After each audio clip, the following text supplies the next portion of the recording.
Chapter 232. That's right. How could there be so many righteous figures in the primordial world?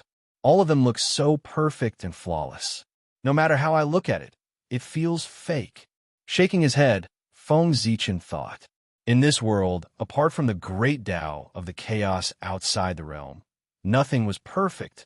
Even Pangu was only infinitely close to perfection, but not truly perfect. Perfection was what Pangu and all the living beings in the world were pursuing. If even Pangu could not do it, how could the mighty figures of the primordial world do it? Fake. It was too fake. However, on second thought, Feng Zichen could also enjoy the treatment that they could enjoy. This made him much more excited. In other words, from now on, Feng Zichen would also become an incomparably righteous figure in the primordial world and be respected by all the living beings in the primordial world. In life, who didn't want to have a better image? Fellow Taoist Zichen, if you have time in the future, you can come to Longevity Mountain for a chat. Poor Wei still has something to do, so I'll take my leave first. Zenyuanzi put away the earth book, first bowed to Niuhua, then turned to Feng Zichen and said, "If I have time, I'll definitely visit you." With a smile, Feng Zichen replied, "Okay." Nodding, Zenyuanzi's figure flashed and disappeared from the North Sea. Fellow Taoist, I hope you can consider what Poor Wei said. The heavenly court is the center of the primordial world. That is the place where we can show off our skills. After Zenyuanzi left, Kuan Peng did not want to stay here for long. He continued to persuade Feng Zichen. Without waiting for him to reply, he said to Niuhua, "Fellow Niuhua, there have been a series of changes in the North Sea. Poor Wei still needs to appease the living beings here. I'll take my leave first. Fellow Taoist Kuanpeng, if you have something to do, go and do it as soon as possible. Don't worry about Poor Wei." Niuhua waved her hand and said nonchalantly, "Feng Zichen greets the Holy Mother." After Kuanpeng left, Feng Zichen stepped forward and bowed to Niuhua respectfully. There's no need for such formalities. With a wave of her hand, she lifted Feng Zichen up. Niuhua smiled and said, "When I first met you, you were just a child who had just stepped onto the path of cultivation. At that time, you were in the lesser heaven stage, a stage that had never appeared in the primordial era. From that moment on, I knew that you were destined to be extraordinary. As expected, you didn't disappoint me. With your great wisdom, you established the Tao of gods and devils, opening up a great path to the heavens for the creatures after heaven. Even though I knew that you were extraordinary, I still didn't expect that in just over 100,000 years, you would complete the heaven-defying change of fate. Not only did you attain the Tao of Daluo Jingxian, but you also transformed from a creature after heaven to an authentic Pangu. In terms of background, even I am far inferior to you. In the primordial era, only the 3 pure ones and the 12 ancestral shamans can be compared to you." Niuhua was not surprised that Feng Zichen could cultivate the Daluo Jingxian. After all, he was an existence who could open up the path of Tao for countless creatures after heaven at a young age. His wisdom was something she had never seen in her life. It could be said that it would be strange if Feng Zichen could not become the Daluo Jingxian. Even if Feng Zichen only used more than 100,000 years to cultivate the Daluo Jingxian, Niuhua was only surprised, not shocked.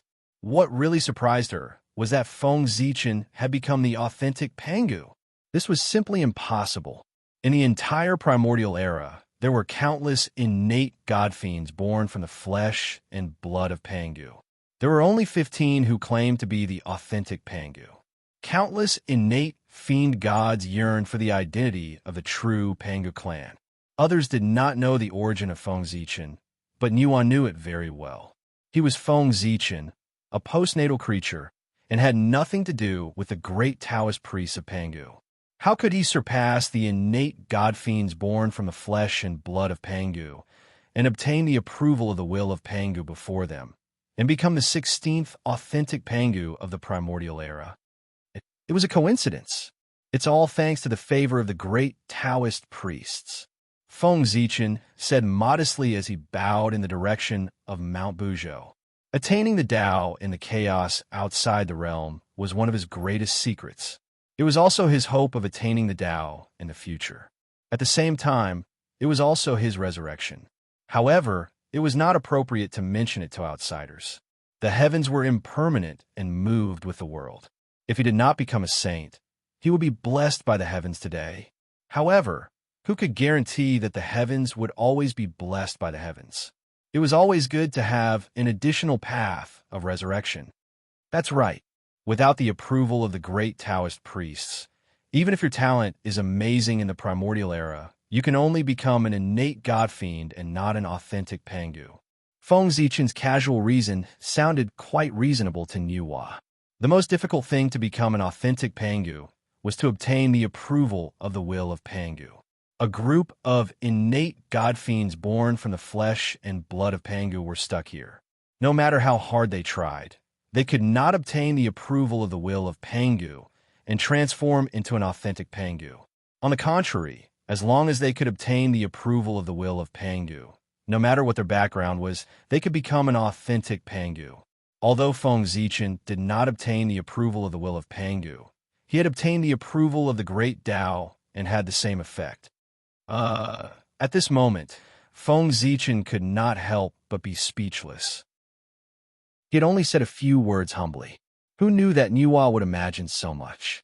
To be honest, Niuhua's thoughts made sense.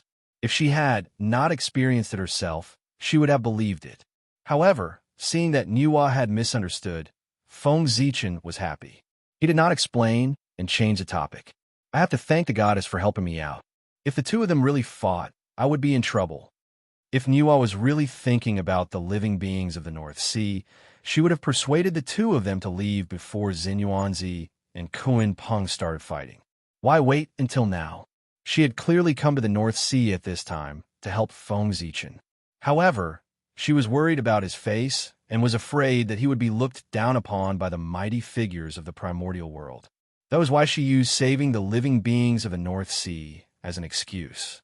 Feng Zichen was a smart person. How could he not see Niuhua's intention? It doesn't matter. Even without the two of them, I would have come here. You have established the Khanate sword principle this time and made a name for yourself in the primordial world. It can be said that you have greatly improved my reputation. Naturally, I have to give you some benefits. Tell me, what do you want? As long as it is within my ability, I can give it to you. Apart from luck, the only thing that saints fought for was their pride. Feng Zichen was Niuhua's disciple. He had caused such a big commotion in the primordial world, which naturally greatly improved Niuhua's reputation. It made him better than the other saints and let him have a good time. Therefore, she was naturally very happy. She could not help but walk down from the palace of Empress Hua and wanted to reward Feng Zichen. Your Highness, I want. Hearing Niuhua's words, Feng Zichen's first reaction was that he wanted to obtain the Khanate Taiyin origin. This item was extremely important to him. With this item, he could cultivate the peerless magic, the Khanate Taiyin divine light. At that time, coupled with the Khanate Taiyang divine light on his body, he could cultivate the supreme magic, the Khanate Yin-Yang divine light. If he could combine it with the Khanate 5 elements divine light and evolve it further, he could cultivate the legendary magic, the Khanate Yin-Yang divine light. He could comprehend the wonders of Yin and Yang and the 5 elements and produce endless creation. The Khanate Taiyin origin existed on the Taiyin star. If Feng Zichen wanted to get it, it would be extremely difficult. However, Niuhua was different. They were both primordial goddesses and had listened to the Tao together in the Purple Cloud Palace. The two of them were naturally very familiar with each other. Not to mention, she was the matchmaker and presided over the wedding of Di Jun and Shihi. With the friendship between the two of them, if Niuhua asked Shihi for the Khanate Taiyin origin, Shihi would not refuse. Therefore, without thinking, Feng Zichen was about to blurt out that he wanted the Khanate Taiyin origin. However, as soon as he said that, he saw the merit behind him from the corner of his eye. With a boom, it was like a bolt of thunder in his mind. A bold idea that would affect the future of the human race appeared in his mind. It was extremely strong and could not be dismissed.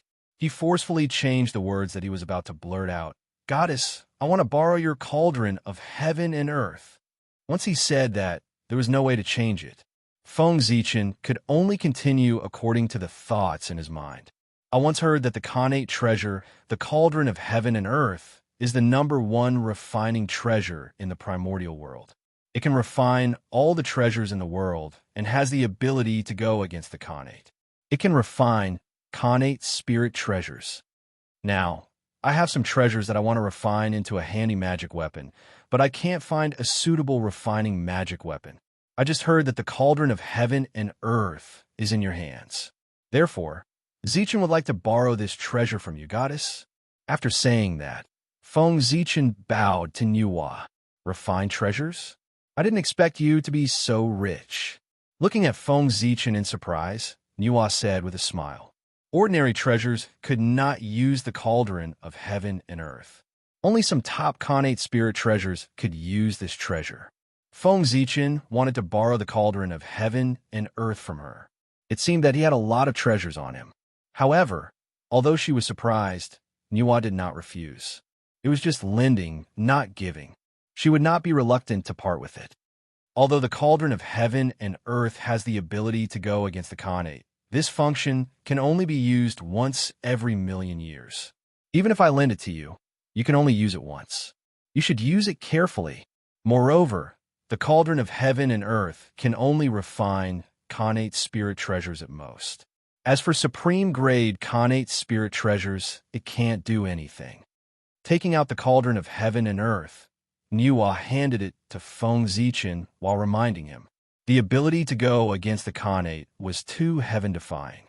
Even if the cauldron of heaven and earth was a Khanate treasure, it could not be used without restrictions. Otherwise, if the cauldron of heaven and earth could continuously refine Khanate spirit treasures, the primordial world would be in chaos. Supreme-grade Khanate spirit treasures were created by the Great Tao.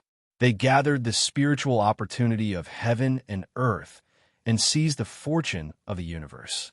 They were born with the luck of heaven and earth and had unique characteristics. They had endless wonders and could not be refined by humans. The cauldron of heaven and earth was the strongest, but it was far inferior to the primordial world. Naturally, it could not refine supreme-grade Khanate spirit treasures. Chapter 233. One cauldron, 2 ears, 3 legs. It symbolized that Tao gave birth to one gave birth to two gave birth to three, and 3 gave birth to all things. This was the Khanate cardinal treasure, the cauldron of heaven and earth. It had 3 legs and 2 handles, glistening with green light and making the universe hazy. It was like the carrier of the world, the embodiment of the universe. It contained the truth of the great Tao and emitted the chi of origin. According to legend, after the demon god who dominated the great Tao of heaven and earth fell, his body fell into the untainted land and combined with the chaotic vital chi to give birth to a top-level chaotic spiritual treasure, the heaven and earth creation cauldron. The moment this treasure was born, it possessed the power to shake the universe. Because it was formed from the body of the chaos demon god, it inherited the monstrous resentment of the chaos demon god after its death. Therefore, this treasure took advantage of the fact that the primordial world hadn't stabilized completely to suddenly erupt with divine might, and it drew upon the energy of creation in the world with the intention of shattering the grand Tao of the universe and destroying the primordial world. However, as Pangu transformed into all living things, his essence, chi, and soul merged with the will of the primordial world, giving birth to the 3 Taos of man, earth, and heaven. Driven by instinct, the 3 Taos of heaven, earth, and man suddenly attacked. They activated the power of the untainted land and Pangu's remaining power and smashed the heaven and earth creation cauldron into pieces. 50% of its fragments fused with the origin of the universe to form the cauldron of heaven and earth, which fell into the hands of the celestial master of the celestial sect of wonders. Later, ancestor Qinkuan died in the immortal slaying formation, and this treasure fell into the hands of Taoist Hongjun. When the Purple Cloud Palace was conferred the position of saint, Taoist Hong Jun had given this treasure to Niuhua so that she could use it to suppress her destiny. 30% of the fragments fused with the origin of creation to form the supreme grade connate spiritual treasure, the cauldron of creation. As soon as the cauldron appeared, it disappeared into the primordial world and had yet to appear. The remaining 20% of the fragments were divided into 9 pieces and scattered all over the primordial world. Later, it was obtained by Yu the Great of the human race. He used the power of the human race to refine it into 9 cauldrons to suppress the destiny of the human race. Taking the cauldron of heaven and earth from Niuhua, Feng Zichen felt a huge force coming at him. It was as if a part of the world of heaven and earth was pressing down on him, causing his arms to sink. The cauldron of heaven and earth, as its name implied, was a world of its own. How could it be light? It must be incomparably heavy. As a saint, Niuhua could easily pick up 100 or even 1,000 square meters of space, let alone a single world. However, it was different for Feng Zichen. It was difficult for the Daluo Jingxian to lift the cauldron of heaven and earth. He couldn't help but bend down and exert all the strength in his body. Only then was he able to lift the cauldron of heaven and earth so that it wouldn't slip out of his hands and make a fool of himself. Good treasure, Feng Zichen praised as he looked at the cauldron of heaven and earth in his hand. One had to know that he was an existence that proved his Tao through strength. His strength was far beyond the imagination of the world. Even so, it was extremely strenuous for him to lift the cauldron of heaven and earth. In terms of weight alone, the cauldron of heaven and earth could probably suppress a Daluo Jingxian. From this, one could see how powerful this treasure was. I have no use for this cauldron at the moment, so I'll lend it to you for a period of time. I'm sure you'll have enough time to refine quite a few spirit treasures for the human race. After Feng Zichen put away the cauldron of heaven and earth, Niuhua said with a smile, "Holy Mother of Mercy." Hearing this, Feng Zichen was overjoyed. He had thought that he would have to return the cauldron of heaven and earth after refining a magic treasure. He didn't expect Niuhua to be so generous as to lend it to him for a period of time. This way, he would be able to do a lot of things. "All right, don't thank me." Waving her hand, she interrupted Feng Zichen's words of gratitude. Niuhua asked, "What are your plans for the future?" "While presiding over the affairs of the human race, I'll search for opportunities in the tunnel, hoping to bear the tunnel flower and obtain the great Taoist priest karma." After thinking for a while, Feng Zichen replied. Of course, he had many plans, but it was not convenient for him to tell others.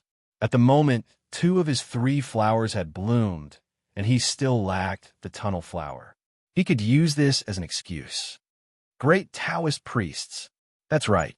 You could be said to be the first person in the primordial world to bloom the flower of the heavenly Tao and the flower of the human Tao. You're only one step away from the legendary great Taoist priest karma. It would be a pity if you give up now. Niuhua understood Feng Zichen's thoughts very well. Putting herself in his shoes, if she were in Feng Zichen's current state, she would also attack the great Taoist priest karma. That was the great Taoist priests, the highest achievement of Daluo Jingxian. The Daluo Jingxian here was not the Daluo Jingxian of the primordial world, but the Daluo Jingxian of the primordial era. It was the Daluo Jingxian of the Sage-to-Be realm. It was the real connate Taoist priests. The great Taoist priests, in other words, was the first person below the saints. The tunnel contains all things. It is the path of creation and the path of all things.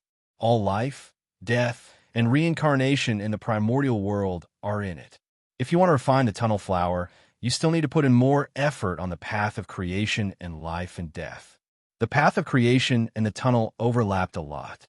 As the highest achiever of the path of creation, Niuhua did not specialize in the tunnel, but it was inevitable that she had some understanding of the tunnel by analogy. Therefore, she reminded Feng Zichen. "Thank you, Your Highness. Zichen will remember it." Feng Zichen bowed and thanked her. Although he had a complete plan in his heart, Nua's advice could also provide him with a lot of help. It's good that you know what to do. Nodding, Nua suddenly said, "Oh, right. Master has already erased the demon ancestor's divine will from the pagoda that I took from you last time. You can use it now." The pagoda symbolizes the return of all spirits. It contains the great Tao of death and a portion of the Tao of life. With this pagoda in hand, it might help you comprehend the tunnel. Nua flipped her hand and took out the pagoda. She handed it to Feng Zichen. In order to control the authority of death, the demon ancestor Rahu had created the pagoda, a supreme treasure. He wanted to use this pagoda to evolve the world of death and establish the return of the dead.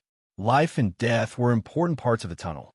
Therefore, it was not impossible to use the authority of death to trace the mighty power of the tunnel.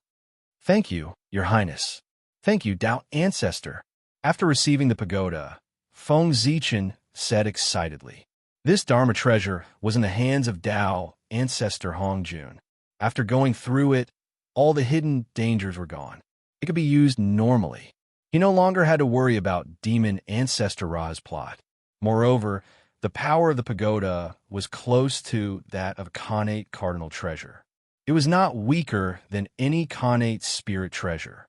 It could be connected to the origin of death and had a trace of primordial chaos Tao runes. It was a rare supreme treasure in the primordial world.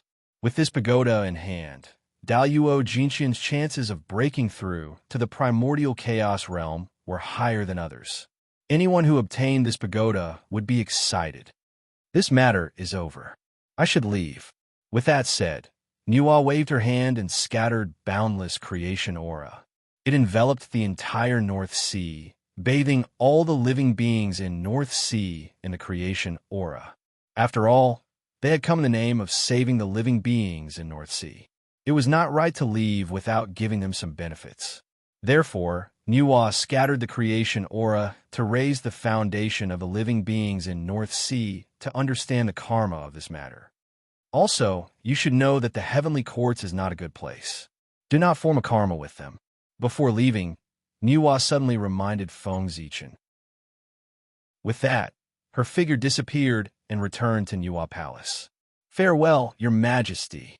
Looking in the direction Nua left, Feng Zichen said with some envy, "A sage could reach any place in the untainted land with just a thought." It was really enviable. The heavenly courts.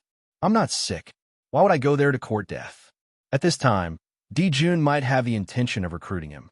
However, when the untainted land geomancy map appeared and the wizard tribe's strength increased greatly, Dijun would tear him apart. Running to the heavenly courts now was equivalent to sitting at the mouth of a volcano that could erupt at any time. Perhaps in the next moment, he would be doomed eternally. After bowing to the North Pole, Feng Zichen turned and flew toward the chaos outside the sky. That was the chaos that belonged to the untainted land.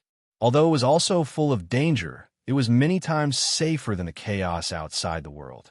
Daluo Jinxian entered it. As long as he was careful, he would not encounter the danger of dying. This time, Feng Zichen even borrowed the Khanate supreme treasure, the cauldron of heaven and earth. The treasure he refined was definitely beyond imagination. It was bound to alarm the entire untainted land. In order to avoid attracting the attention of outsiders, the chaos outside the sky was the safest.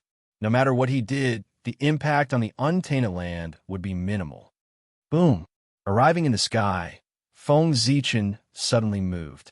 A terrifying power erupted from his body, shattering the endless void and opening a passage that led directly to the chaos outside the sky. This energy wasn't magic power, nor was it the energy of the great Tao. It was purely the energy of the physical body. If an outsider were to see this scene, they would definitely be extremely shocked. After the 6 sages appeared, the space-time of the untainted land became abnormally stable and could not be easily shaken. Only Daluo Jinxian could use the power of the Great Path to shatter the void. Feng Zichen could shatter the void with just the power of his physical body. It was enough to show his strength. If he used the power of the Great Path, it would be terrible. Using strength to prove one's Tao was so powerful. The aura of chaos here is much more docile than that of the great chaos outside the realm. It was Feng Zichen's first time in the chaos outside the sky. There was still some difference between what he saw and what he thought. In his opinion, the chaos outside the sky that made even Daluo Jingxian feel a sense of danger should not have the scene of destruction, but it should have ups and downs, stirring up endless waves of chaos and surging violently. Unfortunately, although the aura of chaos here was rolling endlessly, and there were earth, fire, water, and wind, the power was too weak. It was far less magnificent than the great chaos outside the realm. It hit his body lazily. Not only did it not make Feng Zichen feel uncomfortable, but made him feel abnormally comfortable. Awesome. After taking a breath of the aura of chaos, Feng Zichen felt comfortable all over and could not help but moan. Then, he found a place and sat down cross-legged to sense the heavenly path space. Fortunately, the chaos here was located in the untainted land. It was not like the great chaos outside the realm, where there was no concept of space-time. Feng Zichen's spiritual sense connected with the heavenly path space without any hindrance. Heavenly path space open. A purple light flashed between his eyebrows. Feng Zichen's connate, indestructible true spirit took a step out of the school of the Emperor's Star, left his body, crossed the boundless void, and arrived at the 36th level of the heavenly path space. Rumble. The connate sword Dao automatically appeared and turned into 365 connate runes. They constantly alternated, giving birth to endless runes that covered the entire heavenly path space. Chapter 234. From the 39th floor to the first floor, the entire 39th floor of the heavenly Dao space was covered with connate runes. They were densely packed and innumerable. With a buzzing sound, the connate runes suddenly disappeared and were imprinted in the heavenly Dao space. Then, specks of light appeared and gradually gathered into a ball in the air. It was shaped like a fruit and was dazzling. Connate Dao runes filled the air. It was a Dao fruit, the Daluo Dao fruit that belonged to the connate's sword Dao. As soon as the Daluo Dao fruit appeared, it fell into Feng Zichen's body, causing his aura to soar by a small margin. At this time, Feng Zichen could be considered as the Daluo Jingxian that truly belonged to the primordial world. Previously, he had only established the connate sword Dao and did not use it to prove his Dao. The Daluo power in his body came from the Dao of the stars. It was the Dao of the chaos, not the Dao of the primordial world. Now that the Daluo Dao fruit had entered his body, Feng Zichen could be considered to have proven the connate sword Dao. He had truly cultivated the Daluo Jingxian in the primordial world and was immortal. This is considered the second time I've proven my Dao. Feeling the skyrocketing power in his body, Feng Zichen muttered to himself. First, he had proven the Dao of the stars in the great chaos of the outer realm. Now, he had proven the connate sword Dao in the primordial world. In total, he had done it twice. Soon, Feng Zichen would try to prove the Dao of the connate 5 elements. In that case, he would have proven his Dao 3 times. His strength would definitely be greatly improved. In the competition between Daluo Jingxian, it was no longer important whether one's Dharma power was strong or not. They mainly relied on the power of their own great Dao. They used their own great Dao to affect the rules of heaven and earth and erupt with destructive power. Therefore, the more great Daos they proved, the greater their influence on the rules of heaven and earth, and the stronger the power they could mobilize. At the same time, it was also difficult to kill the Daluo Jingxian who had proven his Dao many times. This was because they had left imprints on too many great paths. Only by erasing these imprints one by one could they fall. After stabilizing his cultivation, Feng Zichen passed through the heavenly Dao space and arrived on the North Star. In the next moment, Feng Zichen's innate, indestructible, true spirit flashed and returned to the Ziwei Dao fetus. The Ziwei Dao fetus was Feng Zichen's true foundation. Now that his great Tao had been formed, he needed to return to the Tao fetus to avoid any accidents. The true spirit returned to its original position. Instantly, boundless Taoist rhymes gushed out of its body and merged with the Ziwei Taoist fetus. Gradually, the structure of the Ziwei Taoist fetus was transformed into the Pangu Taoist fetus. At the same time, in between Feng Zichen's eyebrows, the Zichen seal bestowed by the great Tao was also glowing. It was filled with Taoist rhymes and exuded an indescribable power. The purple light was sparkling as if it had merged with the starry sky. It was collecting the information that Pangu had dissipated here and transmitting it to the Ziwei Tao fetus, accelerating its transformation into the Pangu Tao fetus. In this way, when the Ziwei Tao fetus was completely mature, the innate divine being born, the Ziwei the Great, would no longer be the starry Tao body but the Pangu Tao body. It could be called the Daoyuo Jinxian realm, the strongest physical body. The Ziwei star was formed from the Pangu's ancestral aperture. It has infinite creation. The ancestral aperture is the foundation of a human being.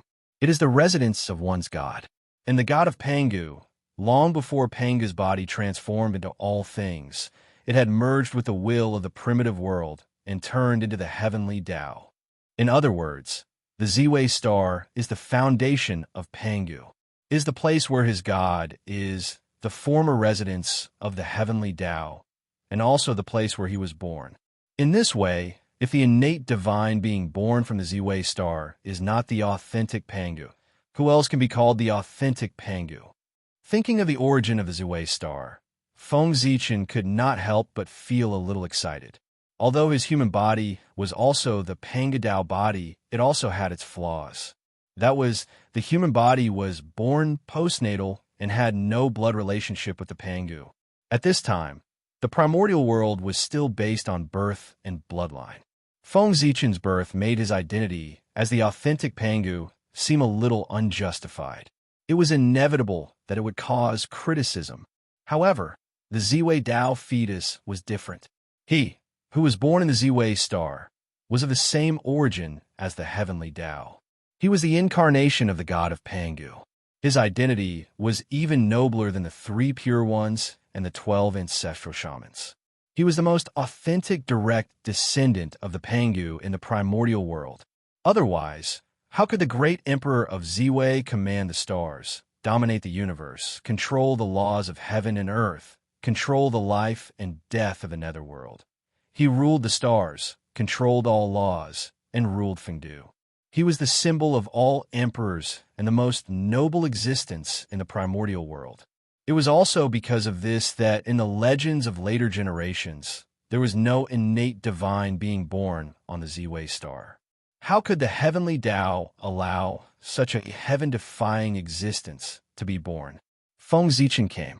He, who had accidentally connected with the Ziwei star, prompted the Ziwei star to give birth to the Ziwei Tao fetus and obtained this heaven-defying opportunity. The heavenly Tao could not stop the birth of the Ziwei Tao fetus. No matter how heaven-defying he was still in existence of the same origin as the heavenly Tao. Therefore, the heavenly Tao could only stop the Ziwei star from giving birth to the innate Tao fetus. It could not destroy the innate Tao fetus that had already been born. Not only that, after the birth of the great emperor of Ziwei, the heavenly Tao had to give him the greatest glory of the primordial world.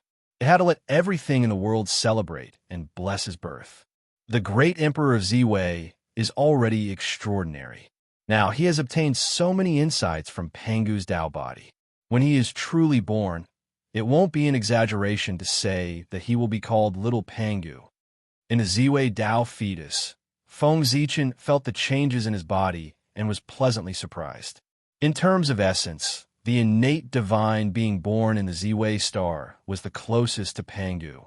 No one in the primordial world could compare to it. At this moment, he had the help of Pangu's Tao runes. Its intrinsic quality had improved a little. He really did not know how powerful he would be after he was born. All right, it's time to get down to business. 300 years later, Feng Zichen woke up from comprehending the changes in the Ziwei Dao fetus. With a thought, the human body sitting cross-legged in the chaos outside the sky suddenly emitted a bright divine light and spread out the chaotic aura for thousands of miles. In an instant, the illusory, true spirit returned.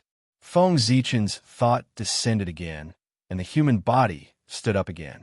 Freedom is still the best. It's too boring to stay in the Ziwei Dao fetus. Feng Zichen sighed as he stretched his limbs. As long as Dijun was alive, the Ziwei Dao fetus could not be born. It could only stay on the Ziwei star and wait for the opportunity. How troublesome. With a sigh, Feng Zichen put these troubles behind him. He took out the cauldron of heaven and earth and planned to refine a magic treasure.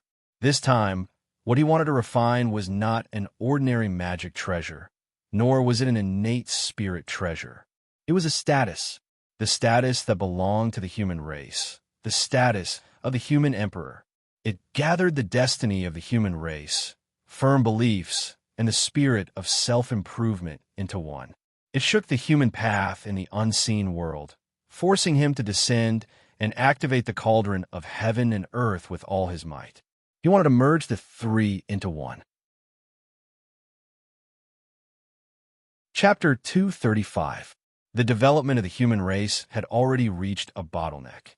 Only by giving birth to an emperor who could command everything of the human race, lead the human race to the untainted land, and compete with all races for hegemony, could they take another step forward. However, the current untainted land was the most prosperous and dazzling era. There were as many Daluo Jinxian as there were stars in the sky. Sage-to-be mighty figures were all over the untainted land, and all kinds of powerful figures had gathered to suppress the universe. Even the saints did not dare to call themselves invincible. In this era where there were many strong people, Daluo Jinxian's strength was not enough. He was not qualified to call himself an emperor. At the very least, he had to be a sage-to-be expert. With Daluo Jinxian's realm, it was more than enough to call himself an emperor in the future. But at this time, if this matter was spread out, it would definitely make people laugh. Feng Zichen and the human race would also become the laughingstock of the untainted land. He, of course, was unwilling. Therefore, Feng Zichen borrowed the innate cardinal treasure cauldron of heaven and earth from Yuhua and wanted to create a sage-to-be human emperor. Of course, the current luck of the human race was far from the level of the future, which covered the entire untainted land. With its current power, it could only support a Daluo Jinxian-level expert for the human race. If he wanted to go further and become a sage-to-be expert, the luck of the human race would be powerless. However, Feng Zichen was not worried about this at all. Not enough luck. Don't worry, merit will make up for it. Now, Feng Zichen did not lack Xianwang merit. He, who had a body of merit, had some surplus even if he created a top-grade postnatal cardinal treasure like the merit spiritual light. What's more, after establishing the innate sword principle, the heavenly Tao gave him endless merit. In this way, Feng Zichen had an incredible amount of Xianwang merit. If he refined all these merit, it would not be difficult for him to reach the late stage of the sage-to-be realm, let alone the sage-to-be realm. Using the heaven and earth merit combined with the destiny of the human race, coupled with the many treasures on his body, the mighty power of the human path as the fire, and the chi of origin as the fuel. In the innate cardinal treasure cauldron of heaven and earth, he created a human emperor comparable to a pre-saint. This was Feng Zichen's plan. At that time, Nuwa asked him what he wanted, and he almost blurted out that he wanted the innate Taiyin origin. However, from the corner of his eyes, he saw the merit aura behind him. At that time, this bold idea suddenly and uncontrollably appeared in his heart, and it became more and more intense. He could not help but change his words and borrow the cauldron of heaven and earth. Since the merits were useless to him, why not use them to refine a status comparable to that of a sage-to-be and pass it on to the next generation of the human race and protect the human race? With the status of a quasi-saint, no matter how the situation fluctuated, the human race would always have a quasi-saint overseeing it. They might not be able to dominate the primordial world. However, there was absolutely no problem in defending one side. A quasi-sage, placed in any era, would be an overlord. With a deep snort, Feng Zichen forced the fate of the human race out of his body. Immediately, a ball of Exenhua, shrouded in five-colored light, appeared beside him. It shone with divine light and emitted a shocking power. Go! Pointing at Exenhua, Feng Zichen threw it into the cauldron of heaven and earth. Then he waved his hand and suddenly grabbed in front of him. The void shattered, and wisps of light appeared, surging towards him with the prayers of all living beings. This was the power of incense, which contained the good wishes of countless clansmen for the human race. Since the birth of the human race, it had always existed and could be said to be endless. Now, Feng Zichen took it and used it as the main material to refine the human emperor's status.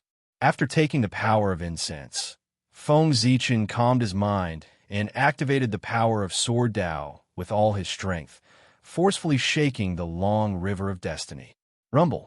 After a loud bang, the long river of destiny that had been calm for a long time changed again. The entire river was shaking violently, setting off boundless waves, each higher than the last. Who knew how many people's destinies were disturbed, changing their destinies? Suddenly, in the depths of the long river of destiny, a small tributary appeared, emitting a hazy white light. It was not dazzling, but warm and gentle, slowly flowing to an unknown place. That was the river of destiny that belonged to the human race. It was one of the countless tributaries of the long river of destiny. The destiny of all the humans gathered here. Out, a majestic divine sense surged out and slammed into the tributary.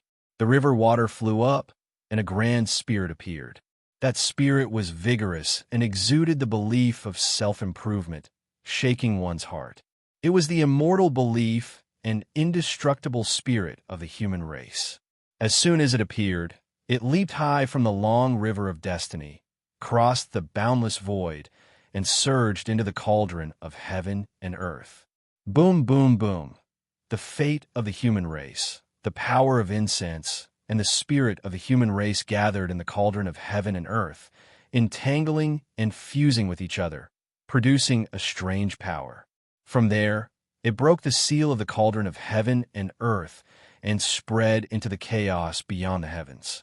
As if shaking the universe, the chaos beyond the heavens trembled.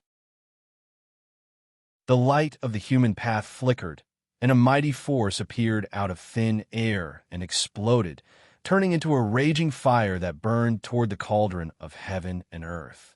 This was the fire of the human path. Great! Seeing this, Feng Zichen was excited. He hurriedly took off the merit on his back and sent it all into the cauldron of heaven and earth. Then, with a flip of his hand, he took out the merit light and crushed it, sending it into the cauldron of heaven and earth. To Feng Zichen, his strongest defensive means in the past, the merit light, had long been useless. It was useless to keep it in his hands. It was better to integrate it into the human emperor's position to strengthen his power. Clang! Under the burning of a human path fire, even the cauldron of heaven and earth was trembling. The power of creation gushed out endlessly, as if it was going to recreate the universe and the world.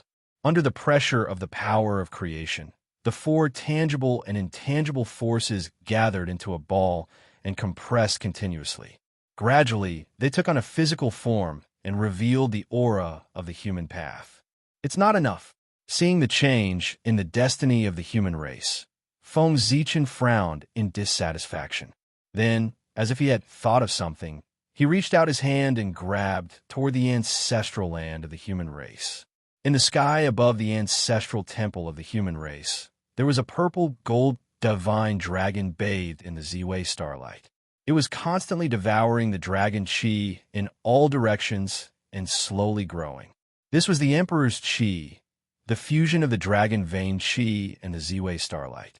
It was the strongest power in the world that could isolate all Daos, obliterate mana, and destroy all supernatural powers. As an emperor, He should be as brilliant as the sun and have supreme majesty. How could he not have the emperor's qi? Therefore, thinking of this, Feng Zichen moved. He took action from the chaos beyond the heavens and captured the emperor's qi, sending it into the human emperor's position that was about to take shape. On the Ziwei star, Feng Zichen's innate, indestructible, true spirit forcefully separated a part of the origin of the Ziwei star and sent it into the cauldron of heaven and earth. Chapter 236. The Ziwei star's origin could also be called the Emperor's origin. It was the carrier of the Tao of the innate Emperor. Boom, boom, boom. As the Ziwei star's origin fused, the fluctuations from the cauldron of heaven and earth became even stronger as it trembled violently. The power of creation surged out, erupting with sparkling white light that illuminated the entire cauldron. Through the walls of the cauldron, one could clearly see the human emperor's position that had been dyed golden by the Xianhuang merit earlier. At this moment, under the influence of the Ziwei star's origin, it was gradually dyed with a hint of purple, transforming into a purplish gold color. At the same time, the emperor purple qi that the human race had nurtured for many years turned back into a five-clawed divine dragon that circled around the human emperor's position. And under the influence of its aura, this divine dragon also underwent a change. The dragon's aura on its body became stronger, revealing its noble appearance. There was a faint trend of metamorphosis, as if it was about to transform into a nine-clawed divine dragon. Not enough. With a low voice, Feng Zichen took out the chaos bead, summoned the great Tao divine diagram, and spread out the chaos formation. It absorbed all the chaos qi from all directions and poured it into the human emperor's position. Then, a mysterious yellow light bloomed on its body, constantly surging and flying into the cauldron of heaven and earth. That was the Xianhuang Mother Qi, also known as the origin of heaven and earth. It was a treasure that Feng Zichen had obtained from the ancient ruins. At the same time, the Buddha pagoda also flew out from Feng Zichen's body. It also spewed out Xianhuang Mother Qi, and it was twice as much as Feng Zichen's. At that time, the ancient ruins were about to be destroyed, and the Xianhuang Mother Qi was born. Feng Zichen, Xing Tian, World Devastator Taoist, and the others each obtained 10% of the Xianhuang Mother Qi. Only the Buddha pagoda obtained 20% of the Xianhuang Mother Qi by chance. It could be said to be the best among them. Now, it was all taken out by Feng Zichen to strengthen the power of the human emperor's position. Boom, boom. The mighty power of the human Tao that descended from the unseen became stronger and stronger. Terrifying power overflowed. Even the chaos was distorting. Under this power, the power of the cauldron of heaven and earth was completely stimulated. It was like a world had been reopened, and it was about to create the universe. Earth, fire, water, and wind surged and formed the energy of the world. Immediately, the chaotic qi that was surging over was divided into the purest, innate qi of creation. It carried endless Taoist rhymes as it surged toward the human emperor's position. If he wanted to use the supreme ability of the cauldron of heaven and earth, he would be able to revert to Xiantian. Unfortunately, the position of the human emperor was too extraordinary. If it was converted into a spiritual treasure, it would not be weaker than any supreme grade innate spiritual treasure. Although the cauldron of heaven and earth was powerful, it couldn't refine a supreme grade innate spiritual treasure created by heaven and earth.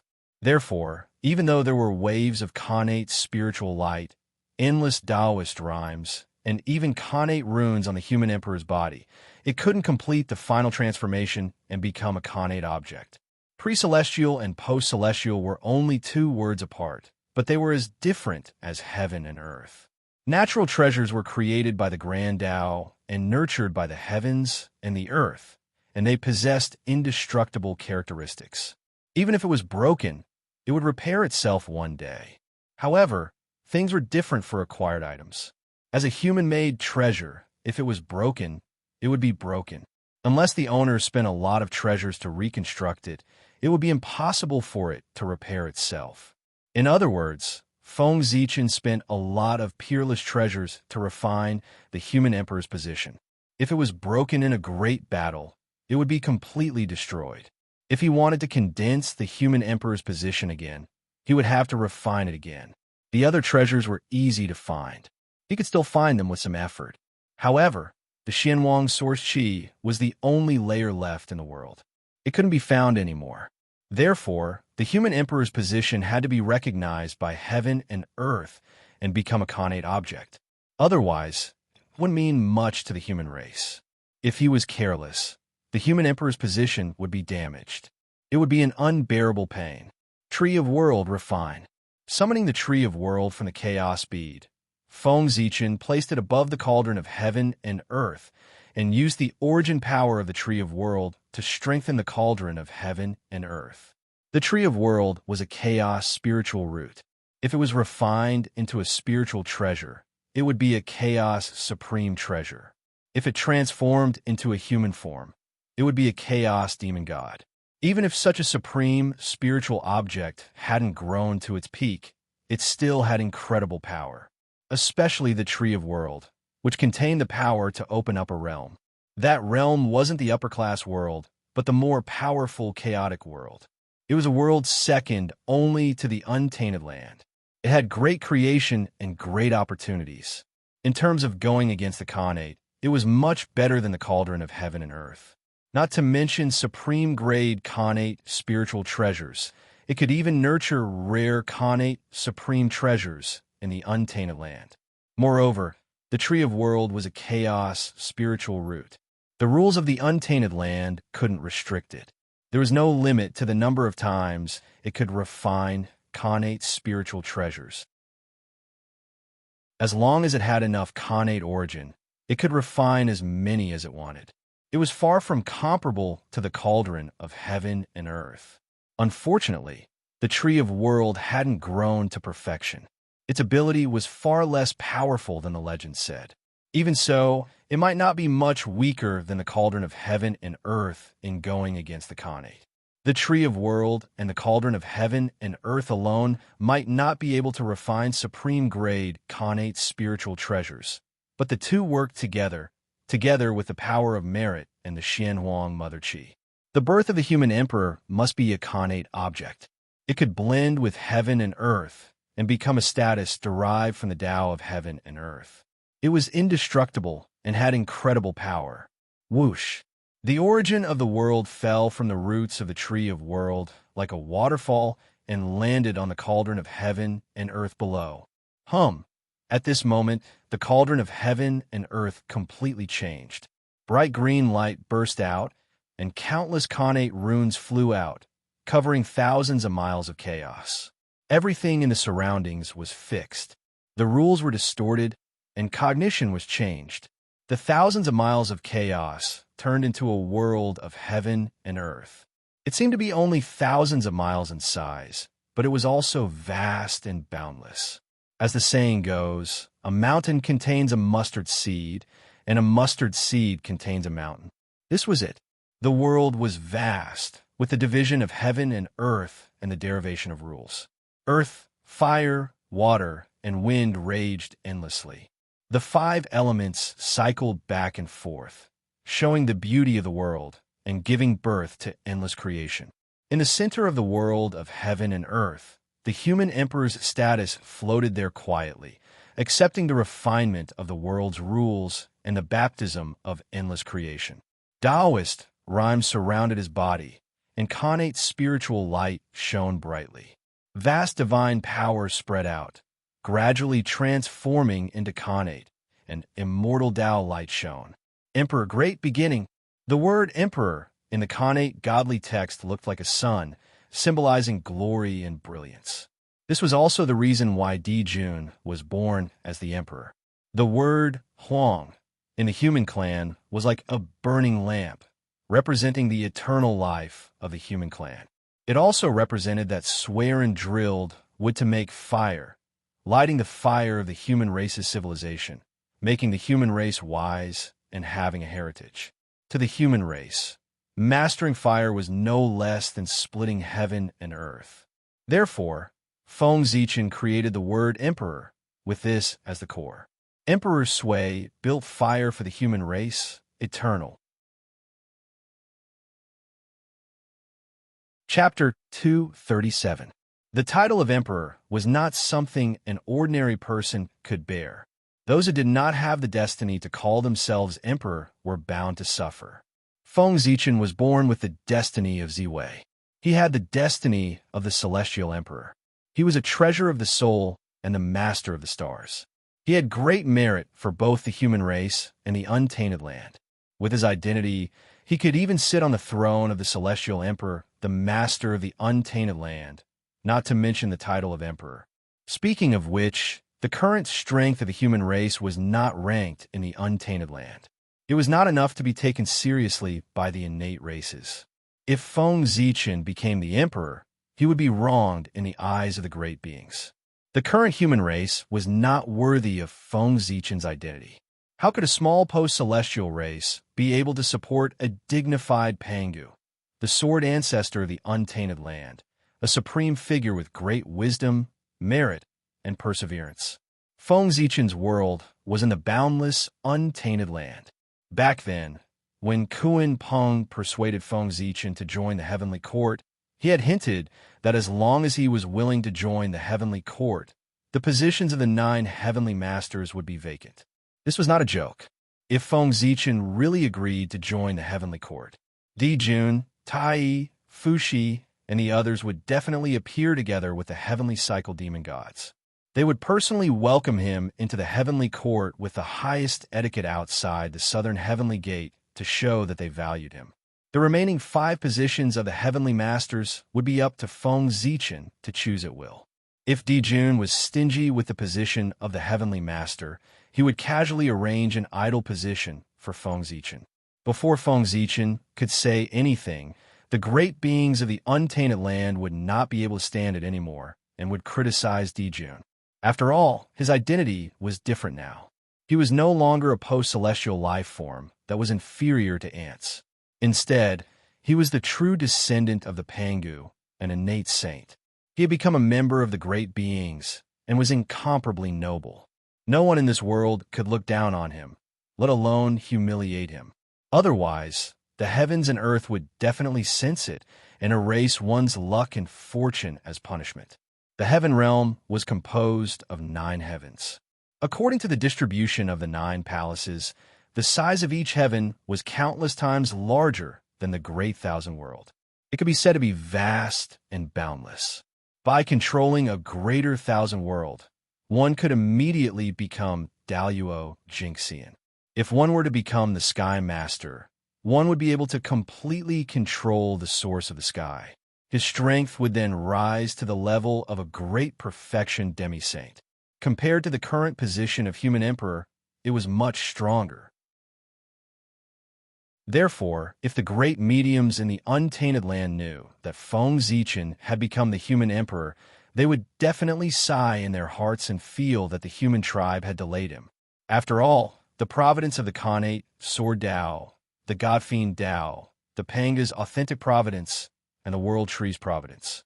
Feng Zichen's luck alone had already surpassed the luck of the entire human race. As the human emperor, not only did he not gain any benefits, but he also gave his luck to the human race, making the human race stronger. Wasn't this sacrificing himself to help the human race?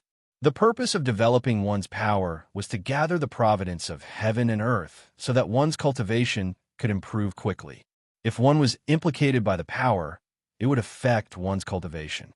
It was better not to have this power. Dijun, Tai, and the 12 ancestral sorcerers could not see this clearly. That was why they were implicated by the shamans and demons.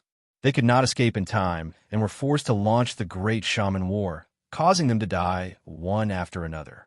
Now, Feng Zichen also could not see this clearly. He wanted to use his own luck to replenish the luck of the human tribe. In the eyes of the great mediums, this was extremely stupid. Luck was the supreme treasure of the untainted land and the fuse of the great calamity. Everyone wanted it, but could not get it. No one would think that it was too much. they would only feel that it was not enough. Feng Zichen did the opposite. How could he not be stupid?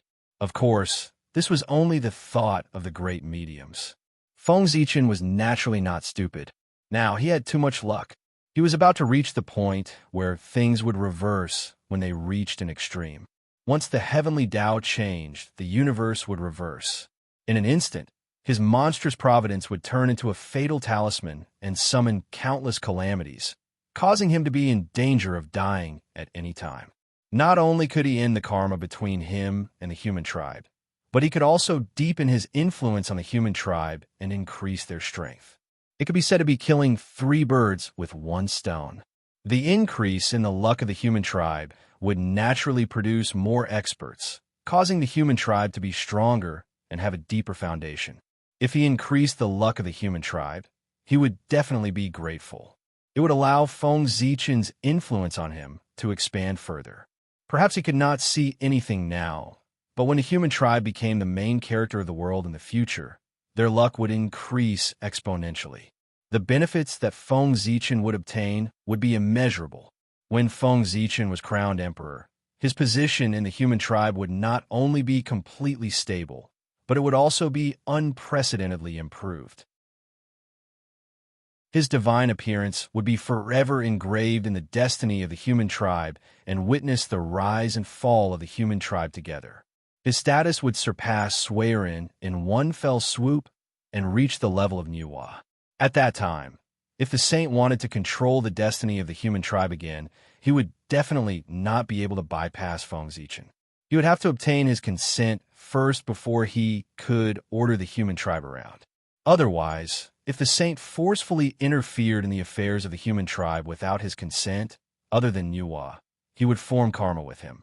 Karma had to be repaid. More importantly, Feng Zichen had temporarily obtained the power of the Daluo Jingxian with the help of the human tribe's destiny and formed karma with him. After this incident, the karma between him and the human tribe was completely ended. It could be said that he had removed a burden from his mind. One had to know that only by truly achieving the primordial chaos and making himself flawless and flawless, he would be able to end all karma and be at ease.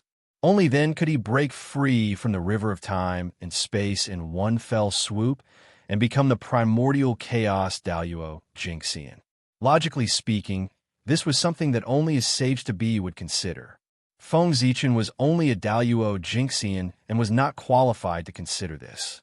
However, he was a Daluo Jingxian who had attained the Tao in the great chaos outside the realm, so he did not reach the sage-to-be realm. After the Daluo realm, it was the primordial chaos Tao realm. Now, he needed to make early preparations for breaking through to the primordial chaos Tao realm. Speaking of which, Hong Jun was indeed a Tao ancestor.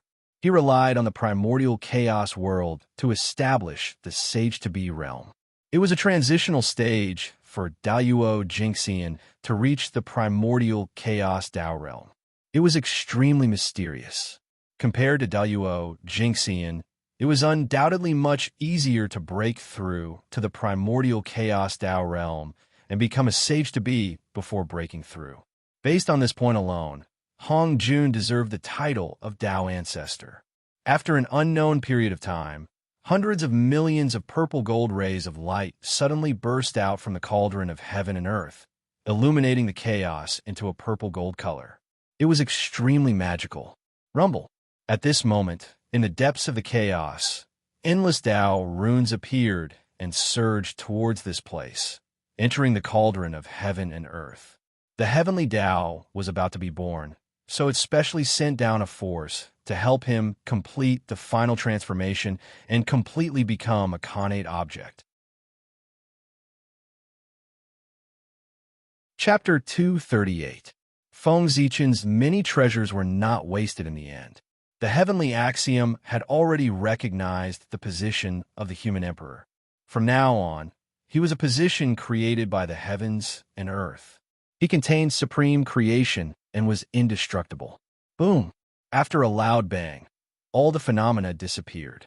The universe world that covered thousands of miles turned back into the small cauldron of heaven and earth. On the spot, One big and 9 small balls of light appeared. There were a total of 10 bright balls of light. The big one was purplish gold in color. It was surrounded by the great Tao and the birth and death of laws. There was a faint 9-clawed divine dragon swimming inside. It had great majesty and aura. The vast emperor's might suppressed the primordial world. On his body, one could see the myriad phenomena of the human race, the myriad scenes of the mortal world, and the changes of living beings. This was the position of the human emperor. If one obtained it, they would be the human emperor, the emperor of the human race. The small one was dazzling with golden light and surrounded by Tao runes. A 5-clawed golden dragon was faintly discernible in it, as if it had merged with the void. This was the position of the human king. If the human emperor did not appear, the human king would be revered. If one obtained this position, they would be the human king. They would be the leader of the human race and the leader of everyone. They would control the vast territory and assist the human emperor in governing the human race. They would be revered in the world. Now, Feng Zichen's position as the leader of the human race was equivalent to the human king. Although he was revered by the human race, his foundation was insufficient. He could only borrow the power of the human race and could not completely control it. At this moment, it was different. Feng Zichen was going to take a step forward and ascend to the throne. He would integrate all the power of the human race and firmly control it in his hands, leading the human race to glory. 1 emperor and 9 kings. Is this the will of the heavens? However, this is also good. With 1 person as the leader and 9 as the support, the overall structure of the human race will be more stable. It will be beneficial for the development of the human race. Looking at the 10 balls of light in front of him, Feng Zichen naturally understood what had happened. If he refined the human emperor's position himself, it would naturally follow his will. It would be as smooth as one and would not disperse the power. However, in order to make the human emperor's position a connate object, Feng Zichen attracted the power of heaven and earth. As a result, the refinement of the human emperor's position was completely controlled by the heavens and the earth, changing according to his will. Feng Zichen, the original owner, was kicked out and couldn't do anything. This led to the birth of the position of Ren Huang, with 1 master and 9 assistants. Otherwise, according to Feng Zichen's original intention, of course, he would only cultivate the position of Ren Huang in order to maximize his power.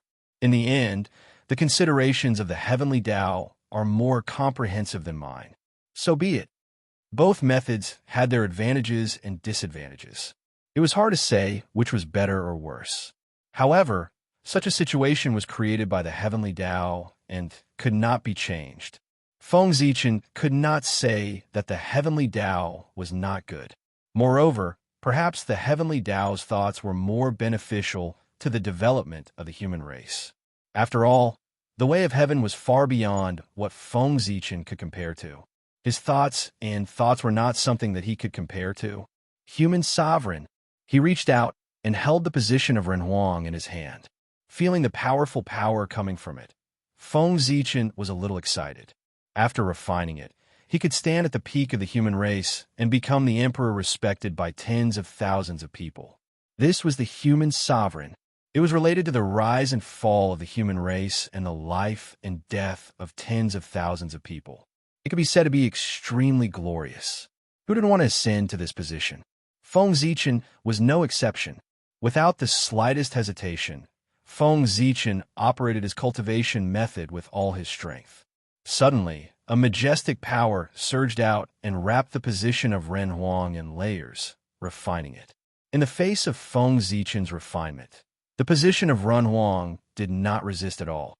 Instead, it took the initiative to let go of everything and let him refine it. It was originally refined by Feng Zichen. The position of Ren Huang was naturally close to him. So how could it resist him? Not long after, the position of Ren Huang was completely refined by him. In an instant, a powerful force rose from Feng Zichen's body, stirring up endless wind and clouds.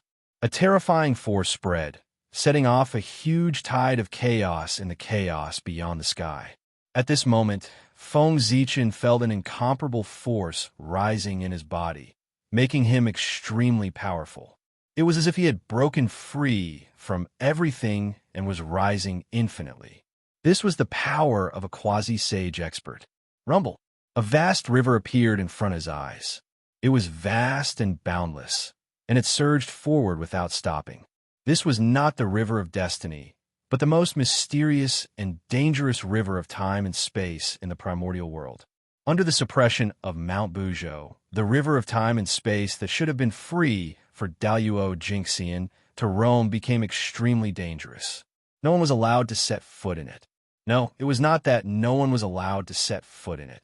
When a quasi-sage expert broke through, the river of time and space would descend, allowing them to collect their past, present, and future bodies. Panga had great love. Therefore, in order to protect the stability of the primordial world, he set restrictions and did not allow anyone to interfere with the river of time and space. However, the path of Tao was difficult for all living beings.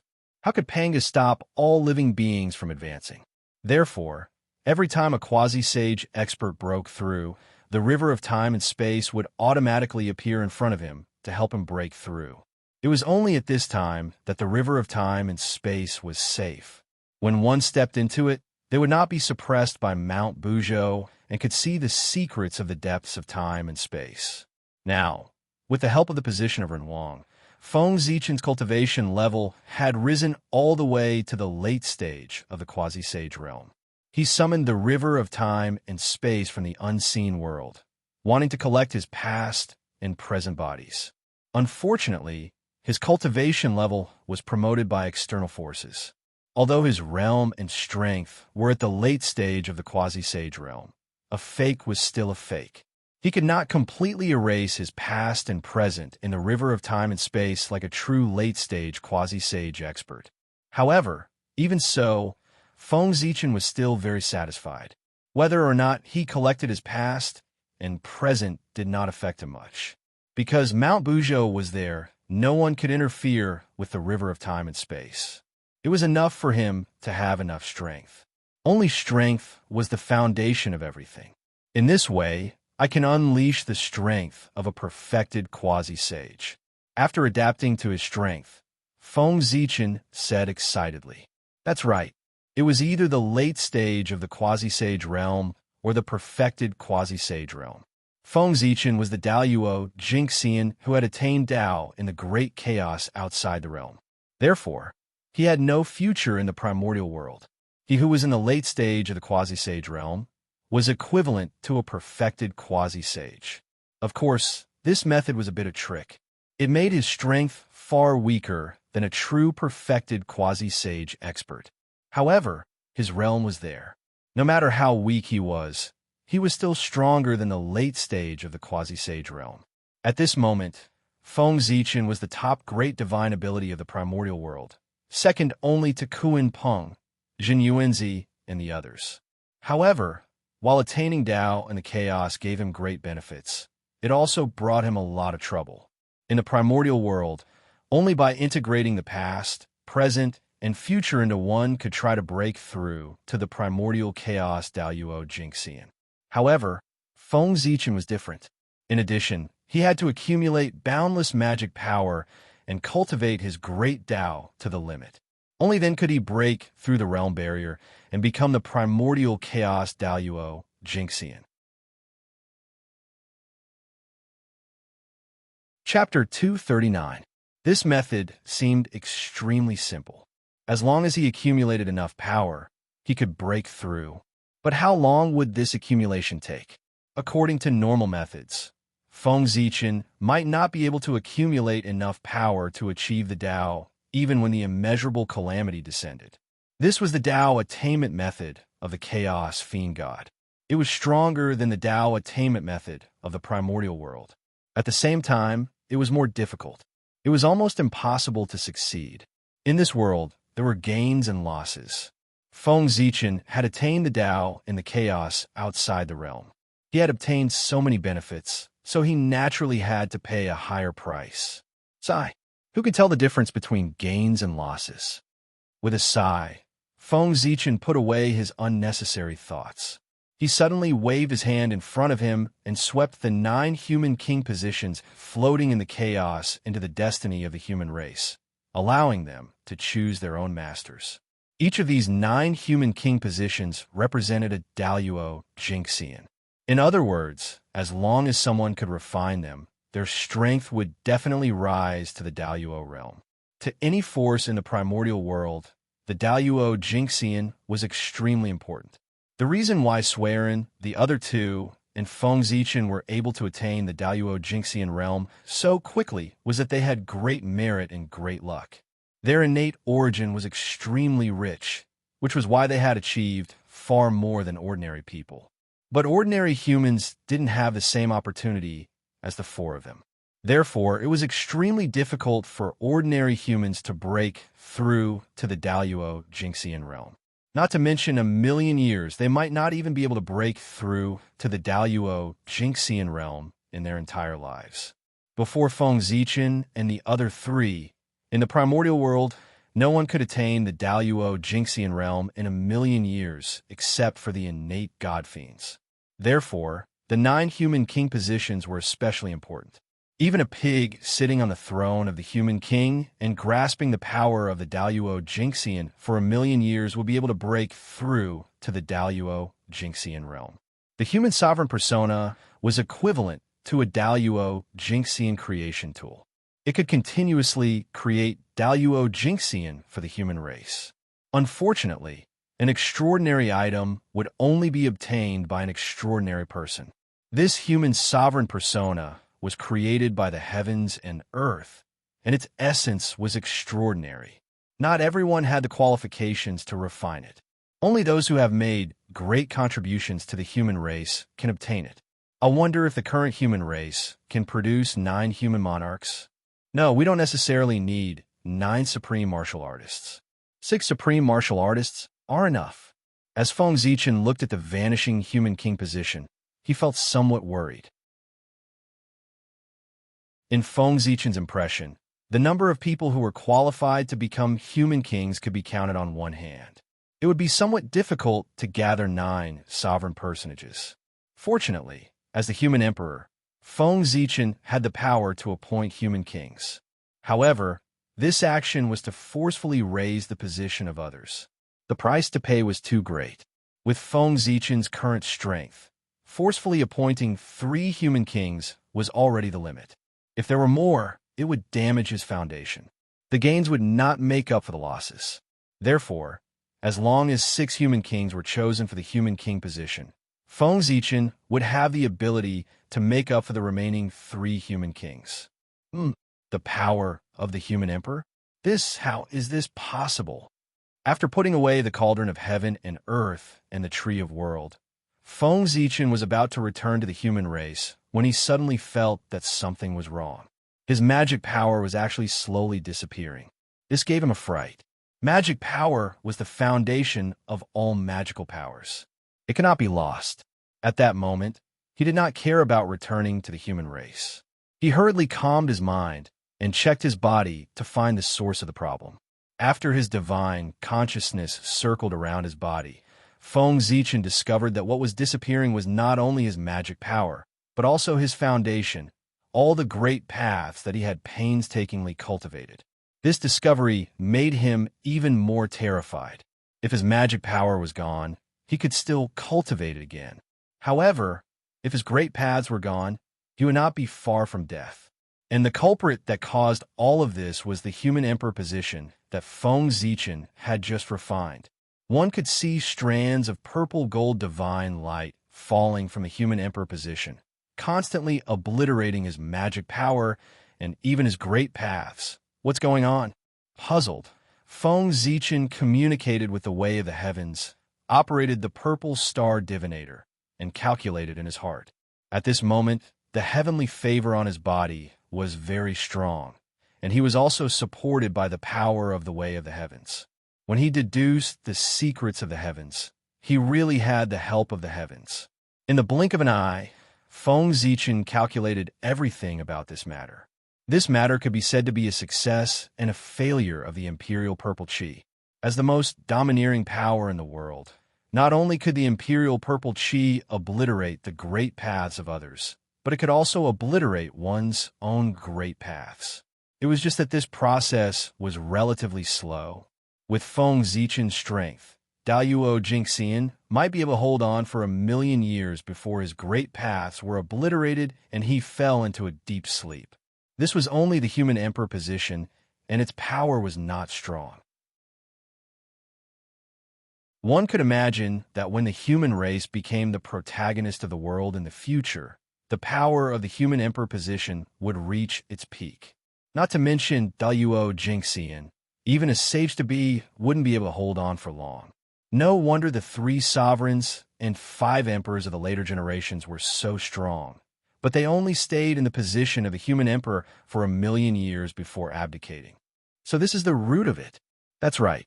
Under the threat of the Imperial Purple Chi, continuing to stay in the position of a human emperor will only lead to the obliteration of his great paths. It's better to retire after success and be carefree in the world. After coming back to his senses, Feng Zichen sighed with emotion. The 3 sovereigns of the human race were all sage-to-be figures, and their strength was second only to the saints.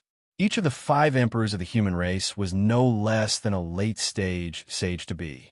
Such a powerful figure wanted to sit on the throne of the human emperor. With the luck of the human race on him, who could do anything to him? The 3 sovereigns and 5 emperors could have sat on the throne of the human emperor forever, enjoying the limitless supreme position and dominating the primordial world. However, they abdicated early, which was puzzling. Now it seemed that it was not that they were unwilling, but that they could not. Heavenly Path. There's really no room for loopholes. Obviously, this was a restriction set by the Heavenly Path. The Imperial Purple Chi was so strong that it could be said to be an unsolvable existence. There were very few people in the primordial world who could compare to it. The more heaven-defying something was, the greater the restriction. Therefore, the Imperial Purple Chi had the characteristic of not distinguishing between friend and foe. However, although the Imperial Purple Chi is strong, it's useless to me. After knowing the reason, Feng Zichen immediately thought of a way to deal with it. The Emperor's Star was the carrier of the path of the Emperor. With it around, no matter how heaven-defying the Imperial Purple Chi was, it could not hurt it at all. Emperor's Star out. Feng Zichen formed a Dao seal and activated the origin of the Emperor's Star, casting a shadow in his sea of consciousness. Under the illumination of the Emperor's Star, the human emperor's status instantly restrained its power. The Imperial Purple Chi also became extremely obedient and was completely controlled by Feng Zichen. Fortunately, the Imperial Purple Chi was born after the witch and demon calamity. Otherwise, if Di Jun controlled this power, who in the primordial world would be able to match him? Feeling the power of the Imperial Purple Chi, Feng Zichen thought happily. Di Jun was the celestial emperor. He was the lord of all living things in the primordial world and could preach on behalf of the heavens. This was the most noble Dao seat in the primordial world, and nothing could compare to it. Even when the human race was at its strongest, the human emperor was nominally lower than the celestial emperor. Even a saint was not as noble as the celestial emperor in theory. It was just that saints were above him and were not under the control of the celestial emperor. Di Jun was the most qualified existence to control the Imperial Purple Chi in the primordial world. Just thinking about it was terrifying. Di Jun was already at the peak of the primordial world. With the help of the Imperial Purple Chi, how strong would he be? It would not be an exaggeration to say that he was invincible in the world.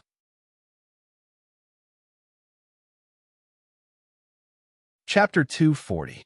Mount Buzhou fell, causing the stars to shift and worship the Emperor's Star together.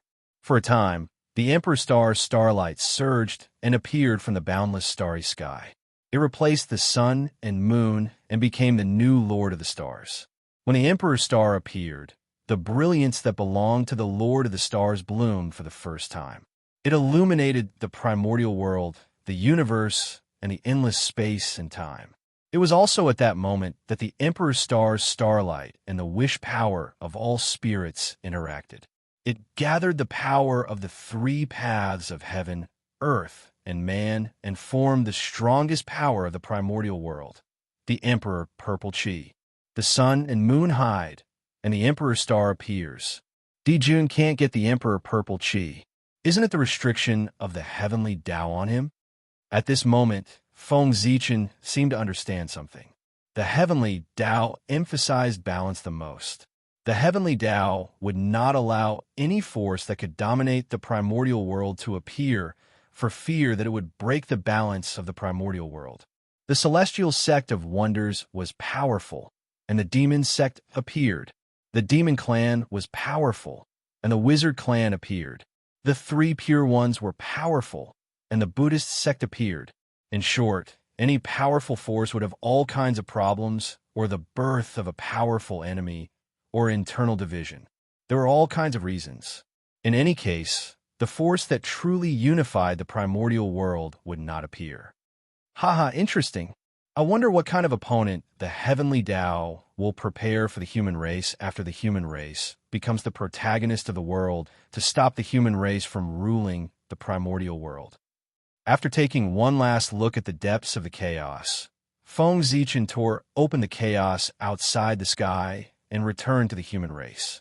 Feng Zichen firmly believed that the human race would become the true protagonist of the world under his leadership, not the puppet of the saints of the later generations. The ancestral land of the human race, the shore of the East Sea. The moment Feng Zichen became the human emperor, all the human race sensed it. A great throbbing suddenly surged in their hearts, as if a great existence had been born.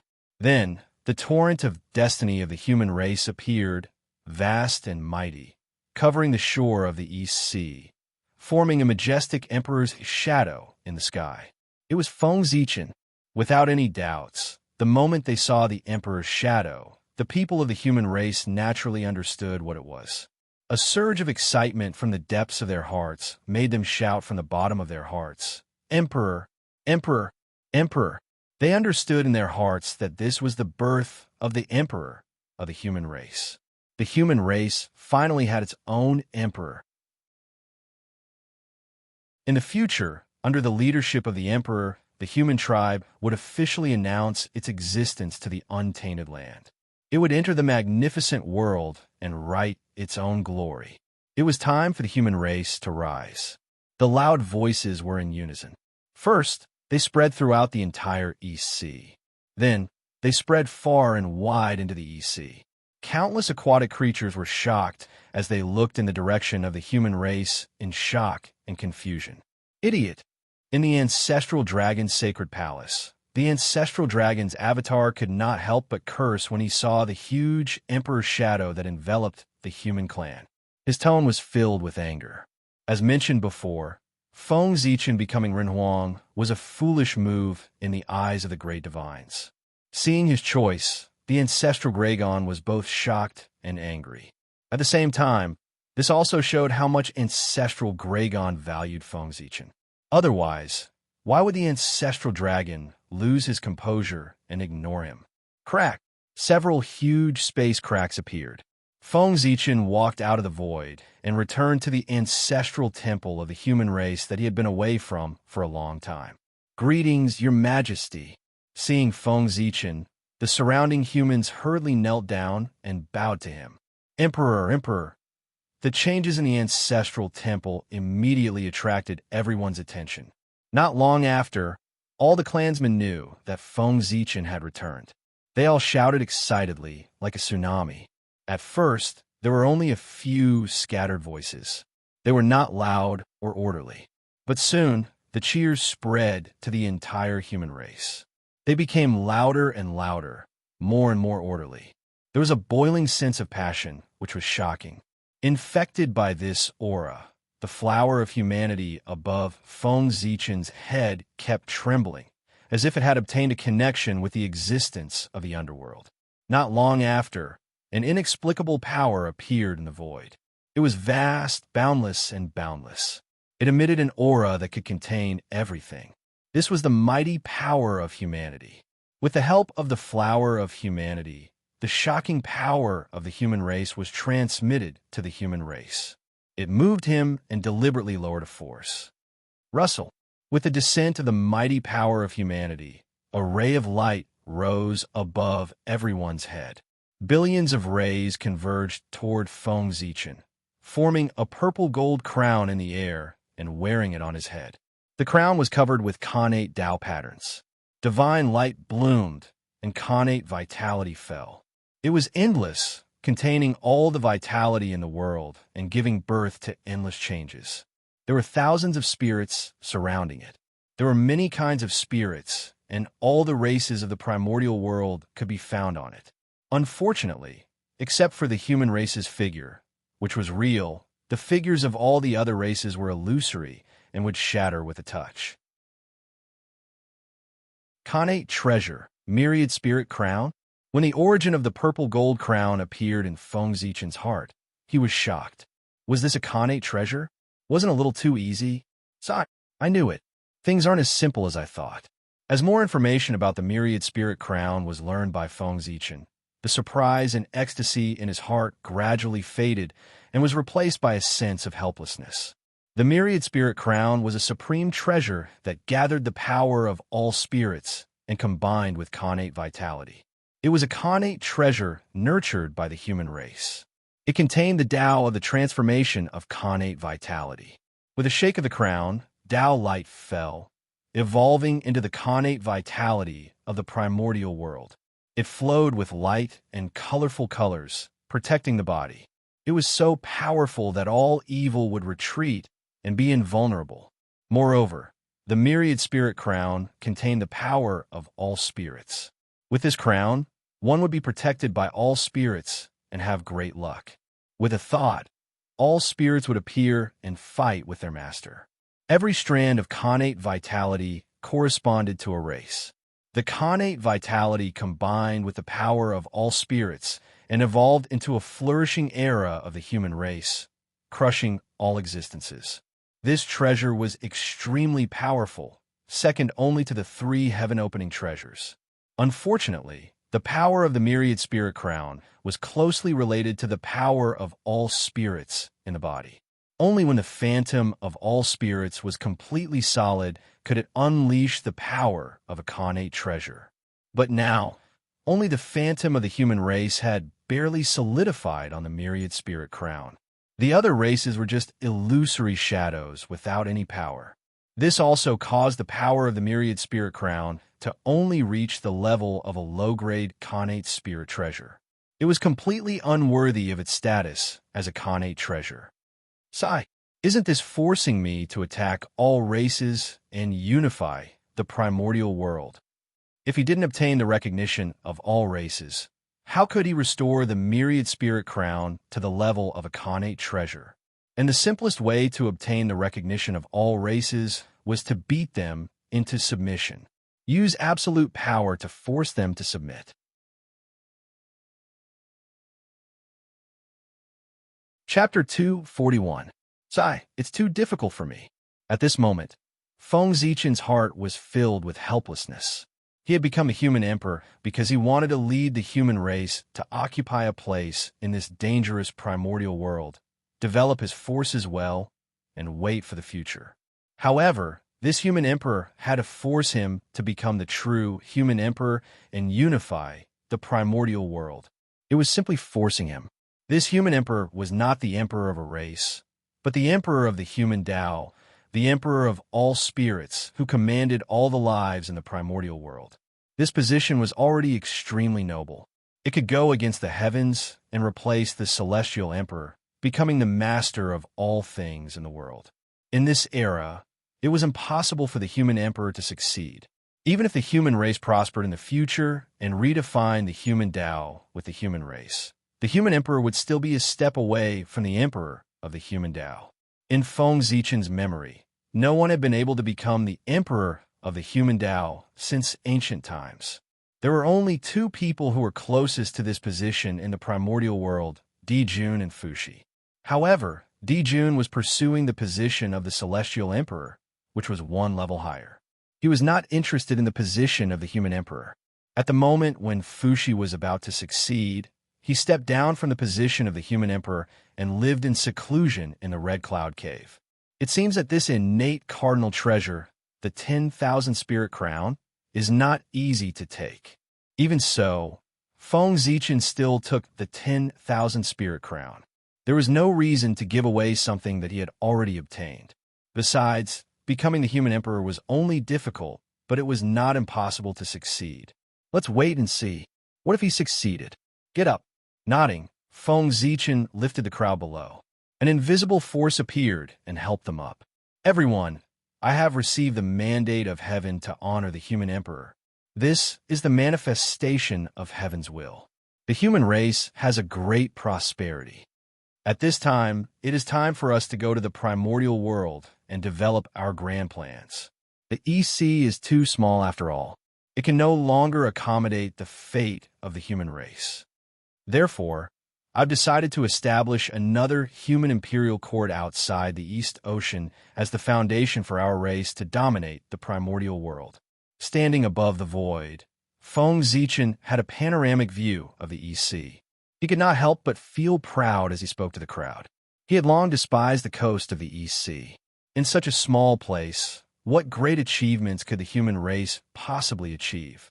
If it were not for the fact that the human race was too weak, he would have led the human race out of this place long ago. Yes, your majesty. With a swoosh, everyone knelt down again and shouted in unison. Not only Feng Zichen, but the other clansmen were also tired of the EC. They couldn't wait to go out and explore. Now, Feng Zichen's suggestion was exactly what they wanted.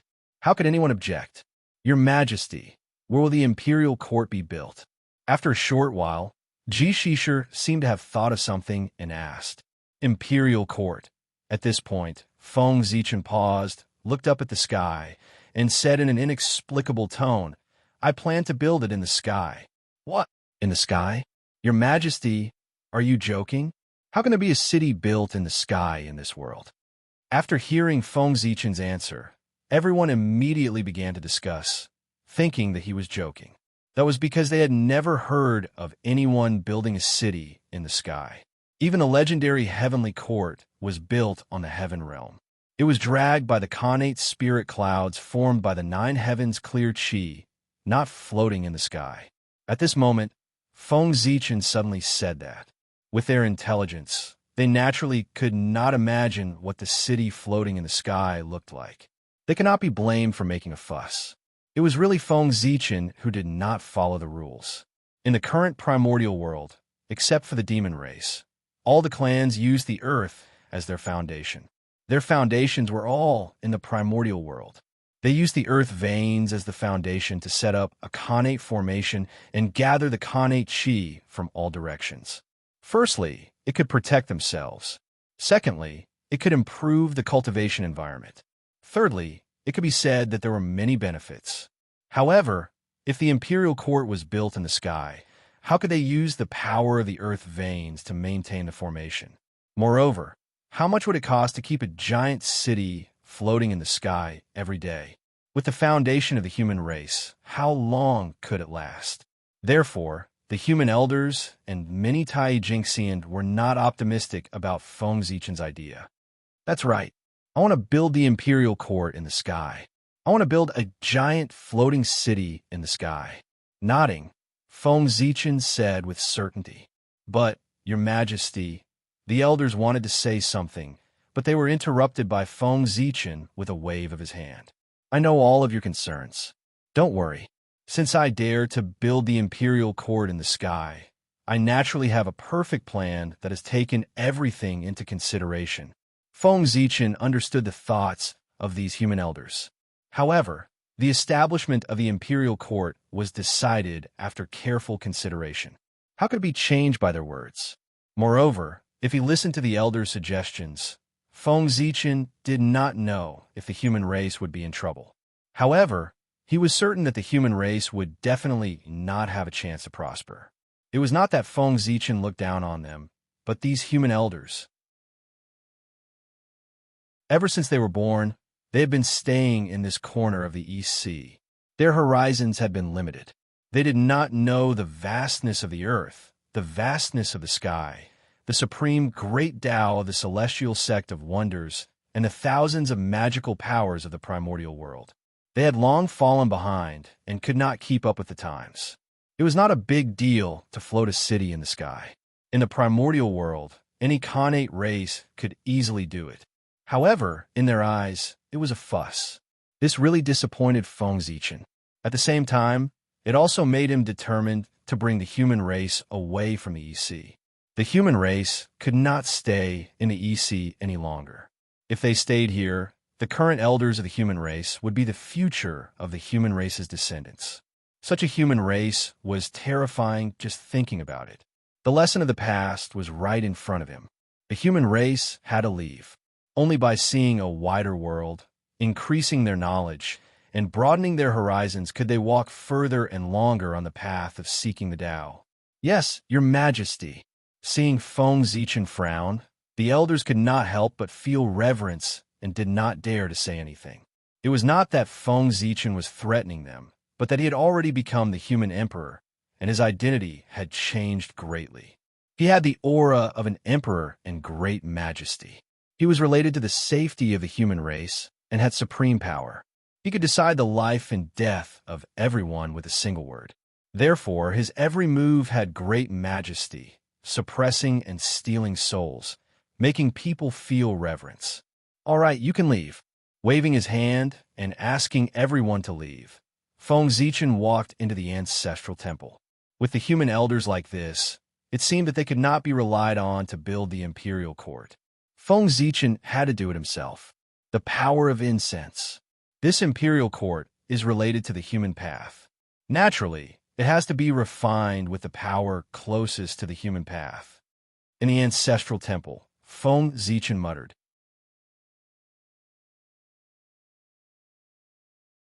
Chapter 242. The power of incense came from the blessings in the hearts of all living beings. It was a magical power, another manifestation of the power of the human path. It came from the same source as the human path. The imperial court that Feng Zichen wanted to build was not the imperial court of the human race, but the imperial court of the human path. This was his ambition. If he could not become the human emperor, then he would build a city that carried the human path. In this way, as the carrier of the human path, the imperial court of the human race would definitely become a powerful treasure of the human path. In the end, Feng Zichen would not stay in the human race forever. After the Great Witch-Demon War ended, he would become Great Emperor Zhui. He would personally oversee the boundless void and participate in the game of the top echelons of the untainted land. He would use the world as a chessboard and all living beings as chess pieces to calculate the past and future. He would fight with the great divines, the saints, and the world. He would create his own legend and open the path to the primordial chaos. This imperial court of the human path was the inheritance that he had prepared for the human race. It was meant to protect the human race's inheritance after he left. Come. He formed a seal with both hands. Mysterious runes flew out from his hands and merged into the surrounding void, causing an inexplicable throbbing in the surroundings. At the same time, Feng Zichen suddenly became sacred. His majesty was inviolable. He was like a high and mighty divine king looking down on all living beings. Rumble! Without any warning, the surrounding void suddenly shattered. The power of incense, as vast as the seas surged from all over the untainted land. It was boundless and flooded this place. If this was not the human race's ancestral temple and was protected by Nua's saint power, the entire temple would probably cease to exist under the impact of the power of incense. The power of incense did not come from the human race. It came from the three Khanate clans and the untainted land. Otherwise, how could Feng Zichen, who had just exhausted the power of incense that the human race had accumulated for many years, take out so much power of incense? Even if the power of incense from the human race was not exhausted, it was far from enough to build the imperial court of the human path. Moreover, the human path ruled over all living beings. An imperial court built with the power of the human race could only belong to the human race and not the human path. Following Feng Zichen's actions, even more incense and willpower surged forth, causing the surroundings to become blurry. Nothing could be seen clearly. As the ancestor of the incense divine Tao, Feng Zichen naturally possessed the ability to mobilize the power of incense. Moreover, with this title, no matter who the people worshipped, Feng Zichen would get a share of the power of faith generated from the incense. The ancestor of a Tao was just that extraordinary. Otherwise, there would also not be so many great divine abilities, people pursuing the position of Tao ancestor. In any case, according to what Feng Zichen knew, in the later generations, all the great divine ability people were called ancestors, without exception. From this, one could see the importance of the ancestor. Swearing Lantern refined. With a thought, Feng Zichen summoned the true body of the Swearing Lantern from the destiny of the human race. Immediately, there were lanterns that bloomed, endless and boundless, carrying the might of the people Tao, burning towards the boundless power of incense and will. This was the fire of the torch, formed by the civilization of the human race. It was passed down endlessly, and the torch would never be extinguished. Under the burning of the torch, the power of incense and will was constantly refined. Wisps of colorful mist rose, carrying a blurred color that made people intoxicated. The chi of 7 emotions and 6 desires. Feng Zichen, who had almost suffered a loss in this, was extremely sensitive to it. He hurriedly took out the mortal mirror and threw it into the void, letting it float in the air and absorb all the rising chi of 7 emotions and 6 desires. As the chi of 7 emotions and 6 desires was absorbed by the mortal mirror, what was left behind were pieces of colorless crystals that emitted a sacred aura, incense crystals. This was the material Feng Zichen planned to use to refine the human Tao imperial court. With the incense crystals as bricks, a huge city would be built. If such a divine city that was built with the power of all spirits could not bear the might of the people Tao, then what else in the primordial world could bear it? Fortunately, Feng Zichen could mobilize the power of incense and will of the entire primordial world. Otherwise, he would not have been able to refine the human Tao imperial court. There seemed to be a lot of humans, but in the entire primordial world, it was nothing. Not to mention the demon clan. Even the nearby water clan outnumbered the human clan by several times. It was just that the East Sea was too small, so there seemed to be a lot of humans. It was precisely because he had the support of countless times more incense and goodwill than the human race that Feng Zichen came up with the idea of creating an imperial court of human Tao and put it into action. Otherwise, why would he work so hard to refine the human Tao imperial court? Was he dreaming? Unfortunately, Mount Shouyang is where the Grand Pure One's future Taoist field is. I can't touch it. Otherwise, I can directly move the humans there and use it as a new habitat for the human race to reproduce. Suddenly, Feng Zichen thought of Mount Shouyang and said regretfully, compared to the East Sea, Mount Shouyang was undoubtedly more suitable for the development of the human race. It was favored by good fortune. The Khanate Chi was rich, the mountains and rivers were beautiful, and the rivers were clear. All of them revealed spiritual Chi. Of course, more importantly, it was big enough. Even if there were dozens of times more humans, it could still accommodate them. Not only that, Mount Shouyang was connected to the central part of the primordial world. It was very important for the human race to increase their experience and broaden their horizons. There are also many Khanate races living there. If the human race were to go there, they would definitely face a survival crisis. It would not be as safe as the East Sea.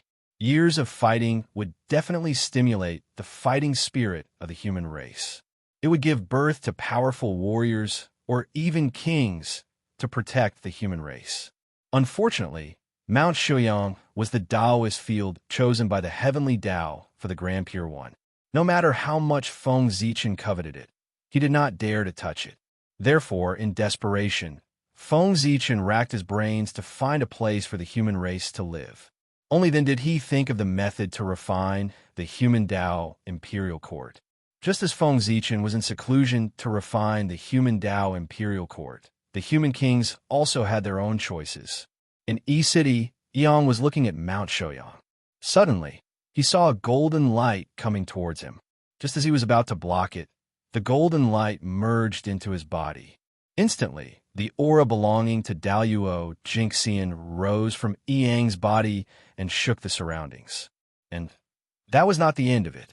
Golden light bloomed on Yang's body. It was extremely bright and made him look extremely majestic. This was the aura of a human king. At this moment, Yang became a human king. He controlled the vast territory and the lives of tens of thousands of people. He was the leader of the human race. In Qiao province, Youyu was in seclusion. Suddenly, golden light appeared and entered his body. It raised his cultivation to that of Daluo Jingxian. In Hong City, Dahong, the leader of the 3 generations of humans, was resting. He received the human king status and became Daluo Jingxian. In Li City, Dali, the leader of the 5 generations of humans, received the support of the human king status during a battle with an enemy. He became Daluo Jingxian and killed his enemy. In the East Sea, Feng, the leader of the 8 generations of humans, dating, merged with the human king status and became the human king.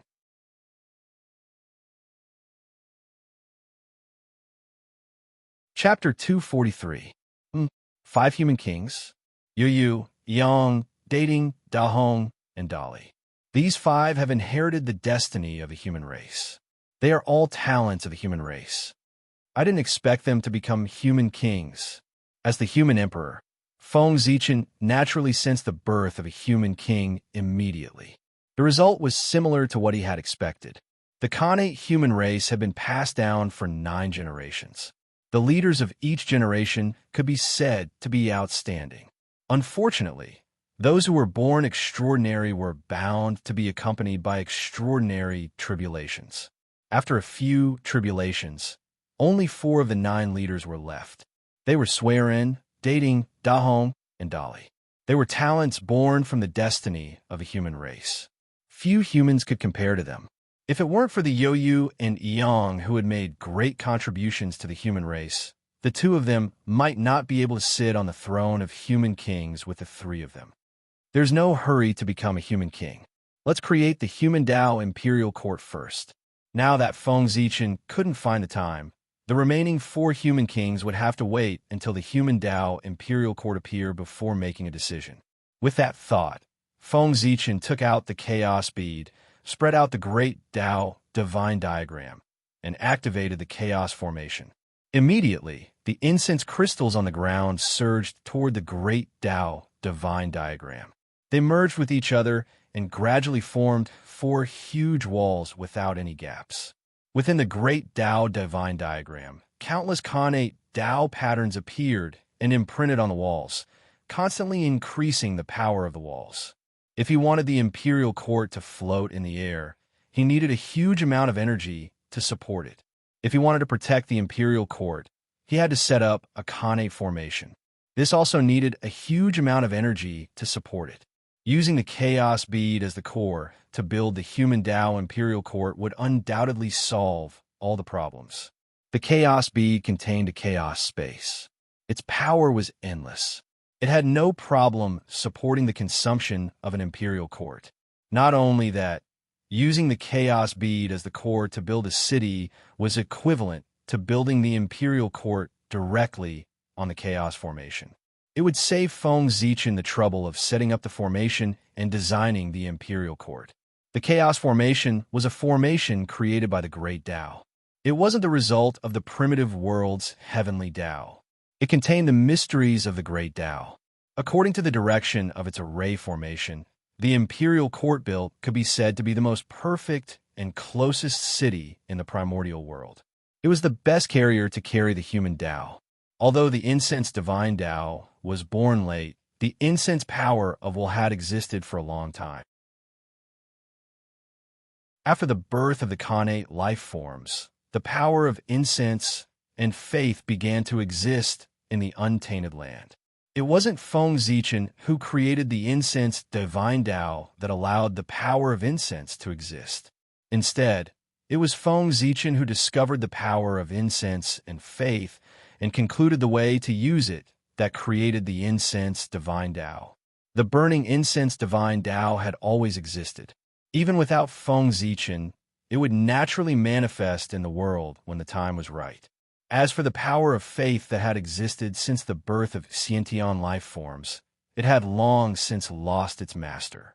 Now, they had completely benefited Feng Zichen. He had summoned them from all over the primordial world to build the human Tao imperial court. Rumble. Endless incense power surged in from all directions and was refined by Xianhua, turning into incense fire crystals that fused into the walls around them. This caused the embryonic form of a huge city to gradually appear on the Great Tao divine diagram. As Feng Zichen became Daoyuo Jingxian, Xianqing's body also changed. Kunlun Mountain, in a nameless valley hidden among the peaks. On this day, a bright green light suddenly erupted. Endless runes shone and rushed into the 9 layers of clouds, shaking the heavens and the earth. My Tao has been completed. As soon as he finished speaking, a figure shrouded in immortal light slowly rose from the depths of the valley. Hundreds of millions of immortal phantoms appeared and surrounded him in the center. This person was Xianqing. After Feng Zichen broke through to Daoyuo Jingxian, under the sensing of his aura, Xianqing was also about to take the crucial step to transcend the long river of fate and become Daoyuo Jingxian. Vast immortal light rose from Xianqing's body and turned into endless innate clear qi that kept flowing behind him. Heavenly domain, open. Xianqing's face was solemn. He formed a seal with his hand and drew a stroke at the innate clear qi behind him. The aura of the great Tao spread out from his hand and produced endless runes that swept toward the innate clear qi. Rumble. The innate clear qi was completely boiling. It was rolling violently and destroying the endless wind and clouds. And wherever the innate runes passed, it was as if heaven and earth were being split open, causing the innate clear qi to continuously divide and give birth to layers of heavenly domains. The heavenly domains were tangible but immaterial. One layer after another, there were a total of 36 layers. They spread up along the endless void and came to the deepest part of the void, a mysterious and unpredictable place. There was a long river that seemed real and illusory. It was vast and boundless, flowing quietly forward forever. It was the long river of fate. The 36 heavens formed from the connate clear qi actually fused with the boundless void and arrived at the location of the river of destiny. It was like a celestial realm that had existed since time immemorial. It stood towering above it and overlooked the changes of destiny. With a laugh, Xianqing stepped into the heavenly domain and walked up layer by layer. And as he ascended to a higher level of the heavenly domain, the aura on his body became stronger. The moment Xianqing ascended to the 36-layer heavenly domain, a ray of light suddenly rushed out from the long river of fate and merged with him. It made his aura reach an unprecedented peak, and he officially stepped into the realm of Daoyuo. The light that flew out from the long river of fate was Xianqing's light of fate. It flew out, indicating that Xianqing had transcended the long river of fate and achieved Daoyuo Jingxian. There was no need to fight for the great Tao, because there was no one to prove the Tao of the innate clear spirit other than the 3 pure ones. Xianqing was the successor of Taoist Shangqing, so why would the 3 pure ones make things difficult for him? As long as he reached a certain level, proving the Tao was easy. At this moment, the Tao of the innate clear spirit manifested in the world and merged with Xianqing, causing him to sublimate and become the carrier of the Tao, immortal and indestructible. Xianqing was an innate divine demon that was completely born from the origin of the innate clear spirit. He was purer than the 3 pure ones. He was a natural carrier of the Tao of the innate clear spirit. Therefore, in just an instant, he completed his transformation, perfectly controlling his own power and stabilizing his realm. It was so simple for an innate divine demon to prove the Tao of the Daoyuo Jingxian. Xianqing proved the Tao, and as the heaven realm that originated from the same source as him, it naturally had a reaction. The origin of the heaven realm fell from the 9 heavens, and with the joy of the heaven realm, it poured into Xianqing's body. An innate divine demon that originated from the same source as the heaven realm, the first disciple of the 3 pure ones, the first person of the 3rd generation of Xianmen. Interesting. The changes in the heaven realm naturally attracted Di Jun's attention.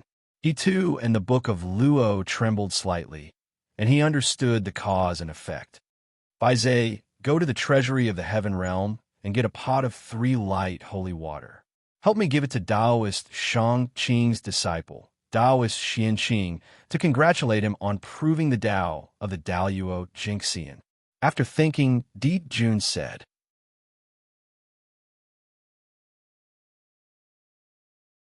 Chapter 244. The Khanate Clear Chi was born with great karma with the heaven realm. If he showed his goodwill now, he might become a great help to the heavenly court in the future. If his disciple was in danger, how could Taoist Shangqing, as his master, not do anything? The 3 pure ones had always been one. Since Taoist Shangqing took action, the other pure ones and pure ones would definitely take action. In this way, the heavenly court would have 3 more saints to help them. Wouldn't that be a great thing? With this thought in mind, Di Jun made such a decision. One had to know that the pot of triple brilliance holy water that Di Jun mentioned was not an ordinary pot. How could a pot used by a great medium be the same as an ordinary pot? That pot was at least the size of a pond, maybe even bigger. Triple brilliance holy water was formed by the 3 lights of the sun, moon, and stars. It was one of the 10 great Khanate holy waters of the Eldritch world. The value of a pond of Khanate holy water was no less than a superior grade Khanate spiritual treasure. Only Di Jun, who possessed the heavenly cycle of stars, could be so extravagant. A pond of triple brilliance holy water was given away as a gift without a care. How generous! Yes, your majesty. Although he was confused about who Taoist Xianqing was, Baizhe did not hesitate to accept the order after hearing Di Jun's order. With the integration of the heaven realm's origin, the 36 heavens under Xianqing's feet underwent a miraculous change. In the heavens, Khanate Tao patterns were born. They contained an inexplicable power, causing the space in the heavens to gradually have a sense of reality. Then, the heavenly palace appeared. It was beautiful and emitted an inexplicable Tao rhythm, covering the layers of heavens. Rumble. The 36 heavens suddenly shrunk and turned into a Tao seal surrounded by immortal light, falling into Xianqing's hand. 36 heavenly Tao scriptures. Feng Zichen muttered to himself as he played with the Tao seal in his hand. With the support of the heaven realm's origin, the 36 heavens underwent a tremendous change. It turned from a vision into a Khanate Tao scripture. This Khanate Tao scripture recorded the evolution of the Khanate Clear Chi.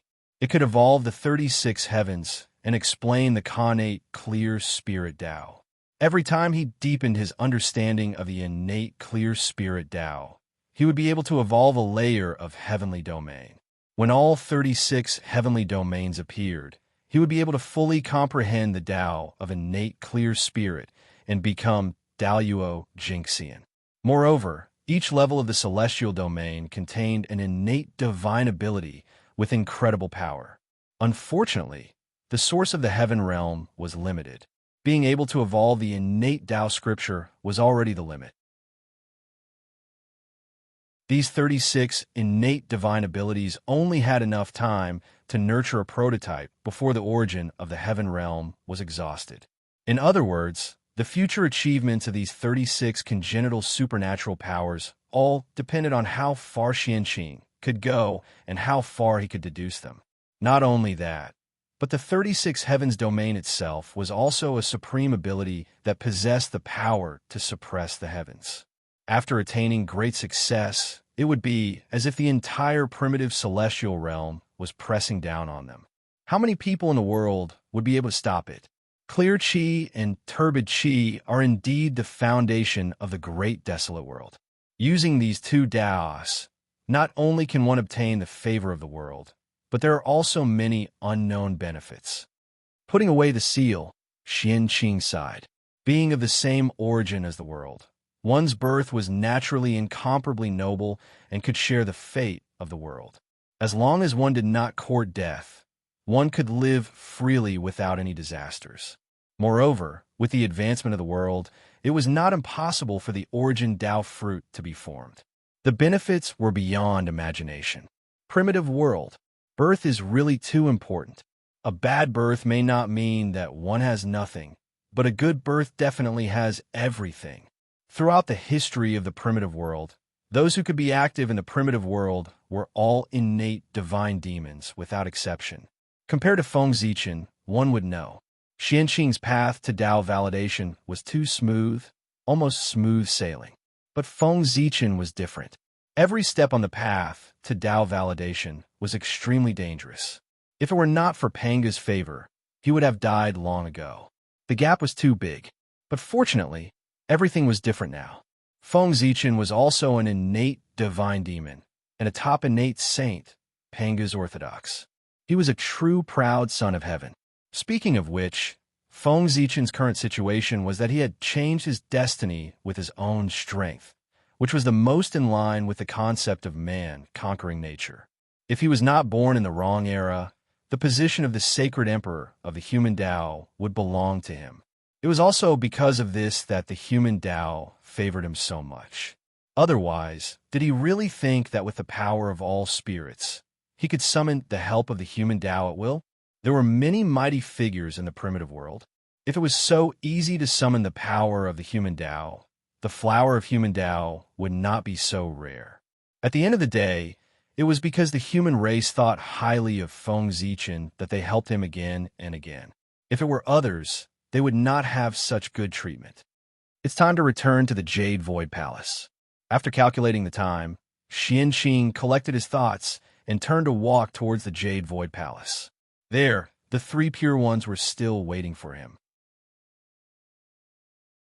As the first disciple of the third generation of the celestial sect of wonders, Xianqing had proven his Tao, Daoyuo Jingxian. It was a big deal that the celestial sect of wonders had a successor.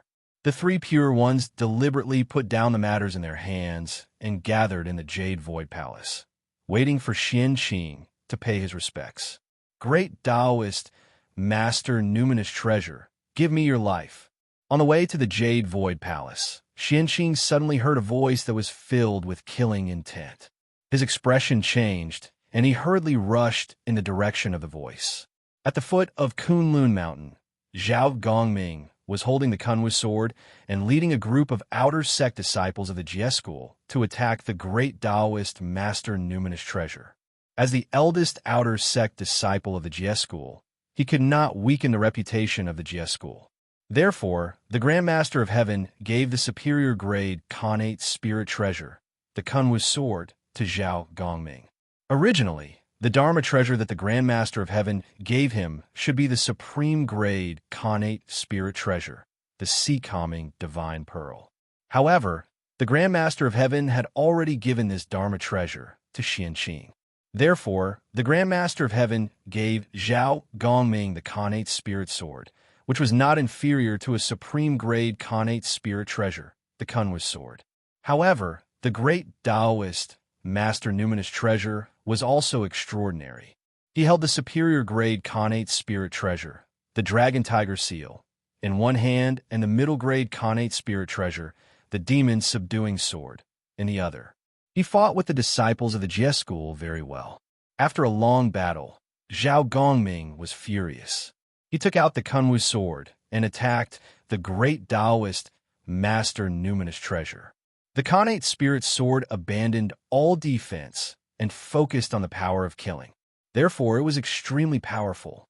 In addition, Zhao Gongming suddenly attacked without any warning. For a moment, the great Taoist master numinous treasure was in danger. Stop! Xianqing saw this scene as soon as he arrived.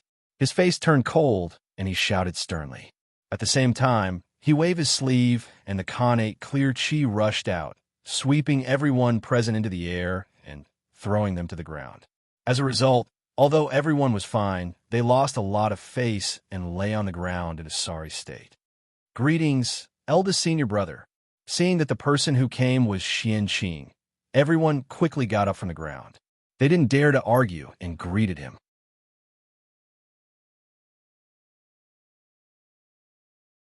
Chapter 245. All right, you're all promising. The senior and junior brothers of the same lineage actually fought to the point of fighting each other. Moreover, it's at the foot of Kunlun Mountain. You're really capable. As he spoke, Xianqing pointed at everyone and scolded sternly. Do you still have master and uncle masters in your hearts? Do you still have any feelings for them? As long as there is any friendship in their hearts, why would they do such a thing that would hurt their loved ones and make their enemies happy? The current three pure ones had yet to split up. They were a family. If the disciples of Jie School and Chan School were to engage in a life and death battle at the foot of Kunlun Mountain, wouldn't they become the joke of the primordial world? Eldest senior brother, we treat them as our senior and junior brothers, but they might not think highly of us. Perhaps they might even think that we're climbing up the social ladder. At that moment, Zhao Gongming calmed down and said indignantly, there were all kinds of disciples in Jie School. There were Khanate god fiends from the top of the primordial world, as well as Khanate life forms with feathers and feathers. There were many kinds of them. Khanate god fiends were still all right and came from noble backgrounds. However, Khanate life forms came from humble backgrounds and were not liked by the heavenly lord of primordial beginning. In addition, their bad habits had not disappeared. Ever since they arrived at Kunlun Mountain, they would gather together to drink and have fun or play in the mountains. The spiritual beasts of Kunlun Mountain suffered and were satisfied by their appetites. They stirred up the Kunlun Mountain into a mess and completely messed up the peace of the place. Even the Grand Pure One was a little unhappy. The disciples of Chan School were different. They were carefully selected by the heavenly lord of primordial beginning. The 12 personal disciples and 2 in-name disciples were all Khanate god fiends. They were extremely noble and were favored by him. Xianqing did not know how much the disciples of Chan School had learned from the heavenly lord of primordial beginning. However, they had learned most of the personality and style of the heavenly lord of primordial beginning. Therefore, they were disdainful of the disciples of Jie School. However, the disciples of the two sects often had conflicts, but it had never been like today. Both sides wanted to kill each other. That was also the reason why Xianqing was angry. Shut up. What are you saying? We're all fellow apprentices. There's only the difference of seniority. There's no such thing as high or low. Today, you and the others at the foot of Kunlun Mountain recklessly used your weapons and violated the sect's rules. The poor way will punish you to go into seclusion in the Immortal's Cave and reflect on your mistakes. You are not allowed to come out for 1,000 years. Then, Xianqing asked them, so are you convinced? There were many disciples in Jie School. The Grand Master of Heaven could not take care of every disciple. Therefore, other than the personal disciples, all the outer sect disciples were handed over to Xianqing to manage. We will obey eldest senior brother's orders. With this reason, Zhao Gongming and the others did not dare to talk back to Xianqing. They quickly bowed to him and left. Soon, only Xianqing and the great Taoist Master Numinous Treasure were left. What's the matter? Do you have something to say, Ling Bao? Seeing that the great Taoist Master Numinous Treasure did not leave, Xianqing said unhappily, eldest senior brother, I refuse to accept this. It was clearly your Jie School disciples who attacked first. Why do I have to be punished as well? Besides, you're a member of Jie School, and I am a member of Chan School. Even if you want to punish me, it should be up to Master. What kind of logic is it for you to punish me? The great Taoist Master Numinous Treasure cupped his hands and said unwillingly. What he meant was, you are a disciple of Jie School. What right do you have to punish a disciple of Chan school? The pride of a disciple of a saint was undoubtedly displayed on him. The poor way can't punish you? Very good, great Taoist, master numinous treasure. You are really good. At this moment, Xianqing was about to explode. If they treated him like this, one could imagine what kind of attitude the disciples of Chan school usually had towards the disciples of Jie school. He was afraid that he would directly vent out the words of putting on hair and feathers, wet and oviparous. In that case, not to mention the disciples of Jie school, even anyone in the primordial world could suffer such a great humiliation and not be angry. No wonder Zhao Gongming and the others had killing intent. If this happened to Xianqing, he would not be able to tolerate it. In addition, the great Taoist, Master Numinous Treasure's name was similar to the Grand Master of Heavens. No matter how the disciples of Jie school treated him, it would not be surprising. The poor way wants to see today. If I punish you, will second Uncle Master punish me or punish you?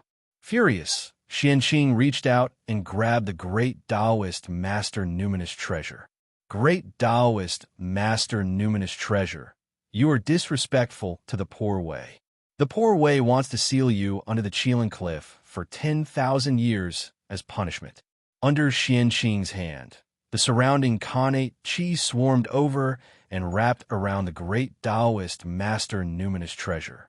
No matter how much strength he used, the Dragon Tiger Seal and the Demon Subduing Sword could not break free at all. They could only obediently be captured. Fellow Taoists, stop!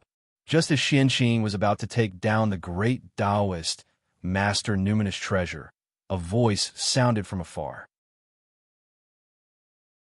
At the same time, a pale green ruler suddenly appeared and shattered Xianqing's seal, wanting to take away the great Taoist Master Numinous Treasure. Get lost! Xianqing's eyes turned cold. He did not care who it was. He flipped his hand and threw out a Tao seal. It evolved into the 36 heavenly domains in the air. It was like an eternal heavenly realm that enveloped the great Taoist Master Numinous Treasure. It was the supreme mystical ability that he had just obtained, the 36 heavenly palaces. Today, Xianqing was determined to teach the great Taoist Master Numinous Treasure a lesson. Unless the 3 pure ones came personally, it would be useless. Under the 36 heavenly domains, the great Taoist Master Numinous Treasure felt that the future was dark when he sensed the vast heavenly might. All his paths of survival had been cut off. All his vitality was about to be wiped out. He was bound to die. He could not help but tremble in shock. He could not help but shout, "Teacher, save me." Clearly, he recognized the identity of the person who came. In Kunlun, there is only one person who could be addressed that way by the great Taoist Master Numinous Treasure. He was the deputy sect master of Chan School, one of the 3,000 guests of the Purple Cloud Palace, Taoist Randang. Fellow Taoist, please calm down. You're already the Daluo Taoist priests. You are high and mighty.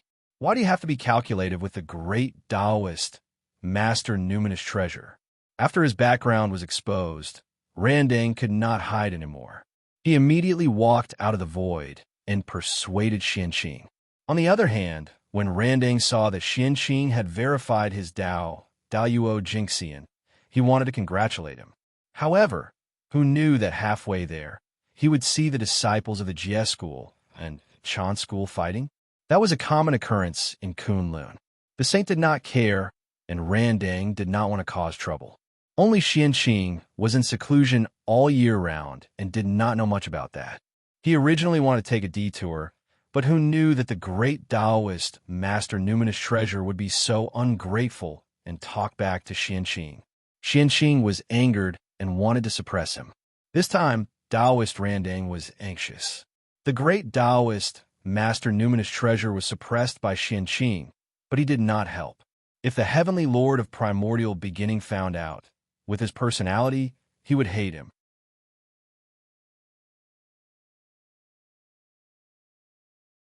Chapter 246. Xianqing was the first disciple of the 3 pure ones. The great Taoist master numinous treasure was disrespectful to him and dared to talk back to him. In the end, he was suppressed by him. Even if Heavenly Lord Yuanshi knew about this, he would not punish Xianqing. On the contrary, he would reward him and reprimand the great Taoist master numinous treasure. He would blame him for not knowing how to respect his elders and stand up for Xianqing. The Heavenly Lord of primordial beginning valued etiquette the most. The great Taoist master numinous treasure's actions thought that he had increased the prestige of Chan school, but in fact, he had deeply angered the Heavenly Lord of primordial beginning. Otherwise, with such a commotion here, how could the Heavenly Lord of primordial beginning, who loved his disciple, not help? It was all because the actions of the great Taoist master numinous treasure had angered him. He had used Xianqing to teach him a lesson. Furthermore, when this matter was over, the great Taoist master numinous treasure would definitely be reprimanded when he returned to the Jade Void Palace. However, that was the treatment of Xianqing and had nothing to do with Taoist Rendezvous. This matter had caused the Heavenly Lord of primordial beginning to lose face. He must have a belly full of anger to vent.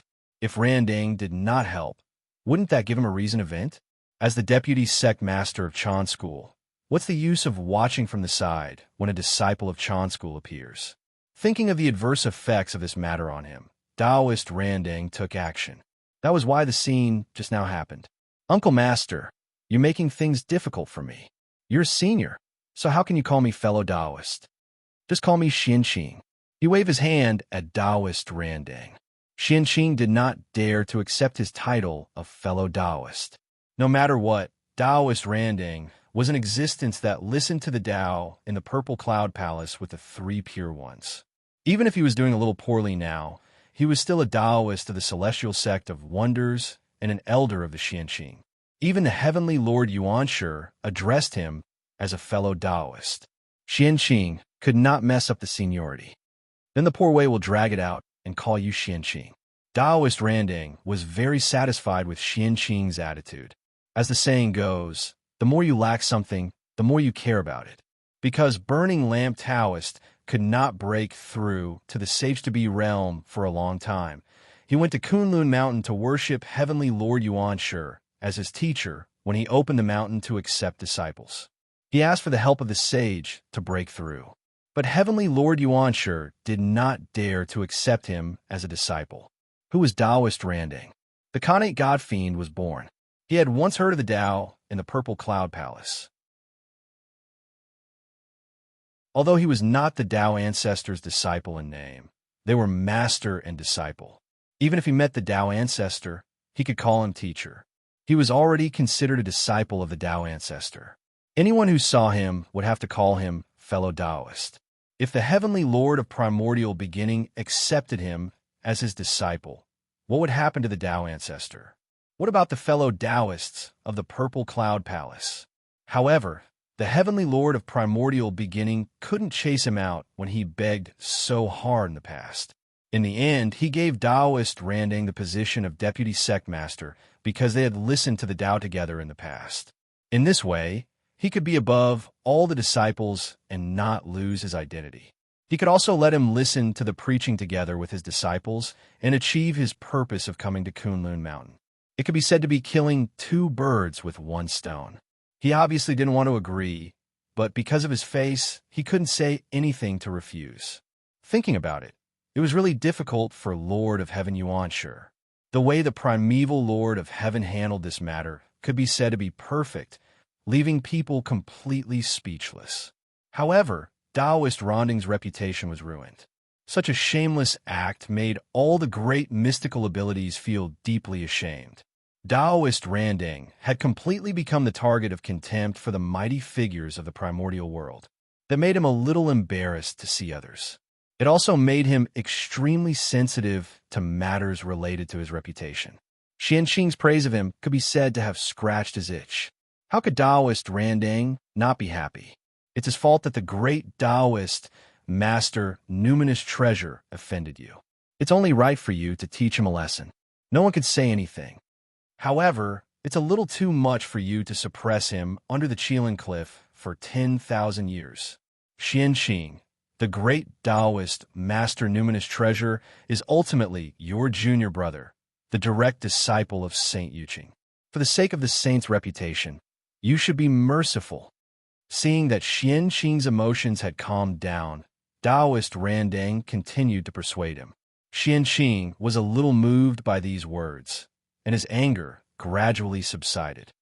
Numinous Treasure, you're so presumptuous. Xianqing is your eldest senior brother. It's fine if you don't respect him, but you actually dare to speak rudely to him. Have you ever taken the teachings that Taoist brother has given you to heart? Do you still have any respect for seniority in your eyes? What a bastard. Aren't you going to apologize to your eldest senior brother? At that moment, Taoist Randang suddenly glared at the great Taoist Master Numinous Treasure and scolded him fiercely. Eldest senior brother, Numinous Treasure was bewitched. That's why he spoke rudely to you. I know I was wrong. Please, for the sake of Master, spare me this time. After receiving Taoist Ronding's reminder, the great Taoist Master Numinous Treasure hurriedly begged Xianqing for mercy. He no longer had the arrogance from before. Ever since Taoist Randang learned that Xianqing had already verified the Tao of Daluo Jingxian, the great Taoist Master Numinous Treasure knew that he was most likely in trouble this time. The Daluo could not be humiliated easily. That was definitely not empty words in the primordial world. As long as the great Taoist Master Numinous Treasure did not become the Daluo Jingxian, he had to maintain enough respect when facing the real Daluo Jingxian. Even if he was the disciple of a saint, he was no exception. Otherwise, even if the great Taoist Master Numinous Treasure was taught a lesson, the Heavenly Lord of Primordial Beginning could not say anything. He was already like that when facing outsiders, let alone Daluo Jingxian, who was in front of him, who was his eldest senior brother. The great Taoist Master Numinous Treasure had already imagined his master's furious expression when he found out about this. He could not help but feel regretful and felt that he should not have been too arrogant. Unfortunately, it was too late to regret now. He only hoped that Teacher Ronding's pleas would work. Lowering his head, the great Taoist Master Numinous Treasure thought silently. He had no choice in this situation. Taoist Randang was his only hope. Although Xianqing's Tao verification caused a huge commotion, what kind of place was Kunlun Mountain?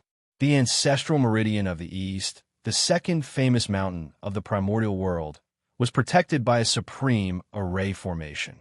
Therefore, the phenomenon of Xianqing's Tao verification was spontaneously concealed by Kunlun Mountain.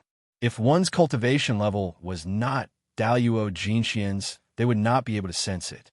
However, the great Taoist Master Numinous Treasure of Tai Jingxian naturally did not know.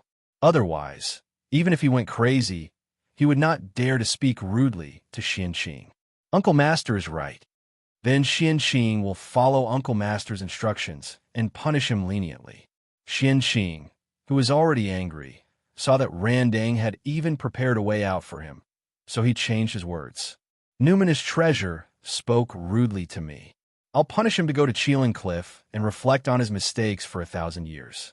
Previously, the disciples of Jie School had already returned to their cave abodes to reflect on their mistakes for 1,000 years.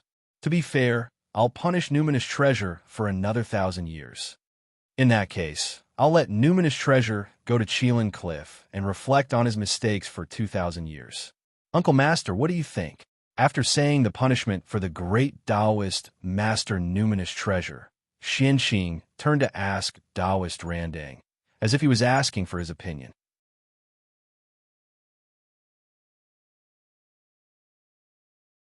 Chapter 247.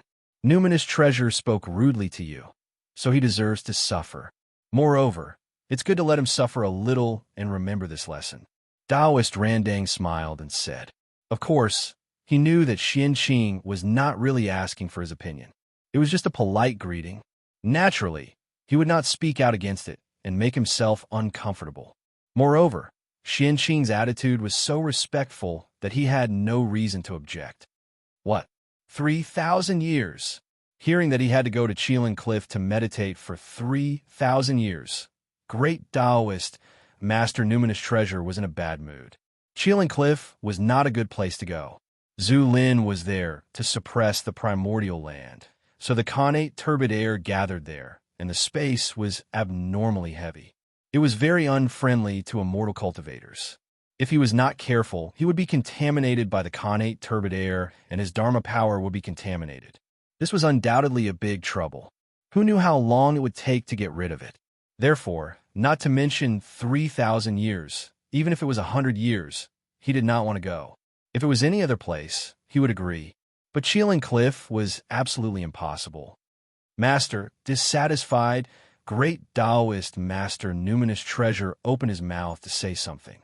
He saw Taoist Rendezvous wave his hand and send out a ray of light, sending him down the Cheeling Cliff. Seeing the dissatisfaction on great Taoist Master Numinous Treasure's face, Rendezvous hurriedly suppressed him to prevent him from saying anything unwise and causing the situation to change.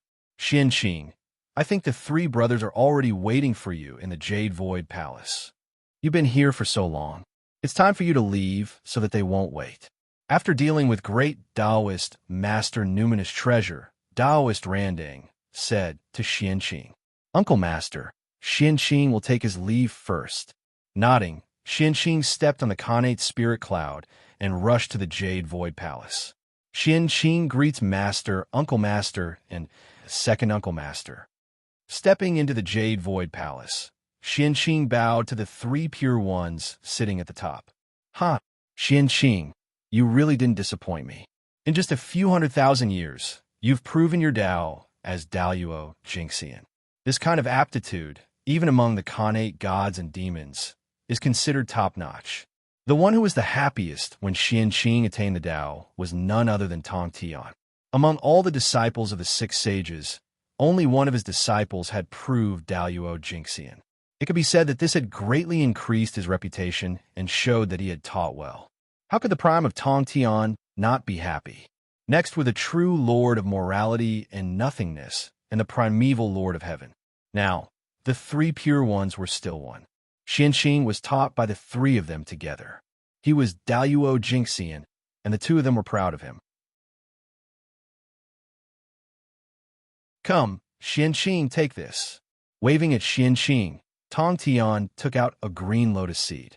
The lotus seed wasn't big, but it was verdant and exuded dazzling divine light of creation. It was not the usual white color, but the rarely seen green color. It was extremely mystical. Master, this is... Holding the lotus seed in his hand, Xianqing could not help but feel surprised when he felt the creation chi contained within it. This creation chi was a bit too much. At this moment, Xianqing had a feeling that even the white lotus seed of purification that he gave Ao Shui and the black lotus seed of destruction in his hand were not as precious as the green lotus seed in front of him. But how could this be? The white lotus seed of purification was born from the creation of heaven and earth, and the black lotus seed of destruction was born from the origin of the upper-grade primordial spiritual root. Both of them were treasures that were hard to find in the untainted land. They were not inferior to upper-grade primordial spiritual treasures, and even surpassed them. Xianqing really could not think of a lotus seed that was more powerful than them. The four great lotus seeds were already the most powerful in the untainted land. There were no more lotus seeds in the untainted land that were more powerful than them. Who produced this lotus seed? It could not be the green lotus of creation, right? This is a primordial treasure, the lotus seed produced by the 24th grade green lotus of creation.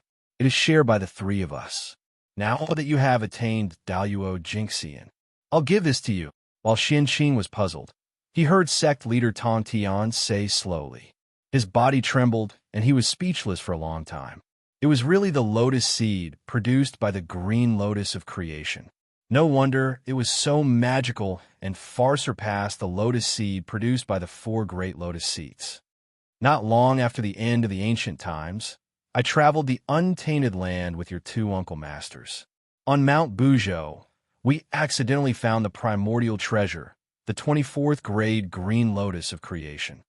At that time, under the influence of the way of heaven, the green lotus of creation turned into 3 primordial spiritual treasures. They are my chinkping sword, your Uncle Master's dragon-head walking stick, and your second Uncle Master's 3 precious jade rui scepter, to show that the 3 pure ones were originally one family. Although the green lotus of creation disappeared, the lotus seed that it had produced previously remained and was kept by the 3 of us. Sect leader Tong Tian pointed at the lotus seed in Xianqing's hand and introduced it. The green lotus of creation produces a lotus seed, which means inheritance. The 3 pure ones accepting Xianqing also means inheritance. Today, passing the green lotus of creation to you is to announce to the world that you, Xianqing, are the most orthodox successor of the 3 pure ones and can inherit their mantle.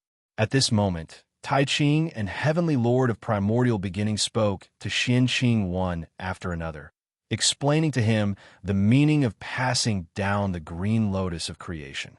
Yes, the green lotus of creation was the child of the green lotus of creation. As a disciple personally taught by the 3 pure ones, Xianqing was of the same origin as them. Wasn't he equivalent to their child? The green lotus of creation belonged to the 3 pure ones, and the green lotus of creation belonged to Xianqing. The 4 of them were one, and they were of the same origin. It meant that the 4 of them were one, and the inheritance was orderly. They all had the green lotus of creation. Buzz, buzz, buzz.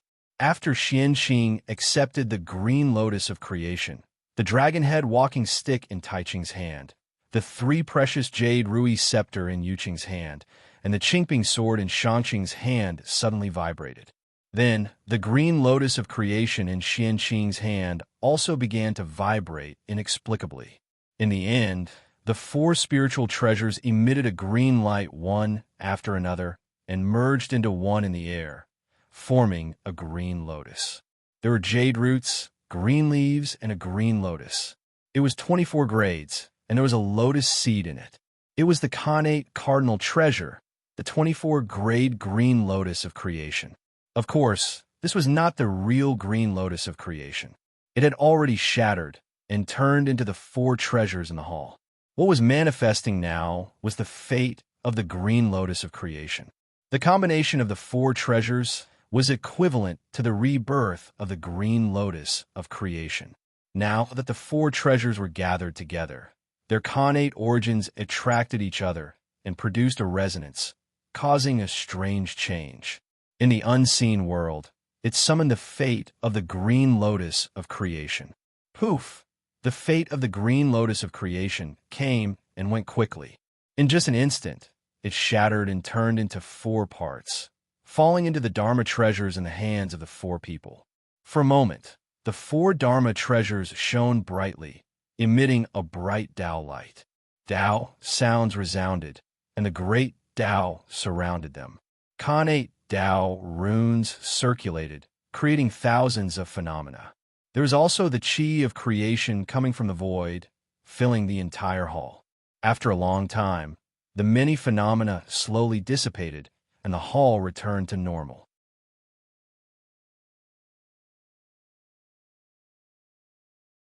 Chapter 248. At that moment, Xianqing looked at the lotus seed in his hand again and felt that it was different from before. However, he could not tell what was different. Helplessly, he looked at the 3 pure ones with a puzzled gaze. Oh, I didn't expect there to be such a change when the 4 treasures are gathered. After sizing up the dragon-headed walking stick in his hand for a while, the Grand Pure One said slowly, "Father stepped on the chaos green lotus and opened the sky. The birth of the primordial world absorbed a lot of the origin of the chaos green lotus. Therefore, the creation green lotus that has inherited the origin of the chaos green lotus is also one of the heaven-opening treasures. It has great power and luck. Unfortunately, before the creation green lotus was fully nurtured, it was broken down by the 3 of us, causing the heaven-opening luck to be lost. It's also because of fate. Today, the 4 treasures are gathered and resonated.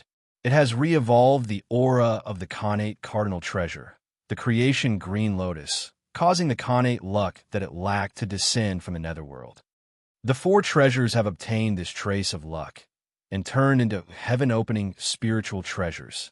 Many changes have occurred, but the poor way can't tell what kind of changes they are. You still have to figure it out yourself. Those words were obviously directed at Xianqing. After all, the three pure ones were saints. They could know the cause and effect with just a thought. However, Xianqing did not have that ability. Sigh, this heaven-opening luck came a little late. If it had descended before we attained the Tao, it might have saved us a lot of trouble. However, now that it has descended, we have already become saints. The effect it can have is negligible. This luck is no longer of much use. Seeing the heaven-opening luck, the heavenly lord of primordial beginning seemed to have thought of some past events. He could not help but sigh and sigh. Although the heaven-opening luck was extraordinary, after the creation Green Lotus was shattered, a lot of the heaven-opening luck contained in it had scattered. There was not much left. Moreover, after descending here, the heaven-opening luck that was not much to begin with was divided into four. In that case, the four of them did not obtain much luck. Saints were superior to everything, unless it was like the three heaven-opening treasures, which carried incomparable heaven-opening luck. It would be of help to them. A trace of heaven-opening luck was far from enough. However, this luck is useless to us, but it is of great use to you, Xianqing. The Grand Pure One smiled and suddenly said. Then he pointed at the dragon head walking stick in his hand, and a misty green light flew out and fell into the green lotus seed in Xianqing's hand. It was the green lotus of creation that hung down to open the heaven's luck. That's right.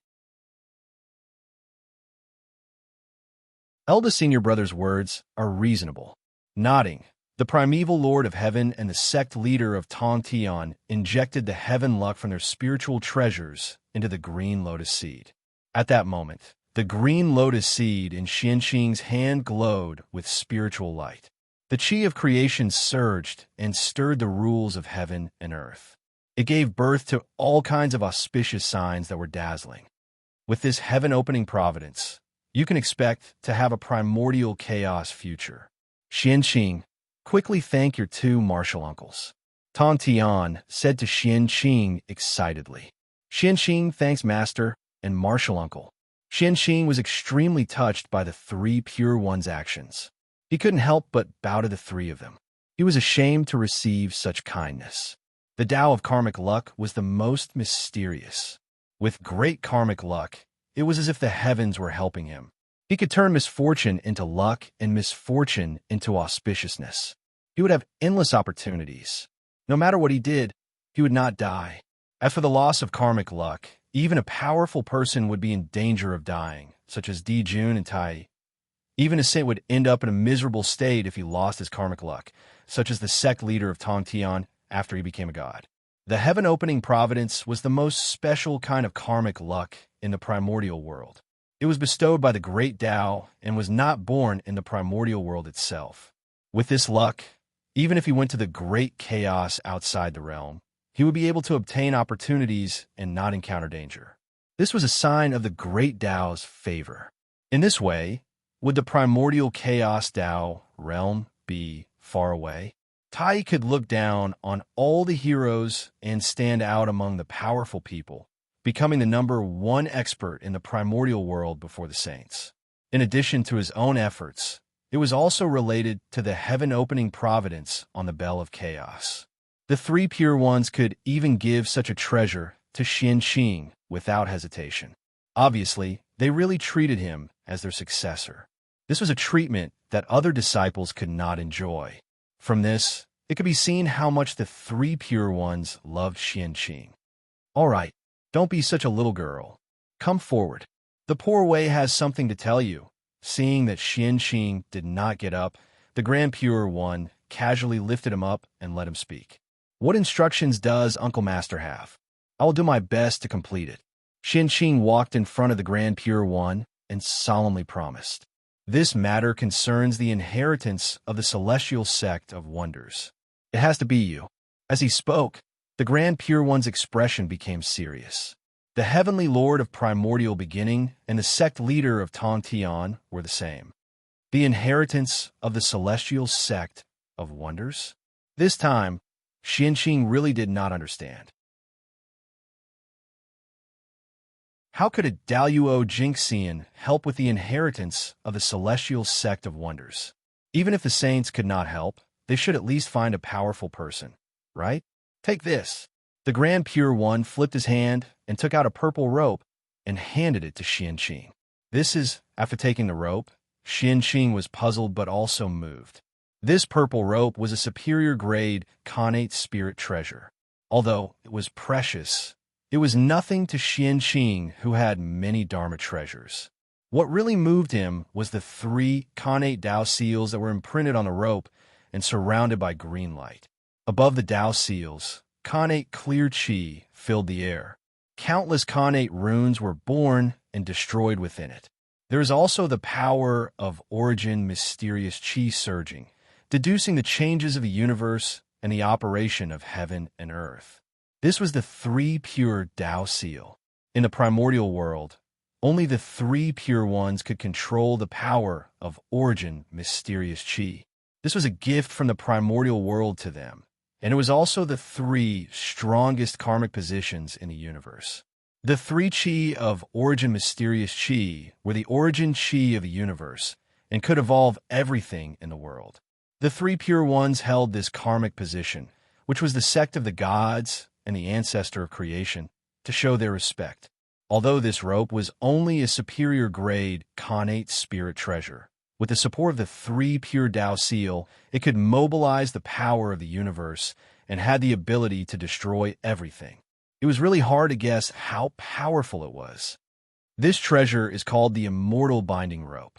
Although it is only a superior grade connate spirit treasure, with the support of the 3 of us, its power is second only to connate cardinal treasures.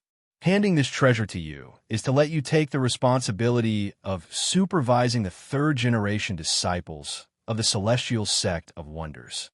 In the future, when you travel in the primordial world, whenever you see a disciple of the celestial sect of wonders, be ruthless, murderous, cruel, and unscrupulous, you can use this treasure to take them down. According to their merit and karma, you can either imprison or kill them to protect the reputation of the celestial sect of wonders. Hearing this, Xianqing's heart skipped a beat. The Grand Pure One had asked him to supervise the 3rd generation disciples of the celestial sect of wonders. This wasn't a good job.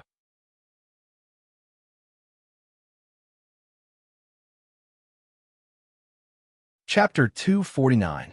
Among the 3rd generation disciples of the celestial sect of wonders, the disciples of the Jie sect were the ones who had misbehaved and did not abide by the rules of the celestial sect of wonders. In other words, if Xianqing accepted this task, the first to fall into his hands would most likely be his junior brothers. The realm of the saint was high and profound. He was one with the heavenly Tao. He might not care too much about those disciples who had negative karma. If they died, they died. However, Xianqing's realm was not as profound as that of a saint. He could not do anything to his junior brother. Moreover, even if he hardened his heart and dealt with a few of his junior brothers, what would others think? Wouldn't he be cutting himself off from Jie school? Moreover, the disciples of the celestial sect of wonders were not limited to the successors of the 3 sections. This included the successors of the Western sect and the 3,000 mortal guests of the Purple Cloud Palace. They were all considered successors of the celestial sect of wonders. If Xianqing touched their disciples, it would be terrible. Due to Xianqing's identity, the great mediums might say something on the surface. They might even praise Xianqing and thank him for cleaning up the mess for them. However, no one knew how they would plot against Xianqing in the dark. If my disciple makes a mistake, I will discipline him myself. Why do I need an outsider like you to meddle in my business and teach my disciple a lesson? What kind of logic was this? Behind closed doors, he could hit his own child however he liked. However, outsiders were not allowed to interfere. The great divine powers of the great desolate world were just that tyrannical, supervising the disciples of the celestial sect of wonders. There weren't many benefits to this job, but there were a lot of bad things. The better he did, the more people he would offend. If he didn't do it well, he would incur the displeasure of the three pure ones. No matter what he did, he could not do it well. If he could not satisfy everyone, he would definitely offend people. This was truly a tough job in the Great Desolate Inn. Eldest martial uncle, Xianqing has only cultivated for a few 100,000 years. In the celestial sect of wonders, I have yet to make any contributions. How can I bear such a heavy responsibility? I hope that martial uncle will consider carefully and choose another talent. There are many immortal true immortals in the Xian sect. Among them, there are many who surpass Xianqing in terms of cultivation, character, and achievements. Among them, there must be someone who can fulfill Uncle's conditions and take on this heavy responsibility. Xianqing bowed to the Grand Pure One and declined with his lack of qualifications. His goal was to return to the Three Immortal Island and be the ancestor of the itinerant immortals there, living a carefree life. And to sit in that position, not to mention offending people, just dealing with the karma that tainted one's body every day would take an unimaginable amount of time. It would completely lose the original intention of being free and unfettered. Xianqing was not stupid. He had a bright future ahead of him. How could he be interested in such a position of karma entanglement? Karma was what delayed cultivation the most. Xianqing's words were reasonable and convincing. However, what kind of person was the Grand Pure One? With a thought, he could find out the past and future. How could Xianqing's thoughts be hidden from him? He smiled and said, "You're quite crafty. However, this position belongs to none other than you." Then, without giving Xianqing a chance to answer, he continued, "The celestial sect of wonders only has 4 direct disciples. Poor Wei, your master, your uncle master, and your uncle master Nuo. The rest, such as Zhuan Ti, Dijun, Xinyuanzi, and Mingyi, are all external disciples of the celestial sect of wonders. What qualifications do they and their disciples have to bear this heavy responsibility? Doesn't this mean that there is no direct disciple of the celestial sect of wonders? Therefore, the person who supervises the disciples of the celestial sect of wonders must be a direct disciple of the celestial sect of wonders. However, your uncle Master Nuo has never established a sect, nor has she accepted any disciples. The only disciple is the leader of the human race. It's not suitable for her to interfere in the affairs of the celestial sect of wonders. After thinking about it, you're still the most suitable. You're the direct disciple of the celestial sect of wonders and the first disciple of the 3rd generation. Your cultivation has also reached the level of Daluo Jingxian. You're simply the chosen one. Although there were many disciples of the 3 pure ones, Xianqing was the only one who could win the hearts of the 3 at the same time. He was also the only one who had attained the Tao of Daluo Jingxian. In this way, who would be chosen if not him? Yes, Xianqing will obey Uncle Master's decree. Xianqing had no room to refuse and could only accept the order helplessly. Very good. You were born from the innate clear qi and are the most noble. You are the Taoist priests of the celestial path. Today, the poor Wei conferred you as the celestial lord of the celestial sect of wonders. You will hold the immortal binding rope and supervise all the disciples of the celestial sect of wonders. You can punish anyone who violates the rules of the celestial sect of wonders. You have to be fair and just. You can't act recklessly and cause trouble for your own power. The Taiching sage was the first direct disciple of Hongjun, the first disciple of the celestial sect of wonders and the future leader of the celestial sect of wonders. In this era, when Hongjun Taoist was in seclusion, he was the nominal leader of the celestial sect of wonders. Therefore, conferring a celestial lord was nothing to him. As the Taiching sage's voice fell, the fate of the celestial sect of wonders in the unseen world sensed it. A streak of purple gas dropped down and turned into a karmic position of the heavens and earth, entering Xianqing's body.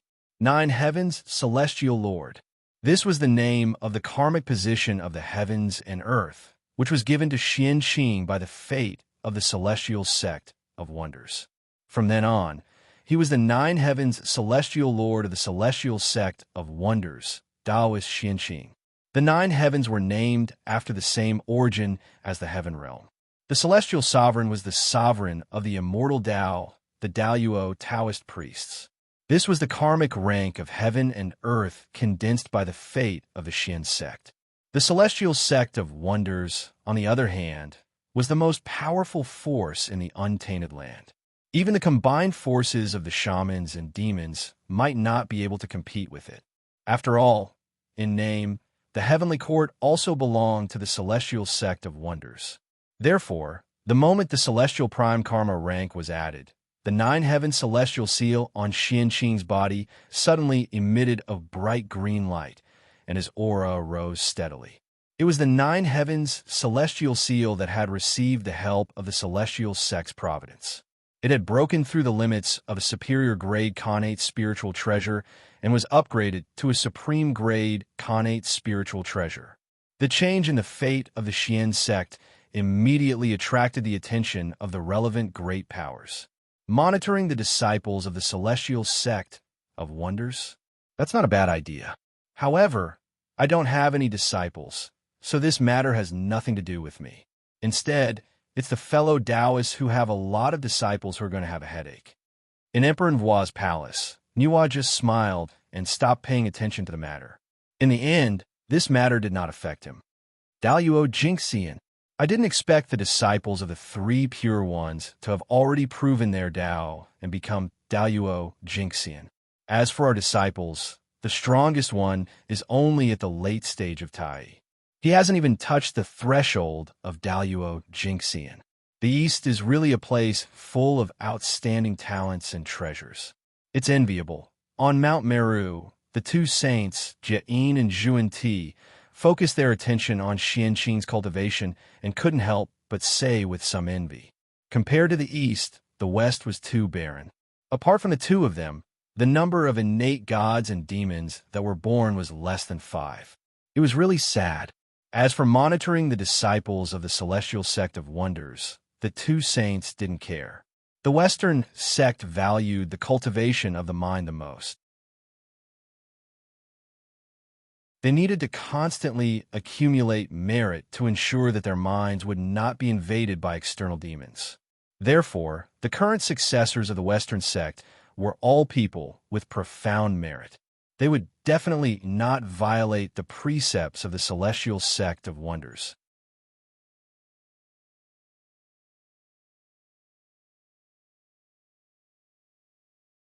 Chapter 250. The Nine Heavens, Immortal Venerables. What is that eldest senior brother trying to do? Why did he have to create an immortal venerables and supervise the disciples of the celestial sect of wonders? What an eventful time. Even the celestial sect of wonders has been affected. It seems that it's better to let the disciples go out less during this calamity. Although many great mystical abilities of the celestial sect of wonders were puzzled by the Grand Pure One's actions, it did not stop them from coming up with a countermeasure. Xianqing, go ahead. Below Kunlun Mountain, your opportunity has arrived. After the matter was settled, the Grand Pure One waved his hand and said to Xianqing, Opportunity? What opportunity? I often live in Kunlun Mountain and have no contact with the outside world. How can I have an opportunity? Although he was puzzled with the Grand Pure One's realm, he would not speak without thinking. If he said that there was an opportunity, there must be an opportunity. With that thought in mind, Xianqing bowed to the three of them.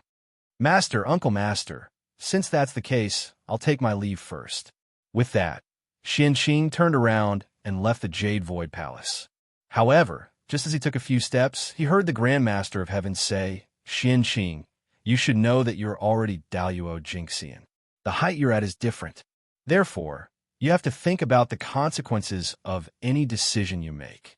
Don't regret it in the future. Remember, Daoyuo has no regrets. Xianqing stopped and turned around. He replied, Yes, Master. I'll remember it. Daoyuo had no regrets. He knew that. Daoyuo Jingxian had proven his Tao in the universe and was eternal and unique. Every action could leave a deep mark on the river of time and space. In the primordial world, because of Mount Buzhou, The river of time and space was extremely stable. No one could disturb it. Therefore, what Daluo Jinxian did was a permanent past. Regardless of whether it was right or wrong, it could not be changed. Once he did it, he could not regret it. That was Daluo, had no regrets. Yes, just remember it. Don't cause trouble when you're outside. Don't be afraid of trouble. I and your two uncle masters have always been behind you. Tong Tian nodded and said in an inexplicable tone, Master, did something happen? Sect leader Tong Tian's words confused Xianqing. He didn't know what was going on, so he couldn't help but ask. Nothing serious. Go quickly. Don't let them wait for too long. The sect leader of Tong Tian urged, shaking his head. Then all right, Xianqing will leave now. Since Tong Tian didn't want to say more, Xianqing didn't ask more. He bowed again and left the Jade Palace. This time, no one spoke to stop him. Senior brother, junior brother, now that this matter is settled, I still have other matters to attend to, so I'll head back first. Not long after Xianqing left, the Heavenly Lord of Primordial Beginning said to the Grand Master of Heaven and the Grand Pure One beside him, Junior brother, just do what you have to do. There's no need to care about the poor way, the Grand Pure One replied. The Prime of Tong Tian nodded in agreement. Are you Taoist, Xianqing? As soon as he arrived at the foot of Kunlun Mountain, Xianqing heard someone calling him. He couldn't help but look over. He saw a middle-aged man dressed as a scholar, sizing him up with a smile. Looking at the person in front of him, Xianqing's eyes narrowed slightly. This person was not simple. His aura was hidden, but it gave people a feeling of looking up at a tall mountain. What's more, Xianqing actually felt a strong sense of danger from him. It was as if this person could bring him fatal danger. This person was Daluo Jinxian, the kind of Daluo who had reached the end of Daluo Jinxian's path and was about to break through to the quasi-saint realm. Otherwise, he wouldn't have given Xianqing such a great sense of danger. It's the poor way. May I know who you are? Why have you come to Kunlun Mountain to look for me?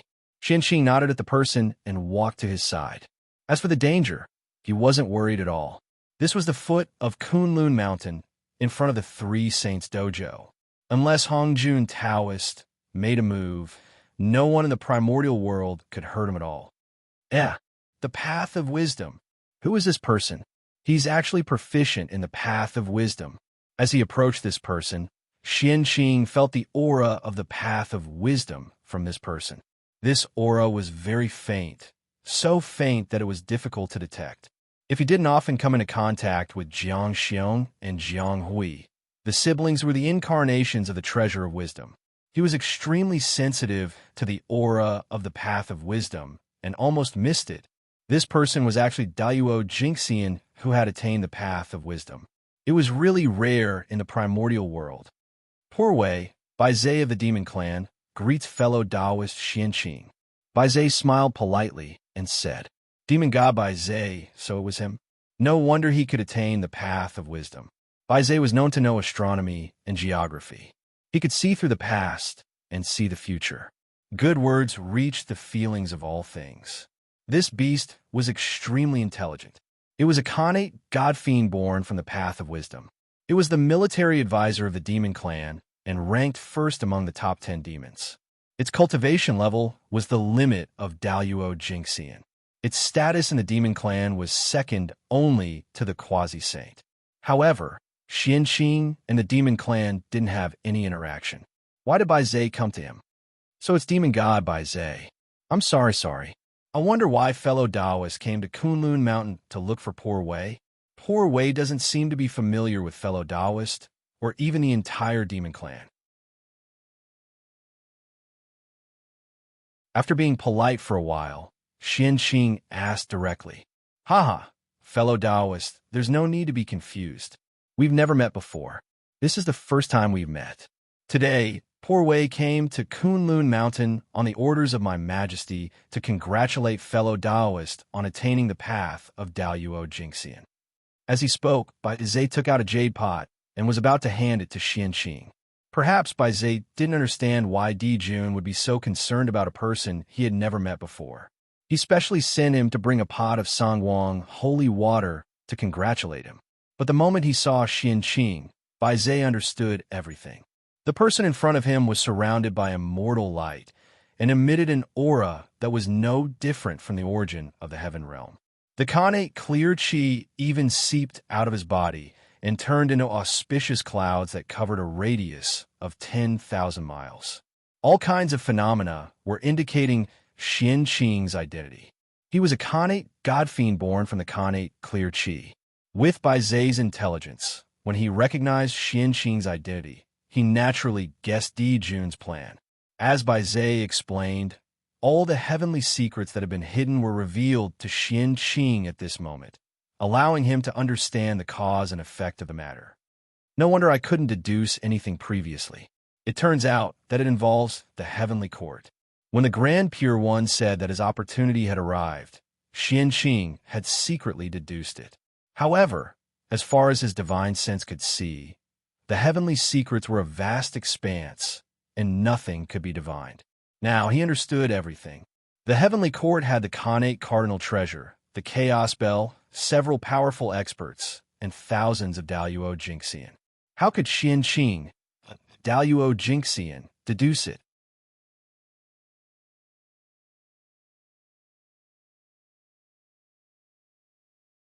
Chapter 251. No wonder Master's tone was wrong and said a lot of inexplicable words. It turns out that he was afraid that I would be tempted to join the heavenly court and get involved in trouble. Master still doesn't understand me. The ancestor of itinerant immortals, being free and unfettered is my pursuit. Although the heavenly court is good, it is not a place for a free and unfettered person. Otherwise, with my background of the same origin as the heavenly realm, it would not be a problem for me to become the lord of the heavenly court. After understanding everything, Qianqing pretended to be enlightened and said to Bai Zhe, "Your Majesty? So it's Uncle Master. I dare not refuse a gift from an elder. Since it was given by Uncle Master, poor Wei will shamelessly accept it." As he spoke, Qianqing took the jade pot from Bai Zhe and said, "I hope fellow Taoists can thank Uncle Master on behalf of poor Wei. When a matter in Kunlun is over, poor Wei will definitely go to the heavenly court and personally thank you." "It's okay, fellow Taoist, you're too polite." Bai Zhe waved his hand and said goodbye. The heavenly court is busy, and there are many secular matters waiting for poor Wei to deal with. Since the gift has been given, poor Wei will take his leave first. Poor Wei will wait for fellow Taoist arrival in the heavenly court. After speaking, Bai Zhe did not wait for Qianqing to persuade him to stay. He bowed and left Kunlun Mountain. A pot of triple light holy water, Di Jun is quite generous. After watching Bai Zhe leave, Qianqing shook the jade pot in his hand and said with a smile, "Di Jun did not lack triple light holy water, and neither did he. Moreover, he had a chaos spring that could continuously produce chaos spirit spring that was more precious than triple light holy water." Yuan Tianzuan had just returned to the Jade Clear Hall. Before he sat down, he saw Guang Chengzi running in anxiously. "Bastard, why are you in such a panic? Do you still have the demeanor of an immortal?" Yuan Tianzuan's face immediately darkened, and he scolded Guang Chengzi unhappily. "Master, please forgive me, I know my mistake." Realizing that he had lost his composure, Master Guangxing hurriedly stopped and carefully tidied himself up. After regaining his former composure, he walked slowly to the heavenly lord of the origin and bowed to him. Disciple Guang Chengzi greets Master. Seeing this, the primeval lord of heavens' expression eased. He nodded satisfactorily at Guang Chengzi and said, "Not bad. This is how the celestial Zhan of Xianmin should be." Then, he asked about the purpose of Guang Chengzi's visit. "Well, why have you come to visit me?" "Master, junior brother Ling Bao had a dispute with the disciples of Jie School and was suppressed under the Qilin Cliff by Taoist Qianqing. He couldn't escape. As for us disciples, our strength is truly too weak. Even after using all our means, we still couldn't save junior brother." Feeling extremely ashamed, we could only come here to beg Master to save junior brother and save him from the pain of being suppressed. With that said, Guang Chengzi prostrated himself on the ground. His face was suffused with hatred, as though he was the one being suppressed and not the great Taoist, master numinous treasure. After rescuing Ling Bao, do you still want to suppress Xianqing, so that he would know that the disciples of Jie School couldn't afford to provoke the disciples of Chan School? Hearing Guang Chengzi's words, the primeval Lord of Heaven's expression gradually changed. He became expressionless. Then he tried his best to suppress the anger in his heart, and tried his best to ask in a calm tone. Yes and no. Guang Chengzi, kneeling on the ground, Guang Chengzi couldn't see the expression of the primeval Lord of Heaven. Hearing his words, he thought that his master was going to stand up for him and the others. He hurriedly said, "Yes, master is right." Taoist Xianqing, relying on his high cultivation, dared to bully the disciples of Chan School. He deserves this retribution. It's best to suppress him under the Qilin Cliff so that he can have a taste of what junior brother Ling Bao suffered. He had even thought about how to deal with Xianqing. After that, Guang Chengzi seemed to feel that it wasn't enough to vent his anger. Guang Chengzi continued, "However, Xianqing has already proven his Dao as Daoyuo Jingxian. The primordial turbid air under the Qilin Cliff may not be able to deal with him. Master, why don't you?"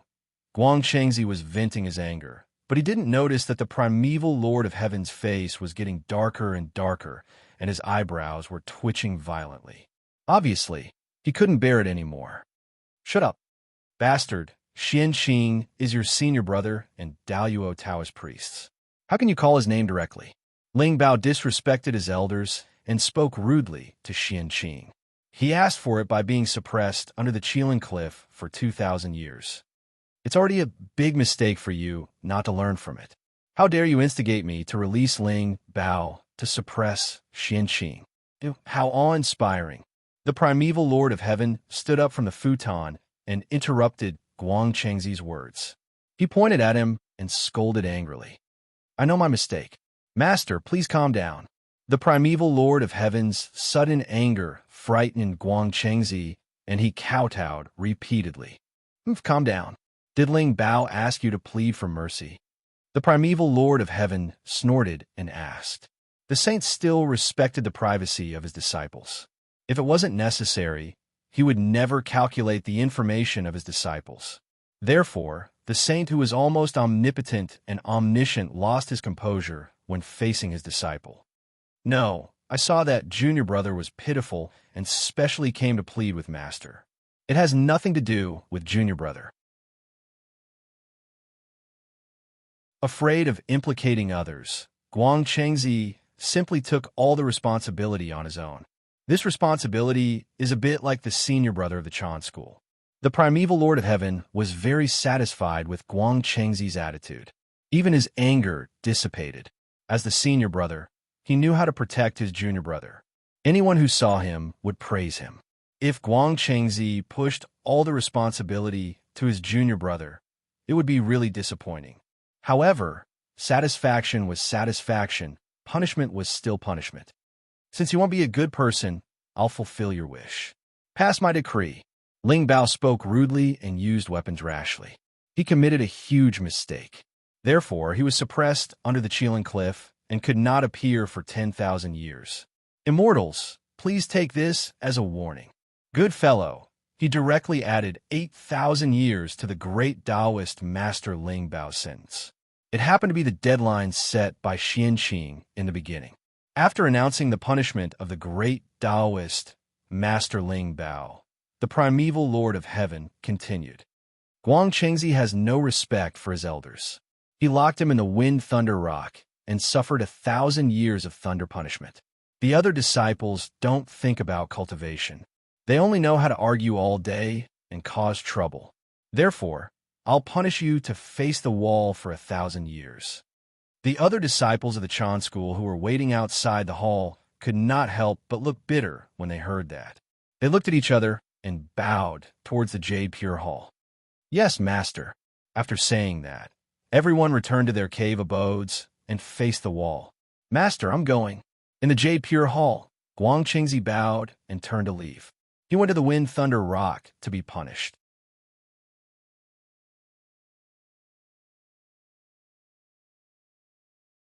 Chapter 252. The Wind Thunder Rock was the place where the Khanate wind and thunder powers converged. It was a great land of creation in the primordial world. Although one had to be tortured by the nine heavens, astral wind, and the Khanate divine thunder every day, there were opportunities in the trials.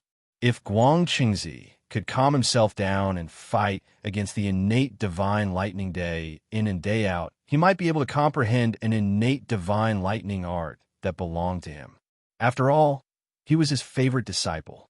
How could the primordial Lord of Heaven punish him so severely for such a small matter?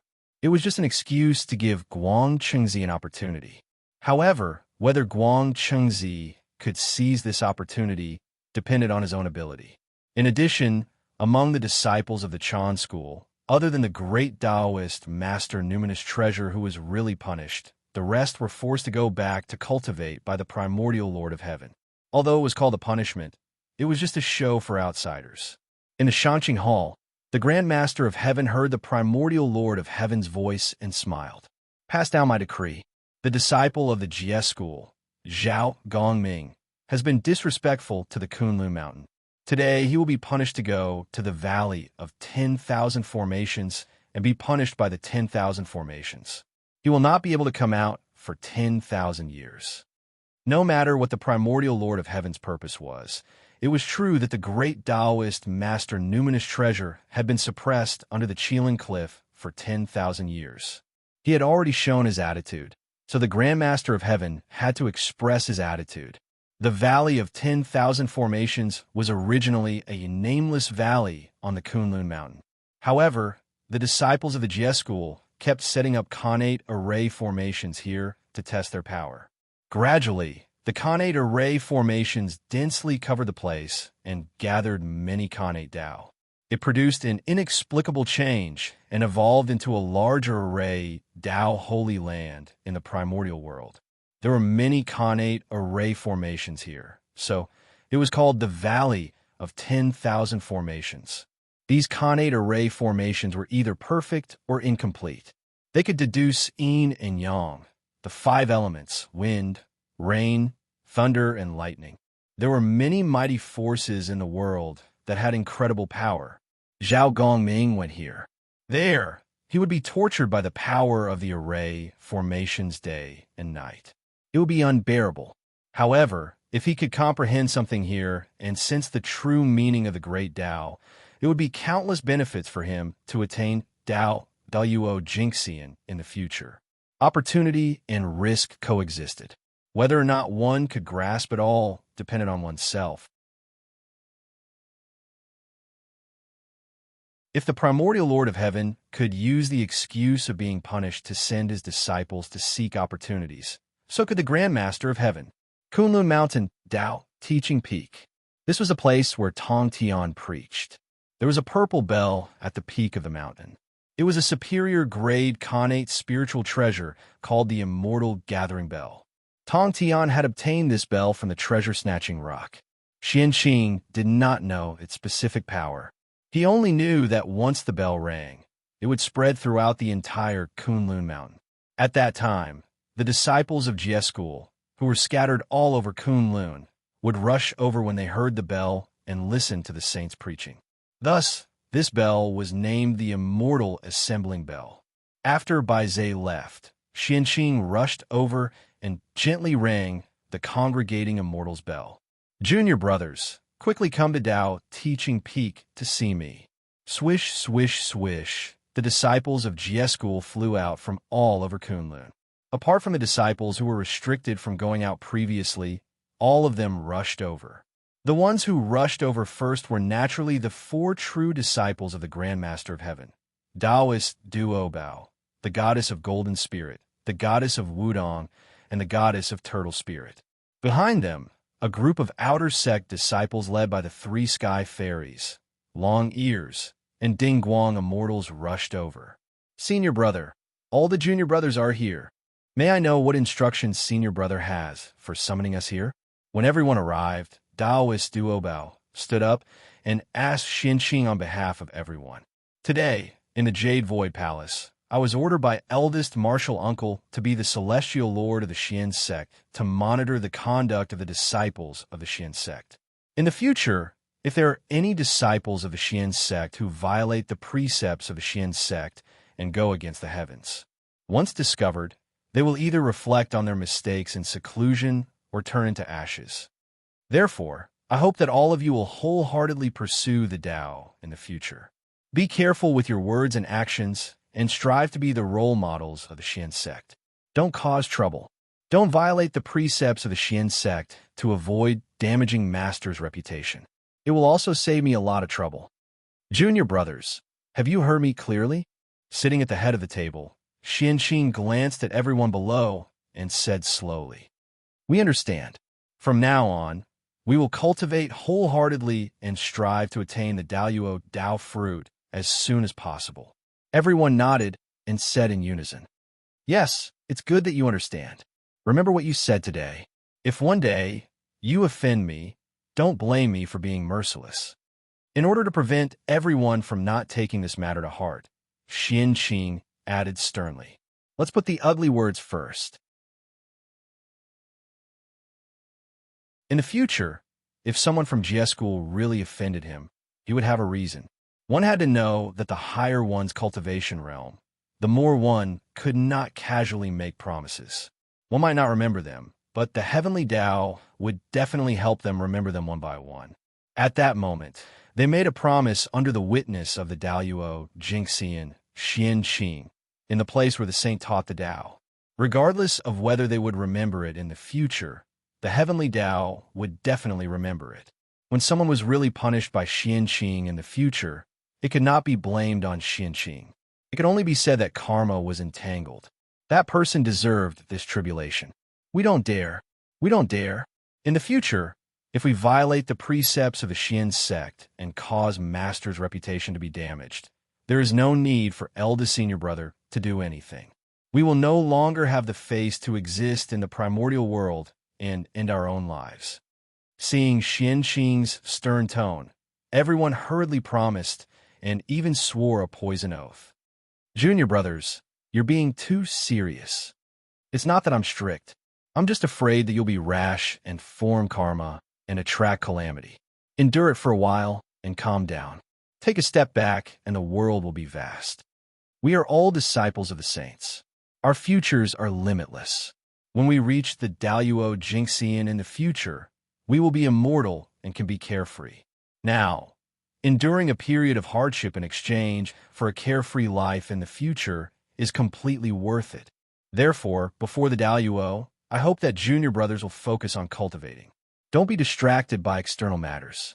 Upon hearing that, Xianqing felt that he had gone overboard and comforted them gently. Thank you for your trouble, eldest senior brother. Hearing that, everyone was deeply touched. They stood up and bowed to Xianqing. Junior brothers, you're too polite. He reached out and waved his hand to help everyone up, preventing them from bowing. Xianqing turned to Duo Bao and said, "Junior brother, you have always been responsible for handling matters in the sect. There's no need to trouble the two masters with this matter. I'll have to trouble you to monitor the character of the disciples, junior brother. Senior brother, you have to monitor the entire Xian sect. I really can't care too much. Monitoring the Xian sect was already enough to offend people. It was better to be separated." Yes. Duo Bao took a step forward and replied. The current Duo Bao had just been born not long ago. He was still a simple and honest young man. In addition, half of his current abilities were taught by Xianqing. Therefore, he respected Xianqing very much and naturally would not object to Xianqing's arrangements.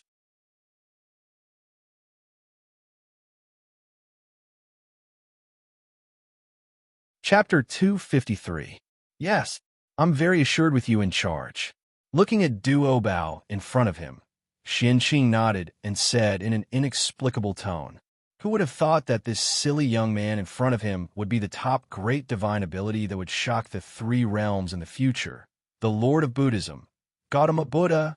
All right, it's not easy for us to gather. I can't let you guys come here for nothing. Coincidentally, I just got a pot of 3 brilliance divine water from the Heavenly Emperor. I'll give it to you." As he spoke, Xianqing took out the 3 brilliance divine water from Bai Zhe and handed it to Duo Bao. Junior brother, go and distribute the 3 brilliance divine water. You must be fair and just. Even for those junior brothers who can't come here for some reason, you have to leave some for them. When they come out of seclusion, give it to them personally. Also, you can't forget about Chan School. They can be stingy, but we can't. Otherwise, how are we different from them? After handing the 3 brilliance divine water to Duo Bao, Xianqing reminded him, "Yes, senior brother, I understand. I'll definitely be fair and just." Duo Bao promised after taking the 3 brilliance divine water.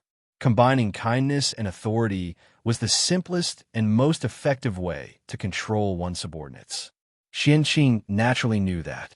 Anyway, the 3 brilliance divine water was useless to him. He might as well distribute it to the people of Jie School in exchange for their favor and improve his image in their hearts. No matter how he looked at it, Xianqing would not lose out. After Duo Bao finished distributing the 3 brilliance divine water, Xianqing waved his hand and signaled everyone to be quiet. Junior brothers, you haven't seen each other for many years. Let's exchange cultivation insights here to reminisce about the feelings of being in the same sect. I still have some mundane matters to attend to, so I'll take my leave first. After the scene quietened down, Xianqing bade farewell to everyone. We'll see you off, eldest senior brother. Everyone hurriedly bowed to Xianqing. After receiving his benefits, everyone's already enthusiastic attitude became even more enthusiastic. It was also because Di Jun had sent enough 3 brilliance divine water. In addition, the disciples of Jie School added up to less than 1,000 people. It was far from the grand occasion of the tens of thousands of immortals in the future. As a result, each disciple received no less than 100 drops of triple brilliance holy water, which was quite a fortune. One should know that the triple brilliance sacred water was the essence of the stars, a heavenly treasure that contained the essence of creation. Every drop of the 3 brilliance divine water was extremely precious. It could revive the dead and regenerate bones. It was a treasure that all living beings in the great desolate world yearned for, but could not obtain. The disciples of the Jie School were mostly Khanate life forms. They were not as wealthy as the Khanate god fiends. Most of them were destitute. Not to mention the Khanate spiritual treasures and the Khanate Taoist scriptures. Even the acquired spiritual treasures and the cultivation techniques and divine abilities were all basic Dharma formulations and Dharma treasures that were widely spread in the primitive world. Although his situation improved after he joined the Jie sect and received the treasure from the Grand Master of Heaven, it did not change much. At most, he was no longer so shabby.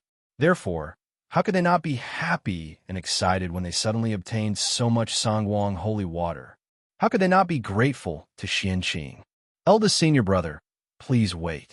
Outside the Tao teaching peak, Xianqing had just taken a few steps when he saw a beautiful female immortal hurriedly running to his side and calling out to him. It's junior sister Yun Xiao. Why did you stop senior brother?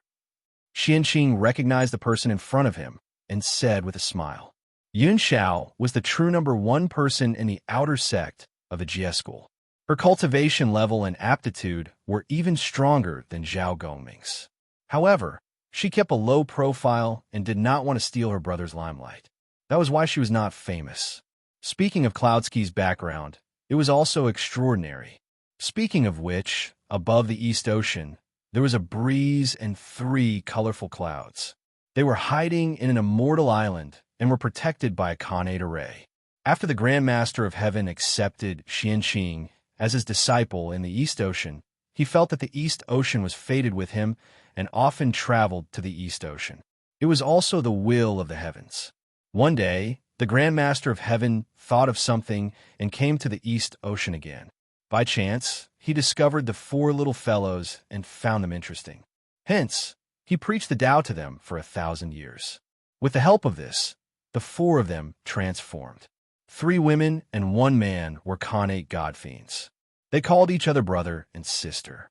The four of them were grateful for the kindness of the saint and begged bitterly, wanting to acknowledge the Grand Master of Heaven as his master. Looking at the four little fellows in front of him, the Grand Master of Heaven was delighted. With a wave of his hand, he brought them back to the Kunlun mountain and accepted them as outer sect disciples.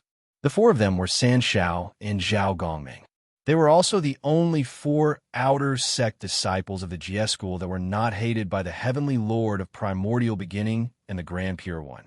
In the primordial world, all natural phenomena that took form had the potential of Khanate god fiends. Moreover, they were born with the Khanate luck and were top-notch perfected immortals of the primordial world. It was not easy for Khanate spiritual clouds to take form. In the entire primordial world, there were only 5 of them. They were Hong Yun, Sen Shao, and Yun Zhongzi. They were all extraordinary people. The manifestation of the innate clear wind was also extraordinary. The demon master Kuan Peng was born from the fusion of Khanate feng shui. The Kuan was a Khanate water spirit, and the Peng was a Khanate wind spirit. When the two combined, it was Kuan Peng. Such potential was not inferior to the 3 pure ones. If he had not become a disciple late, he would have been a successor disciple of the celestial sect of wonders. Such a background was really likable. The heavenly lord of primordial beginning and the Grand Pure One could not hate them. Even the Grand Master of Heaven liked the 4 of them very much. He even gave the supreme grade Khanate spirit treasure, the primordial chaos golden chalice, a supreme Dharma treasure that could collect everything in the world, to Yun Shao. It was obvious that he liked it. Eldest senior brother, I have something to ask you for help. After hesitating for a moment, Yun Shao said, Is it for junior brother Gongming? Without thinking, Xianqing knew why Yun Shao was looking for him. Yun Shao had a calm personality. Apart from interacting with a group of female immortals, she almost did not interact with outsiders. She was not familiar with Xianqing. Xianqing could not think of any other reason to look for him today apart from pleading for Zhao Gongming. That's right. I wonder what mistake my eldest brother made that master wants to punish him by sending him to the 10,000 Array Valley. Yun Shao nodded and asked in confusion. Zhao Gongming wanted to kill the great Taoist master numinous treasure. This was a scandal that concerned the reputation of Kunlun. How could the disciples of Jie school have the face to say it? Therefore, no matter how Yun Shao asked everyone, they either stammered, went into seclusion, or talked about other things. In short, they did not tell Yun Shao the truth. Helpless, Yun Shao could only bite the bullet and look for Xianqing to seek an answer from him. Even if she wanted to plead for mercy, she had to know what mistake Zhao Gongming had made before she could think of a solution. I shouldn't have told anyone about this, but this is the first time Junior's sister has asked me for help. I can't refuse, so I might as well tell you. If I hadn't gone in time, the great Taoist master numinous treasure would have died under the Kunwa's sword. After thinking for a while, Xianqing tried his best to summarize the matter in one sentence. Is Big Brother crazy? How dare he kill the senior brother of Chan School? This matter was too sensational. When Yun Shao heard it, she could not help but be shocked.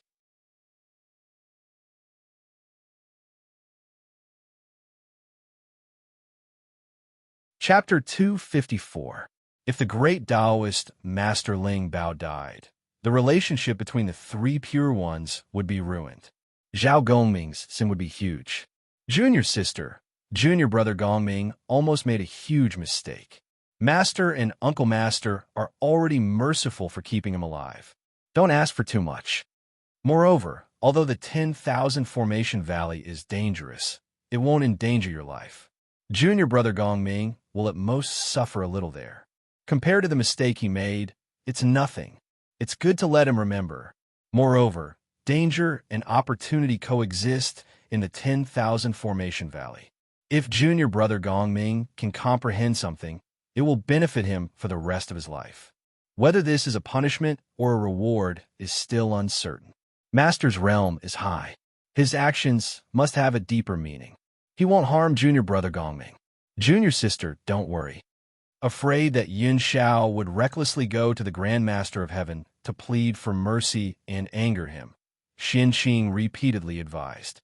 Thank you for clearing my doubts, senior brother. Yin Xiao understands. Yin Xiao was not a fool. After hearing Xianqing say so much, she naturally knew the severity of the matter. How would she dare to plead for Zhao Gongming? Yes, junior sister has always been steady. Senior brother, you don't need to remind me of anything. If all the junior brothers were like junior sister, then it would be a lot easier to worry about. Senior brother, you must be joking. Yin Xiao is not as good as you say. Yin Xiao covered her mouth and chuckled. Junior sister, if there's nothing else, I'll take my leave first. I have urgent matters to attend to. Xianqing shook his head and did not say anything else. Instead, he said goodbye. He really had something important to do.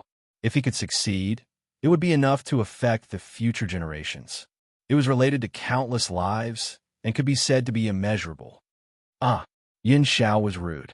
I almost delayed senior brother's important matter. Senior brother, you don't have to mind me. Go ahead. Yin Xiao seemed to have understood something and said embarrassedly. It's fine. Since you're fine, I'll take my leave first. By the way, if you have any questions about your cultivation in the future, you can ask me at the Xianqing Palace. No matter what, I'm still the Daluo Jingxian. I can still guide you in your cultivation. Xianqing gently shook his head and said, Thank you, senior apprentice brother. In the future, we will have to bring our junior brothers and sisters to the profound clear palace to disturb senior martial brother. I hope senior martial brother won't find us annoying. Yin Xiao was smart. Of course, she did not think that Xianqing was talking to her alone. Without a doubt, Xianqing wanted to use her to inform all the disciples of Jie School. As long as one wasn't a fool, they wouldn't reject a Daluo Jingxian who was willing to answer their questions for free. How could that be? Senior brother is more than happy to see you all here. I won't be annoyed. In that case, I will wait for your arrival in the profound clear palace. After saying that, Xianqing crossed the clouds and walked towards the Xianqing Palace. Yin Xiao respectfully sends senior brother off. Xianqing Palace, one of the 4 palaces of Kunlun. It was also the only main hall in Kunlun other than the 3 Pristines Palace. It belonged to Xianqing. Among the disciples of Kunlun, only Xianqing had such treatment. He enjoyed the privilege alone to show the difference between him and the other disciples of Kunlun. In the hall, Xianqing sat cross-legged. In front of him were 3 Khanate Qi. One was the Khanate 5 Elements Qi, one was the Khanate Yin-Yang Essence Qi, and one was the Chaos Origin Qi. What Xianqing said earlier was related to the 3 Khanate Qi. It was enough to affect the future. The Khanate 5 Elements Qi was the cornerstone of the untainted world. It could create all things and give birth to many Khanate Qi. In order to condense a Khanate 5 Elements Qi, a golden immortal had to collect the 5 Elements Qi from the void day and night. It could only be achieved after 1,000 years. The Khanate Yin-Yang Essence Qi was the foundation of the 5 elements and the essence of creation. A Khanate Yin-Yang Essence Qi could be compared to 10,000 Khanate 5 Elements Qi. It required a Tai Jingxian to condense the Yin-Yang Essence Qi from the world day and night. It would take 1,000 years to create it. The Chaos Origin Qi was the beginning of Yin and Yang, the foundation of all things, and the source of all Khanate Qi in the untainted world. A Chaos Origin Qi could be compared to 10,000 Khanate Yin-Yang Essence Qi and 100 million Khanate 5 Element Qi. In order to form a strand of primal Chaos Origin Qi, in addition to the natural derivation of heaven and earth, it required a Zenith Heaven Golden Immortal to gather primal Chaos Qi from the primal chaos outside the world and condense it for 1,000 years before it could take form. It was extremely precious. Among the 3 Khanate Qi, the Khanate 5 Elements Qi was the most common. As long as one put effort into it, there were many of them in the untainted world. There is no need for a golden immortal to spend time and effort to condense them. The Khanate Yin-Yang Essence Qi was rare in the untainted world. However, it was just an ordinary thing in the blessed grotto heavens. It was not rare.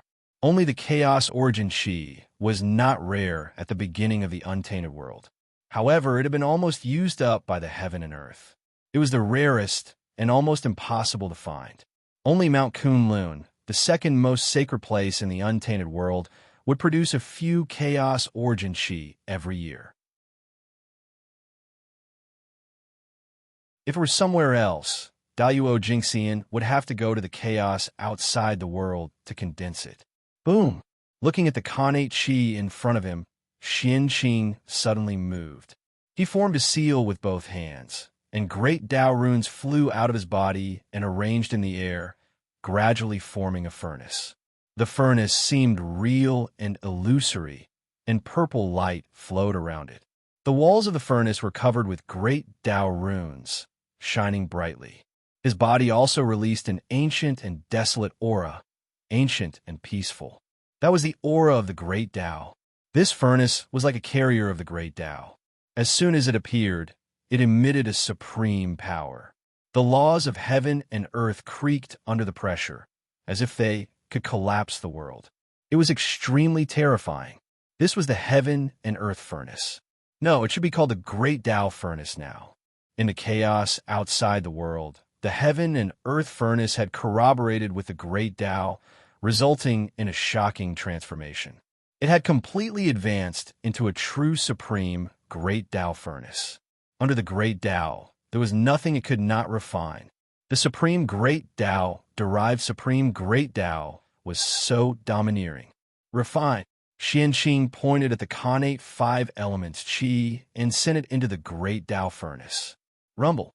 The Great Tao Furnace suddenly operated, and the void shook inexplicably. The power of 10,000 Taos fell, turning into a raging Tao fire that burned toward the Great Tao Furnace and began to refine the Khanate 5 element Qi. There was no skill in this refining method. It only used a powerful force to continuously condense the Khanate 5 elements Qi, transforming it from a gaseous state to a solid state. The Khanate 5 elements Qi was not powerful. Even an ordinary immortal fire could refine it. Not to mention this kind of Tao fire that was ignited with the power of 10,000 Taos. Its power was comparable to the top primordial true fire and heavenly fire. In just a moment, the Khanate 5 elements Qi was refined into a ball and turned into a round pill.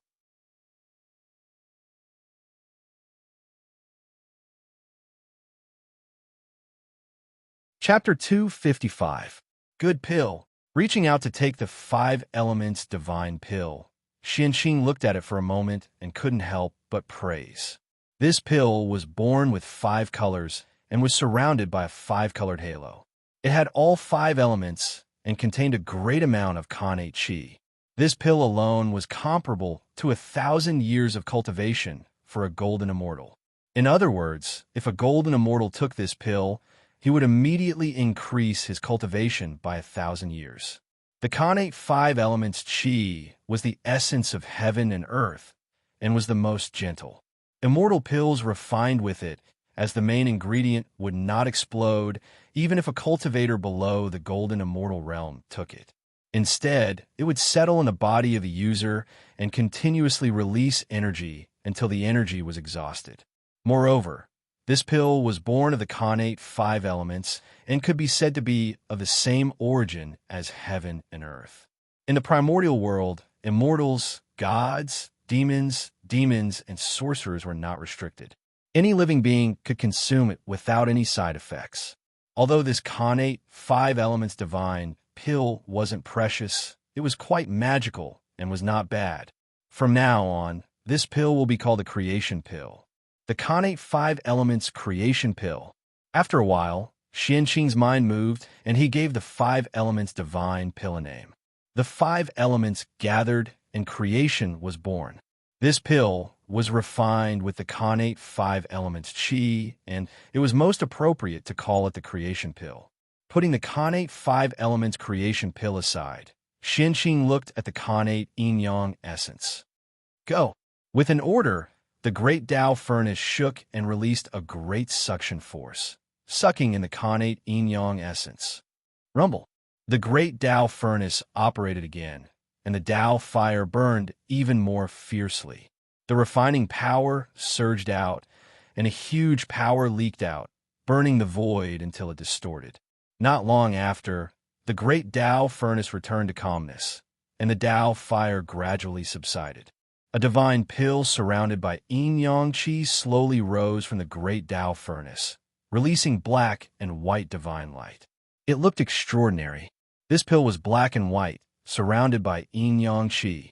It was the essence of heaven and earth, the essence of the sun and moon, and could create a small kiliocosm. This pill could increase a Tai Jinxian's cultivation by 1,000 years. Any living being of any realm could take it. It had the same nature as the innate 5 elements fortune pill, but it was of a higher level. This pill is also a good fortune pill. It can be called a pre-celestial yin-yang good fortune pill. It contains the power of good fortune and the wonders of yin and yang. After looking at the innate yin-yang nature elixir for a while, Xianxing decided on its name and placed it beside the innate 5 elements nature elixir. Then, he turned his gaze to the last strand of Khanate Qi. Innate ancestor, primal chaos, origin Qi. This was the true treasure of the untainted land, the treasure that even Daluo Jingxian needed. Boom! The furnace of the Great Path was trembling wildly. The runes of the Great Path on the furnace walls lit up one after another. Terrifying power spread out. Even the rules were twisting as if they could not withstand it. Under this power, the primal chaos origin energy shrunk continuously, gradually condensing into a small ball and turning into a gray chaos divine pill. No, this should be called a chaos Tao core. One could see a strange Taoist rhyme flowing on the Tao core that was refined by the chaos origin Qi. It was as if it had been born naturally. It seemed to be explaining the principles of the universe, demonstrating the changes of the Khanate Qi, and containing supreme creation. This chaos Tao core could increase the cultivation of a Daluo Jingxian by 1,000 years. It could help Tai Jingxian improve his Khanate origin energy and increase the possibility of becoming a Daluo Jingxian. The primal chaos origin Qi was born from heaven and earth. It contains the principles of a universe. It is the source of creation, the beginning of all things, and the ancestor of the Khanate. Therefore, this pill is called the Creation Tao Core. With a thought, Xianxing decided on the name of this Chaos Tao Core. This pill was also a type of creation elixir. However, compared to the innate yin-yang nature elixir, the essence of the Creation Tao Core was undoubtedly higher. It was the best of the 3 pills. At this point, the 3 strands of Khanate Qi had all been refined into innate creation elixirs. Xianxing's grand plan was nearing its end. He only needed to complete the last step to succeed. Not bad. The 3 creation elixirs have been refined. This matter is done. Looking at the creation elixirs in front of him, Xianxing was a little excited. His grand plan was to set a currency for the primordial world. The current primordial world was still in the era of bartering. From the great mystical abilities to the postnatal living beings, if they wanted to trade, they would use treasures of the same value to exchange. There was no exception. Xianxing had lived in the primordial world for so long and had gradually gotten used to this method of trading. However, after the Grand Master of Heaven accepted Zhao Gongming as his disciple, Xianxing suddenly remembered Zhao Gongming's identity in the future. Only then did he have a flash of inspiration and think of setting a currency for the primordial world. Zhao Gongming was the god of fortune. Although Xianxing's idea was good, it was not easy to find a currency that could be recognized by all living beings in the primordial world. If a currency wanted to be recognized, it had to have a great value that could allow all living beings in the primordial world to benefit from it. Or the person who issued it had a great influence and could obtain the unanimous approval of all living beings in the primordial world. Only then could he turn something rotten into something magical and make an ordinary item have extraordinary meaning. In the primordial world, There was only one person who could have such influence: Tao ancestor Hongjun. The Tao ancestor had a noble status and lived in seclusion in the Purple Cloud Palace. If there was no major event in the primordial world, he would not appear. Xianqing did not have the ability to invite the Tao ancestor from the Purple Cloud Palace to guarantee the currency he issued so that it could obtain the approval of all living beings in the primordial world and replace the method of bartering. Therefore, he could only set his sights on the first method. In the primordial world, the only thing that all living beings in the primordial world liked and were closely related to it was the Kanate Qi. After all, this was the foundation of cultivation. If all living beings in the primordial world wanted to cultivate, they could not do without it. The fact that spirit stones that contain spiritual energy in the future could be popular and become the currency of the cultivation world also proved this point. However, this was the primordial world after all. Moreover, it was the most prosperous era of the primordial world. The Kanate Qi was extremely dense and almost turned into spiritual rain. It was not something that the harsh cultivation environment of the future could compare to. It was probably faster to absorb a mouthful of qi than to refine spirit stones. Therefore, in this environment, using spirit stones as currency would probably not be recognized by all living beings. However, methods were all thought of by people. Xianqing thought hard for thousands of years and finally thought of a way. Spirit stones could not be used as currency because their value was too low. It was not that this method was not good. Then, wouldn't it be fine to find a treasure that had the same nature as spirit stones, but was more valuable than them? As a result, these 3 revival pills were born. The Kanate 5 Elements Creation Pill had the cultivation of a golden immortal for 1,000 years. It was of great benefit to cultivators in the golden immortal realm and below.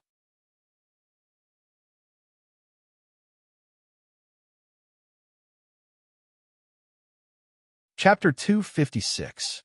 The Kanate Yin-Yang Creation Elixir contained 1,000 years of cultivation of a Tai Jingxian. It was specially prepared for Tai Jingxian cultivators. Of course, if a golden immortal cultivator used it, the effect would be better. It would be very helpful for breaking through the Tai Jingxian. The Chaos Dao Elixir was equivalent to 1,000 years of cultivation of a Daluo Jingxian. It was a currency prepared for transactions between Daluo Jingxian and quasi-sages. These 3 creation elixirs were both elixirs and currencies. They were similar to spirit stones, but of a higher level. Among them, the Kanate 5 Element Creation Elixir was the lowest level. Its raw materials were also the most common and could be found everywhere in the primordial world.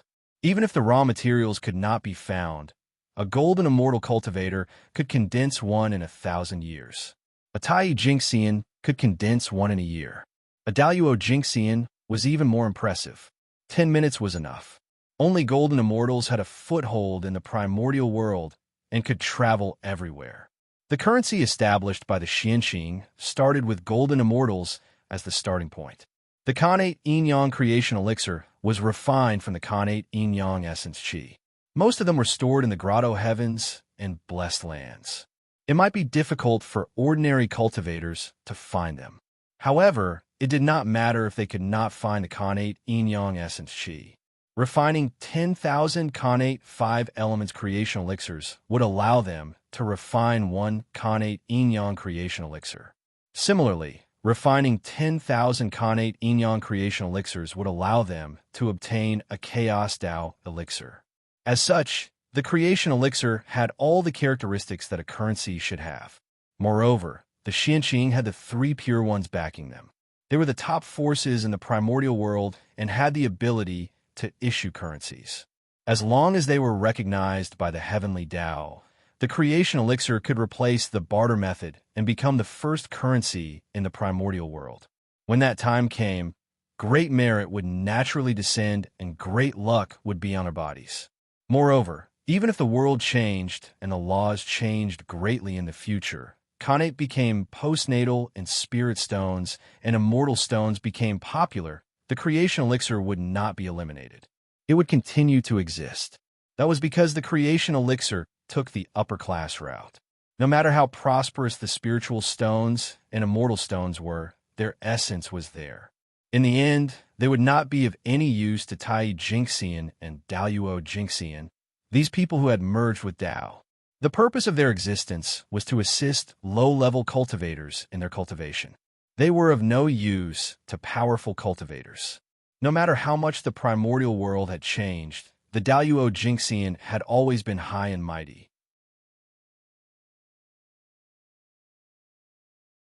They were the mainstream of the primordial world. As long as the creation pill could satisfy their needs, then the creation pill would always be the mainstream. No matter what kind of currency appeared in later generations, it would not be able to shake his position. Only when the wills of all living beings were the same as the wills of the Daluo Jingxian would they become particularly important. However, when it came to arguing, Daluo Jingxian's was naturally more important. The heavenly Dao is above. I, Xianqing, a disciple of the Xian sect, feel that in the primordial world, all living beings barter. It is inconvenient. Therefore, I specially refined the transformation pill and set the currency for the primordial world to replace the method of bartering and open the door for all living beings. May the heavenly Dao be the judge. Disciple Xianqing pays his respects. After setting up the offering table, Xianqing placed the 3 creation pills on it and announced to the heavens. As Xianqing's voice fell, the heavenly Dao immediately sensed it. It was as if a pair of eyes had descended and were coldly looking down on the world. In an instant, the wind and clouds above Kunlun Mountain changed. The mighty power of the heavenly Dao descended and shook the primordial world. Approved. A cold and emotionless voice suddenly resounded between heaven and earth, reverberating in all directions so that all living beings could hear it clearly. The heavenly Dao had approved of the creation pill. Suddenly, the 3 creation pills on the offering table slowly rose and burst into bright light. Their figures were reflected in the sky, allowing all living beings in the primordial world to see them clearly. In the next moment, under the influence of the ways of the world, the methods for refining the 3 pills of providence, as well as everything related, automatically appeared in the minds of all living beings. As a result, they naturally grasped the method of refining the pills. This was a gift from the heavenly Dao. It was the first time that money had appeared in the primordial world. All living beings did not know much about it. It was inevitable that the Dao of money would die prematurely. The heavenly Dao had personally enlightened all living beings and opened up the Dao of money for them. Of course, this benefit was only for this one time. It was only for living beings that were alive now. In the future, living beings that were born would not receive this treatment. If they wanted to refine the creation pill, they would need to rely on the guidance of their predecessors. Praise the 9 heavens immortal. We will remember the immortal's kindness in our hearts. After understanding the key to the creation pill, all living beings bowed in the direction of Kunlun Mountain. They even called out Xianqing's honorific name in unison to express their admiration for him. Money? Creation pill. This Taoist Xianqing is really a great talent, as expected of the chief disciple of the 3rd generation of the Xian sect. It seems that another great medium is about to be born. After finding out the reason for this matter from the heavenly Dao, a group of great mediums sighed. Every time the heavenly Dao made a move, the first to be alarmed were usually these great medium. This time was no exception. Everywhere in the Eldritch world was in shock. On the contrary, Kunlun Mountain, which was the source of the incident, was exceptionally quiet. When the 3 pure ones heard about this, they only smiled and did not pay much attention to it. Since the saints did not speak, many disciples did not dare to speak either. Kunlun Mountain fell into silence, just like that. Rumble. Above the sky, a golden light appeared first. Then it became bigger and bigger. It seemed to cover the sky and the sun as it surged towards Xianqing. This was the Xianwang Merit Qi. The birth of money was a great contribution to the evolution of the heavenly Dao and the changes of the Eldritch world. Therefore, it should be rewarded. In the blink of an eye, the merit golden light arrived above Kunlun Mountain. It split into two in the air. 70% entered Xianqing's body, and 30% merged into the creation pill. Buzz, buzz, buzz, as the merit entered the body, the three creation pills underwent a wonderful change. They trembled in the air. The power of the heavenly Tao descended and enveloped the creation pills. In the void, countless Khanate Qi suddenly surged out of nowhere. It was boundless and drowned the creation pills. This change lasted for a long time. 100 years later, the Khanate Qi no longer surged out of the void. The changes of the creation pills also gradually disappeared. After another 100 years, the Khanate Qi in the surroundings was completely absorbed by the creation pills. The power of the heavenly Tao also quietly retreated. The creation pills reappeared in front of Xianqing. No, it should not be called the creation pills anymore.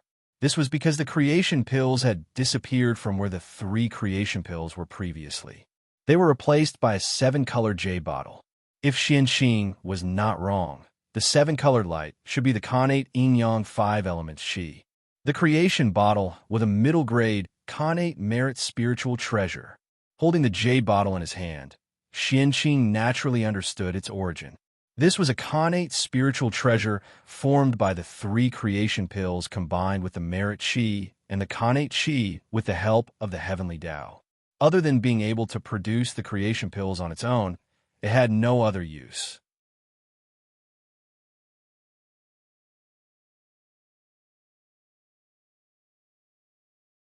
Chapter 257. Xianqing, was Feng Zichen. He had the Chaos Bead and the Tree of World. Not to mention the Qi of Origin, he didn't even lack the Khanate origin. Therefore, the Fate Bottle seemed a little redundant to him. However, the Fate Bottle was a Khanate merit spiritual treasure after all. It had the ability to suppress fate. In addition, it was the origin treasure of the way of currency. When the Fate Pill became popular in the Eldritch world, it might be able to take another step forward. It would become a superior grade Khanate spiritual treasure or even a supreme grade Khanate spiritual treasure and give birth to a Khanate origin. In this way, the Fate Bottle would no longer be redundant. It would be a true auxiliary treasure that could help people break through the Daluo Jinxian. It was rare in the world. The current Fate Bottle could produce 1 Chaos Dao pill, 10,000 Khanate Yin-Yang Fate pills, and 100 million Khanate 5 Elements Fate pills every 1,000 years.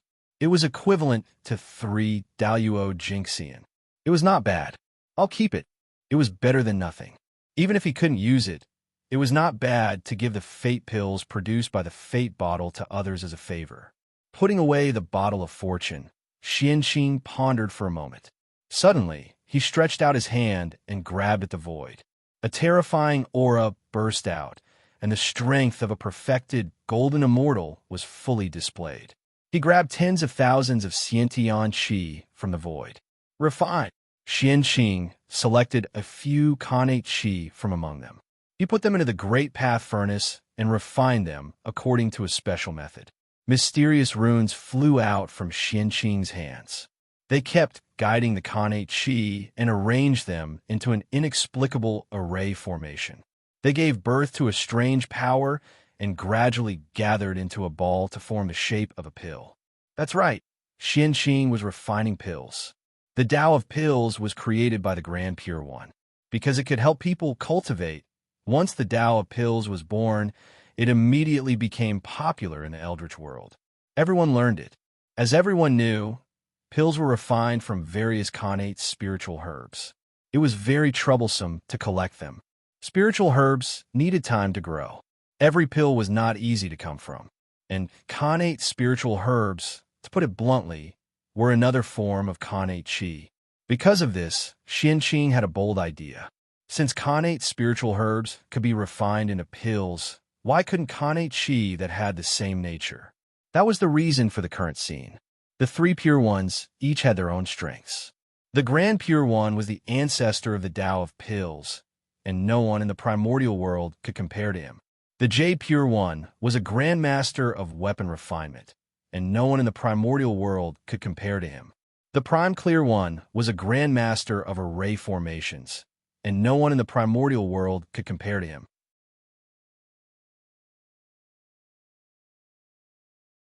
While Xianxing was known as a disciple of the Prime Clear lineage, he was actually taught by the three clear lineages.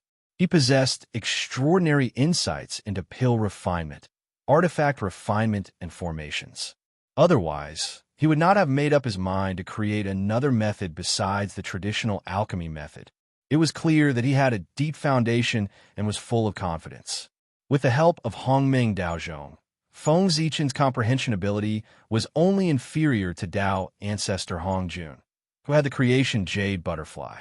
He could be said to be the second in the primordial world.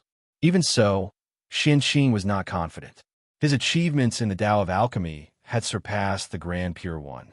His achievements in the Tao of artifact refinement had surpassed the Jade Pure Saint. His attainments in the field of formations had surpassed that of the Prime Clear Saints. It was not easy for him to come to the primordial world and have countless knowledge that far exceeded the era. Wouldn't it be a pity if he could not become the first in the Tao that he cultivated? Therefore, Xianxing painstakingly studied the three Taos under such a state of mind. He gathered the strengths of the three sects and finally opened up a method to refine pills with connate spirit Qi, the Tao of Qi pills. Since he could not surpass the three clear lineages, he would create another Tao on their foundation. It could be considered another kind of transcendence. After painstakingly studying the three Taos for many years, Xianxing had not only gained the Tao of Qi pills, there were also many cultivation methods waiting for him to verify. Now, using connate Qi to refine pills was to verify the Tao of Qi. Xianxing's goal was to become the ancestor of the itinerant immortals of the primordial world and obtain the support of the supreme karma rank. If he wanted to become the ancestor of the itinerant immortals, the 100 arts of immortal cultivation, pill formations, talisman artifacts were naturally indispensable. Xianxing was working hard for this. Buzz. After a tremor, a golden pill flew out of the great Tao furnace. It was accompanied by a golden halo and emitted a faint fragrance as it floated in the air. This was a golden pill at the first transformation. This was a golden pill refined with connate Qi, using a large array to refine the essence of connate Qi, then using the method of refining weapons to form it, and finally using the method of refining pills to form it. In this way, the golden pill at the first transformation in front of Xianxing was formed. According to the Tai Ching pill scripture, the golden pill was formed by creation. It was divided into 9 transformations. The first transformation was the lowest, and the creation was limited. It was used by celestial immortals. The golden pill had 9 transformations and endless creation. It could bring the dead back to life and go against the heavens to change one's fate. There were very few people in the primordial world who could refine the golden pill at the 9 transformations. Therefore, the golden pill at the 9 transformations was extremely precious. It was the pill used by Daluo Jingxian. The golden pill refined by Xianxing was only at the first transformation. In the primordial world, any cultivator who had entered the Tao of alchemy could refine it. It was not considered a rare item. However, this golden pill at the first transformation was refined with connate Qi. It had never appeared before the primordial world. Therefore, it had an extraordinary meaning. It symbolized the beginning of a Tao and had great luck and merit. After the golden pill at the first transformation was born, the laws of heaven and earth appeared around it, as if they were crowding around it. It was as if they were celebrating its birth. It was extremely magical. Even the heavens and earth were happy for its birth. However, only the golden pill at the 9 transformations could be completed. Only by refining the golden pill at the 9 transformations would the Tao of Qi be considered complete. It would be qualified to appear in the primordial world and become one of the many Tao of cultivation in the primordial world. It would enjoy the Qi of heaven and earth. Once again, he placed the golden pill refinement stage 1 into the great Tao furnace. Then, Xianqing grabbed the chi of Khanate and started to refine the pill again. A few days later, when the furnace fire was extinguished, the golden pill was born again. It was one step closer to advancing from the golden pill at the first transformation to the golden pill at the second transformation. Continue. With a wave of his sleeve, Xianqing repeated the action just now and prepared to refine the golden pill at the 3 transformations. A few months later, the golden pill at the 3 transformations was born. A few years later, the golden pill at the 4 transformations was born. After repeating this 7 times, the golden pill in front of Xianqing had become the golden pill at the 8 transformations. It was round and golden and had a 5-colored halo. It was extraordinary. Success or failure depends on this. Looking at the golden pill at the 8 transformations in front of him, Xianqing flipped his hand and took out 81 strands of Khanate Qi of different attributes and placed them into the great Tao furnace. The Grand Pure One needed 81 types of Khanate spirit fruits to refine a golden pill at the 9 transformations. That was 81 strands of Khanate Qi. The golden pill at the 9 transformations was endless. It could be useful to Daluo Jingxian. Its refining requirements were naturally precious. Otherwise, wouldn't the golden pill at the 9 transformations be overflowing in the primordial world? Things that defy the natural order must have their limitations, and that was the case.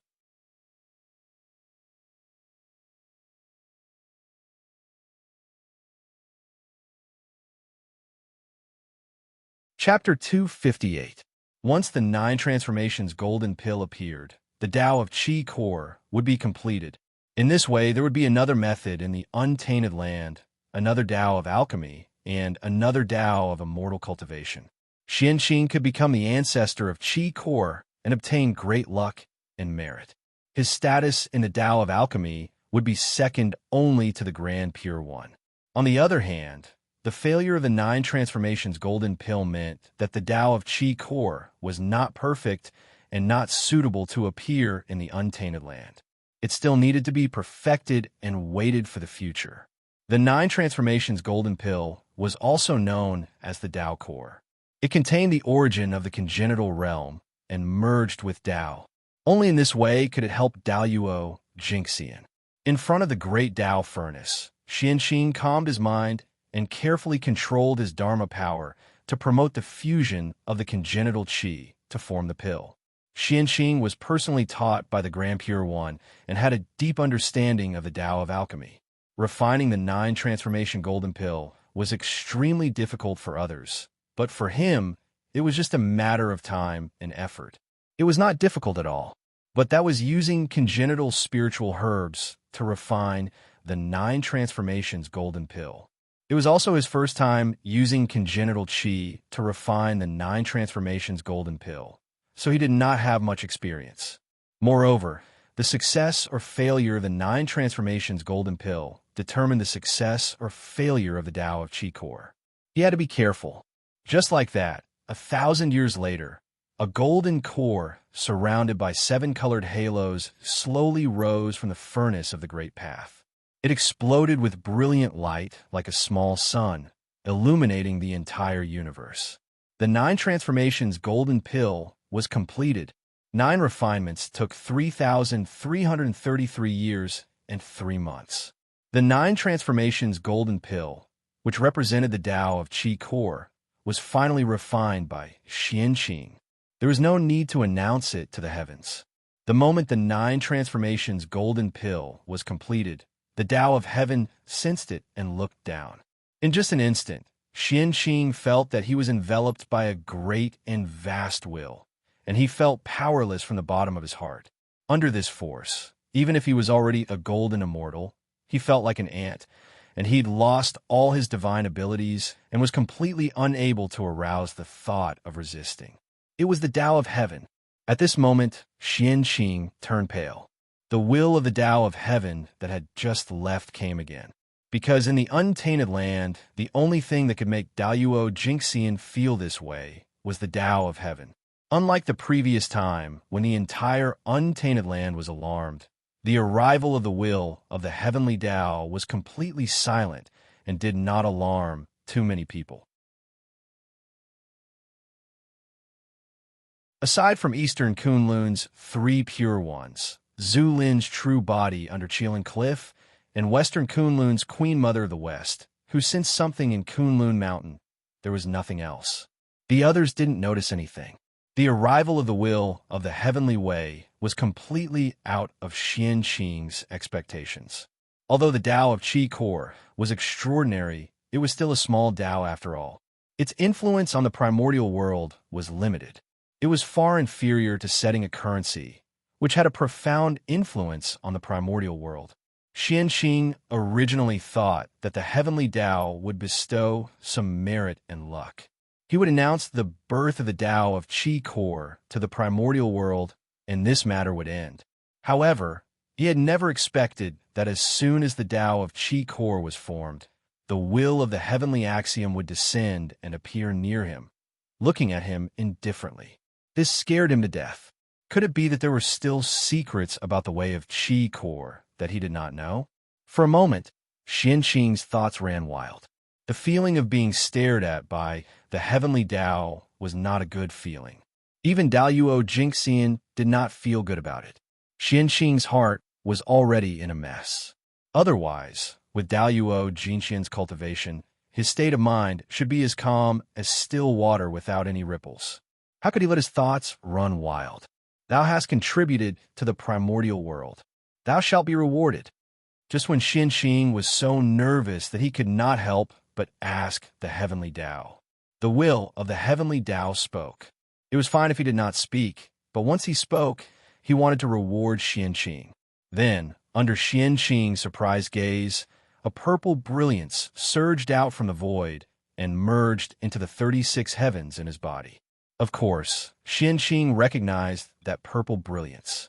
It was the origin of the heavenly Tao that the heavenly Tao had bestowed to Feng Zichen. The origin of the heavenly Tao entered his body and went all the way up along the first heavens, passing through layers of heavens and directly arriving at the 36 heavens, the supreme heaven, Daluo heaven.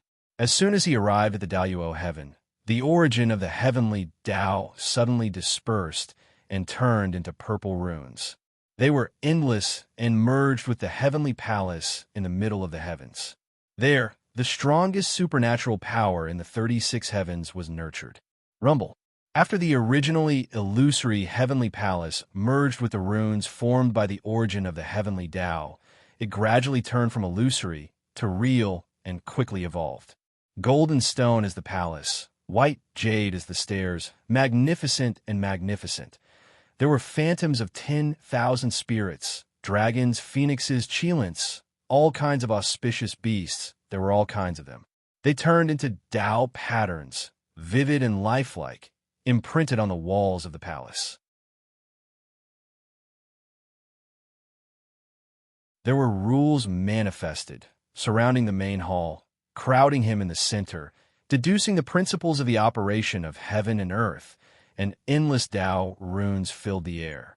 This heavenly palace seemed to be at the top of the universe, high and mighty, looking down on everything. At the same time, it seemed to have become the center of heaven and earth, accepting the worship of all living beings in the primordial world.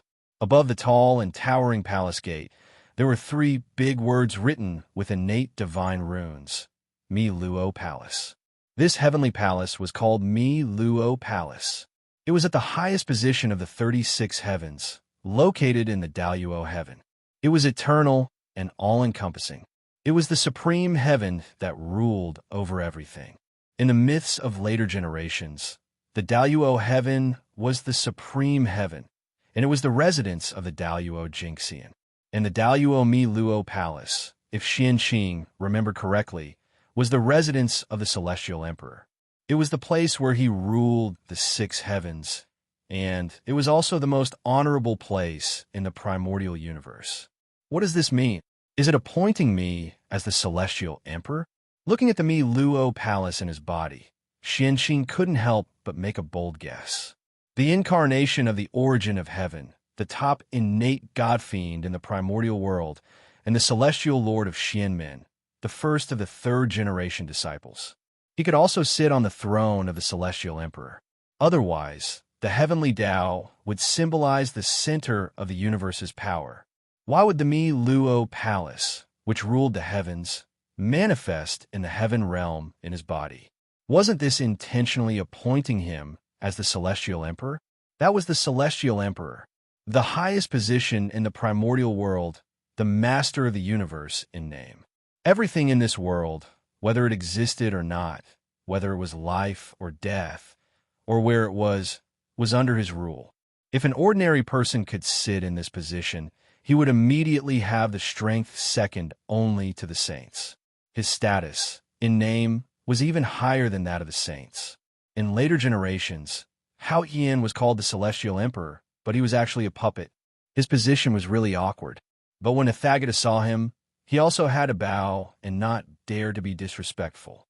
When the three Pure Ones saw him, they also had to call him His Majesty to show respect. The Celestial Emperor was the master of the primordial world. His face was the face of the world. Disrespect to him was disrespect to the world. There would be a calamity, and no one was an exception. It was also because the power of the Celestial Emperor was too great that even the saints were afraid of him.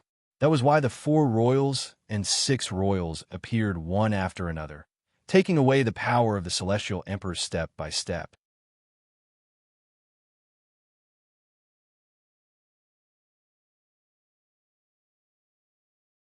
Chapter 259. Although Di Jun and Hao Tian were both celestial emperors, their natures were completely different. Di Jun had the strength that a celestial emperor should have, but because of the existence of Pangu's descendants, his position as the lord of the heavens and earth seemed to be a little unjustified. Hao Tian was the complete opposite of Di Jun. He, who had the strong support of Tao ancestor Hong Jun, rightfully sat on the position of celestial emperor. However, Hao Tian did not have the strength to match the position of celestial emperor, causing him to gradually be controlled by the saints in the future and become a puppet in name only. In the primordial world, strength was the most important. External forces were ultimately external forces, not as practical as one's own strength. Hao Tian's future situation was a true portrayal of virtue not matching the position. At this moment, in Xianqing's heart, he was already thinking about how to feign civility with the saints after he ascended the position of celestial emperor. Step by step, he would gradually get rid of the saints' control and become a true celestial emperor. At that time, the celestial emperor was him. The great emperor of Ziwei was him. The North Star Emperor was also him. The 4 royals occupied 2 and the 6 royals occupied 3. In this primordial world, who could shake his position and interfere with his rule?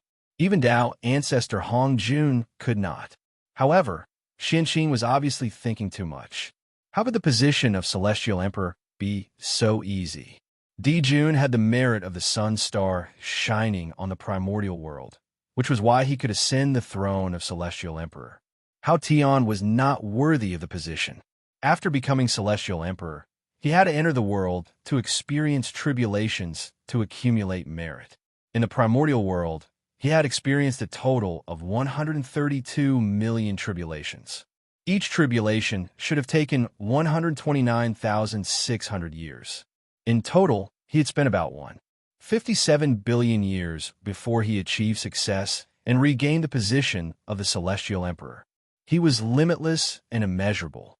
From this, it could be seen how difficult it was to ascend to the position of celestial emperor.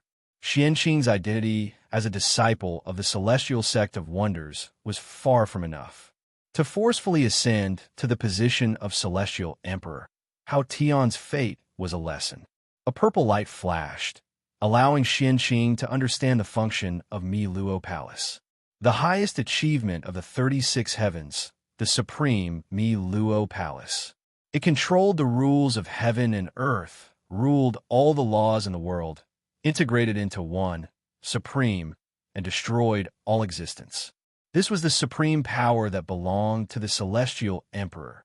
At the initial stage, one could combine all the divine abilities in the world and combine them into one, erupting with unparalleled power. At the middle stage, one could control the laws of heaven and earth. When they attacked, it was as if heaven and earth were pressing down, destroying everything. In the later stages, he could command everything in the primordial world, regardless of whether it was people, objects, spells, or Tao. As long as it existed, it could be controlled. Its power was incomparable, its divine might inconceivable. That was why it was called a supreme, great divine ability. What a waste of joy! Xianqing was a little disappointed after learning about the function of Mi Luo Palace. Although this mystical ability was powerful and could be ranked in the top 10 in the primordial world, it was still far inferior to the position of Heavenly Emperor. The position of Celestial Emperor was a treasure that allowed one to ascend to the heavens in a single bound. It was also the most precious treasure in the primordial world. But fortunately, with encompassing Net Palace here, once the future Heavenly Emperor loses his position, we can rely on this palace to fight for it. After thinking about it, Xianqing comforted himself. In the primordial world, besides strength, status was also extremely important. Don't you see that those who occupy high positions all have extremely honorable backgrounds? The Magi did not respect the heavens and the earth. They only respected Pangu.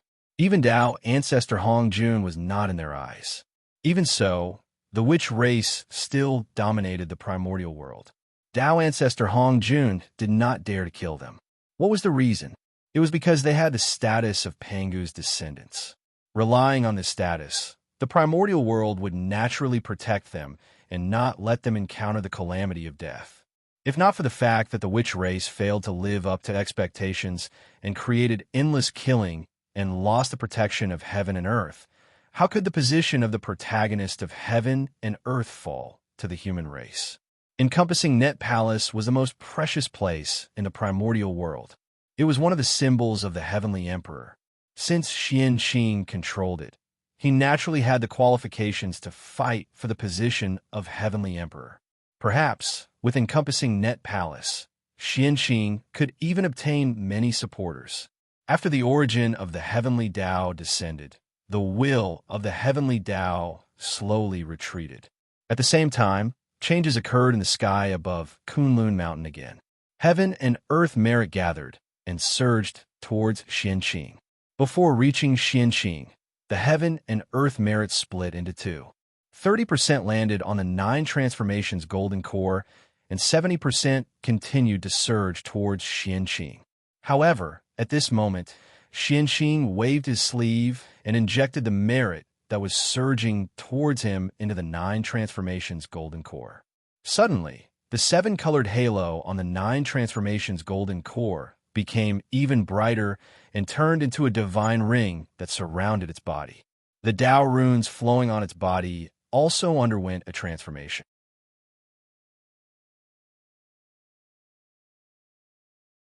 Mysterious runes were born and arranged layer by layer, combining with each other and turning into a mysterious Khanate Tao that merged with the 9 transformations golden core.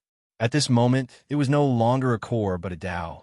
Its body carried a mysterious Khanate Tao. The name 9 transformations golden core was no longer suitable for it. Now it was a Tao fruit. The Daluo Tao fruit could create a Daluo Jinxian Tao fruit. The 9 transformations golden core, which originally contained powerful medicinal power, underwent an unimaginable transformation with the help of the heaven and earth merit and became a rare treasure in the world. The Daluo Tao fruit. This item may be of great use in the future. Xianqing could not think of a way to use the Daluo Tao fruit in such a short time, so he put it away and waited for the future. After that, with the help of the heavenly path, everything about the Tao of Qi core spread throughout the entire Eldritch land in an instant. Good. This is what a successor should be like. After understanding the essence of the Tao of Qi core, the 3 pure ones were overjoyed and could not help but praise. At this moment, Xianqing finally broke free from their influence and walked on his own Tao. His future was limitless, and he had the possibility of attaining the Tao of chaos. How could the three pure ones not be happy? If they followed the path of others, although they could progress smoothly and quickly, they would never achieve great things. Only by blazing one's path through brambles and thorns would one be able to walk further and longer. Hiss, how long has it been? It has only been about 3,000 years since the birth of the creation pill and the establishment of the Eldritch Land currency. This Taoist Xianqing has also established the Tao of Qi Core. This celestial lord of the Xian sect is really good at causing trouble. 3,000 years was just a blink of an eye for the great divines. But in the blink of an eye, Xianqing had established another Tao, which made them suspicious. Since when did establishing a Tao become so simple? First, there was the sword ancestor, then there was Xianqing. These two are people of great wisdom. I wonder what changes they will bring to the Eldritch Land. In just 10,000 years, the Eldritch Land had undergone earth-shaking changes. First, there was the birth of the Tao of Sword, then the Tao of Currency, and the Tao of Qi Core. The changes were more intense than the previous tens of millions of years. I wonder what the future will be like. At this moment, in the Eldritch Land, there was another change. Above Kunlun Mountain, endless merit gathered.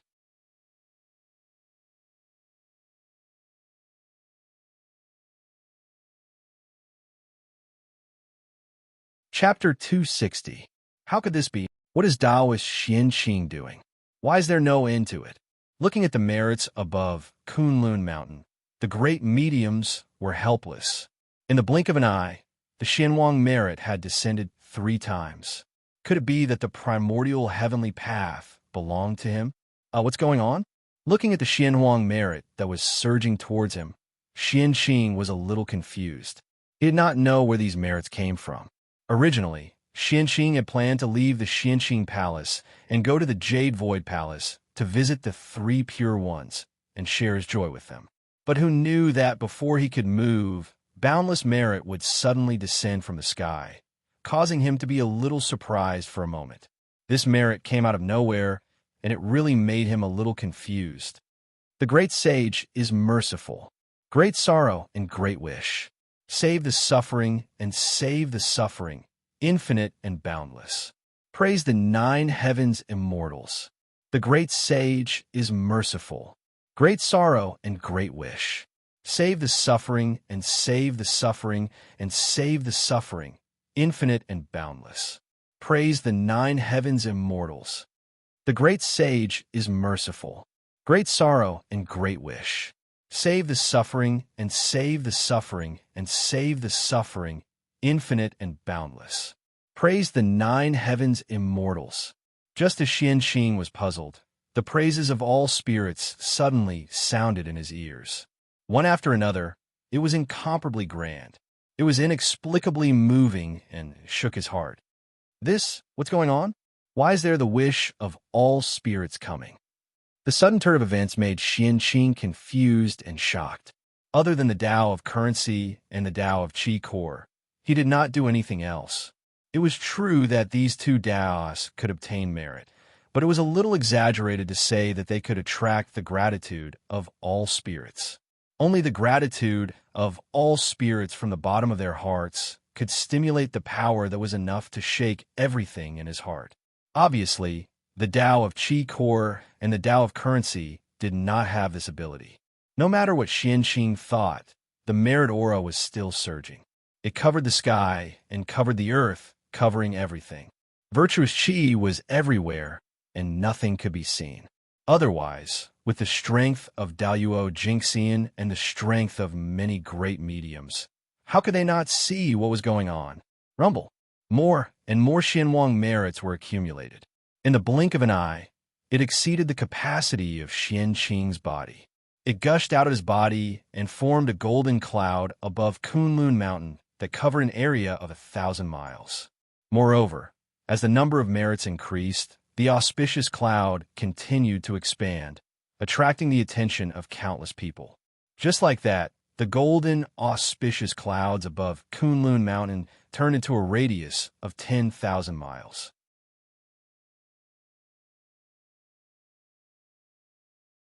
The virtuous qi in the sky gradually stopped, and the heavens regained their clarity. After careful calculation, the Xianwang merit points that Xianqing obtained this time were no less than the merit points that he obtained when he created the Xiantian Sword Dao. That also meant that without him knowing, he had done something that was of great merit to all living beings and had an endless and far-reaching impact on the future of the primordial world. Otherwise, the heavenly Tao wouldn't have given him so much merit, and he wouldn't have obtained the power of all spirits. Spirit race. The moment Tianji became clear, Xianqing learned about the origin of the black-yellow merit. It was the race with the largest population and the least sense of existence in the untainted land, the spirit race. The spirit race was the general name of the primordial world's plants. Flowers, trees, mountains, rivers, spiritual herbs, immortal roots, and all the natural spirits of the primordial world could be called the spirit race. However, it was too difficult for a natural spirit to transform. Not only did it take a long time, but there were also countless calamities waiting for them. Every natural spirit was an extremely precious spiritual herb. It was needed to assist in cultivation, and it was even more needed to refine pills. As such, their fate could be imagined. Moreover, the higher the grade of the connate spirit root, the more difficult it was to transform. It was almost impossible for a top-grade connate spirit root to transform. All these reasons combined made the number of experts of the spirit race extremely small. There were very few Daluo Jinxian. There were almost none of them with top-grade combat strength. Oh, it wasn't that there weren't any. In terms of strength, the spirit race might not be weaker than the shamans and demons. That was because the spirit race had produced 2 primordial chaos experts. In this way, the shamans and demons without primordial chaos experts seemed to be inferior to the spirit race. They didn't dare to. Their success was due to primordial chaos, and their failure was also due to primordial chaos. How much providence was needed to support 2 primordial chaos experts? Therefore, the birth of 2 primordial chaos experts almost drained the spirit race's luck and foundation, causing the spirit race to completely decline. It had not recovered to this day. In the primordial world, the spirit race had ended up in such a miserable state. It might be related to this. Unfortunately, the origins of these 2 primordial chaos experts were complicated. Their thoughts were elsewhere, and they completely ignored the life and death of the spirit race, leaving it to fend for itself. Otherwise, with 2 primordial chaos experts, even if the spirit race could not become the protagonist of the world and rule the primordial world, it would not be difficult for them to become an overlord and watch the changes of time. Otherwise, how could they have ended up in such a miserable state? Of the 2 primordial chaos experts, one was the primordial chaos expert, Great Immortal Yang Mei. His main body was one of the 10 great connate spirit roots of the primordial world, the hollow willow tree. His cultivation was unfathomable, and he was the first existence to reach the primordial chaos in the primordial world.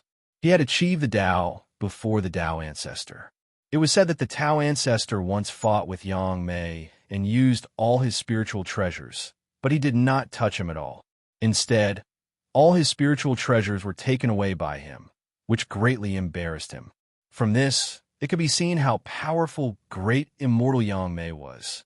Moreover, the predecessor of Great Immortal Yang Mei was even more terrifying. He was the space demon god, ranked second among the 3,000 chaos demon gods. His strength had reached an incredible level, second only to Pangu. Such a figure could not forget the chaos outside the realm. The primordial world was not in his eyes. So what was the spirit race? The second primordial chaos expert was a high and mighty saint.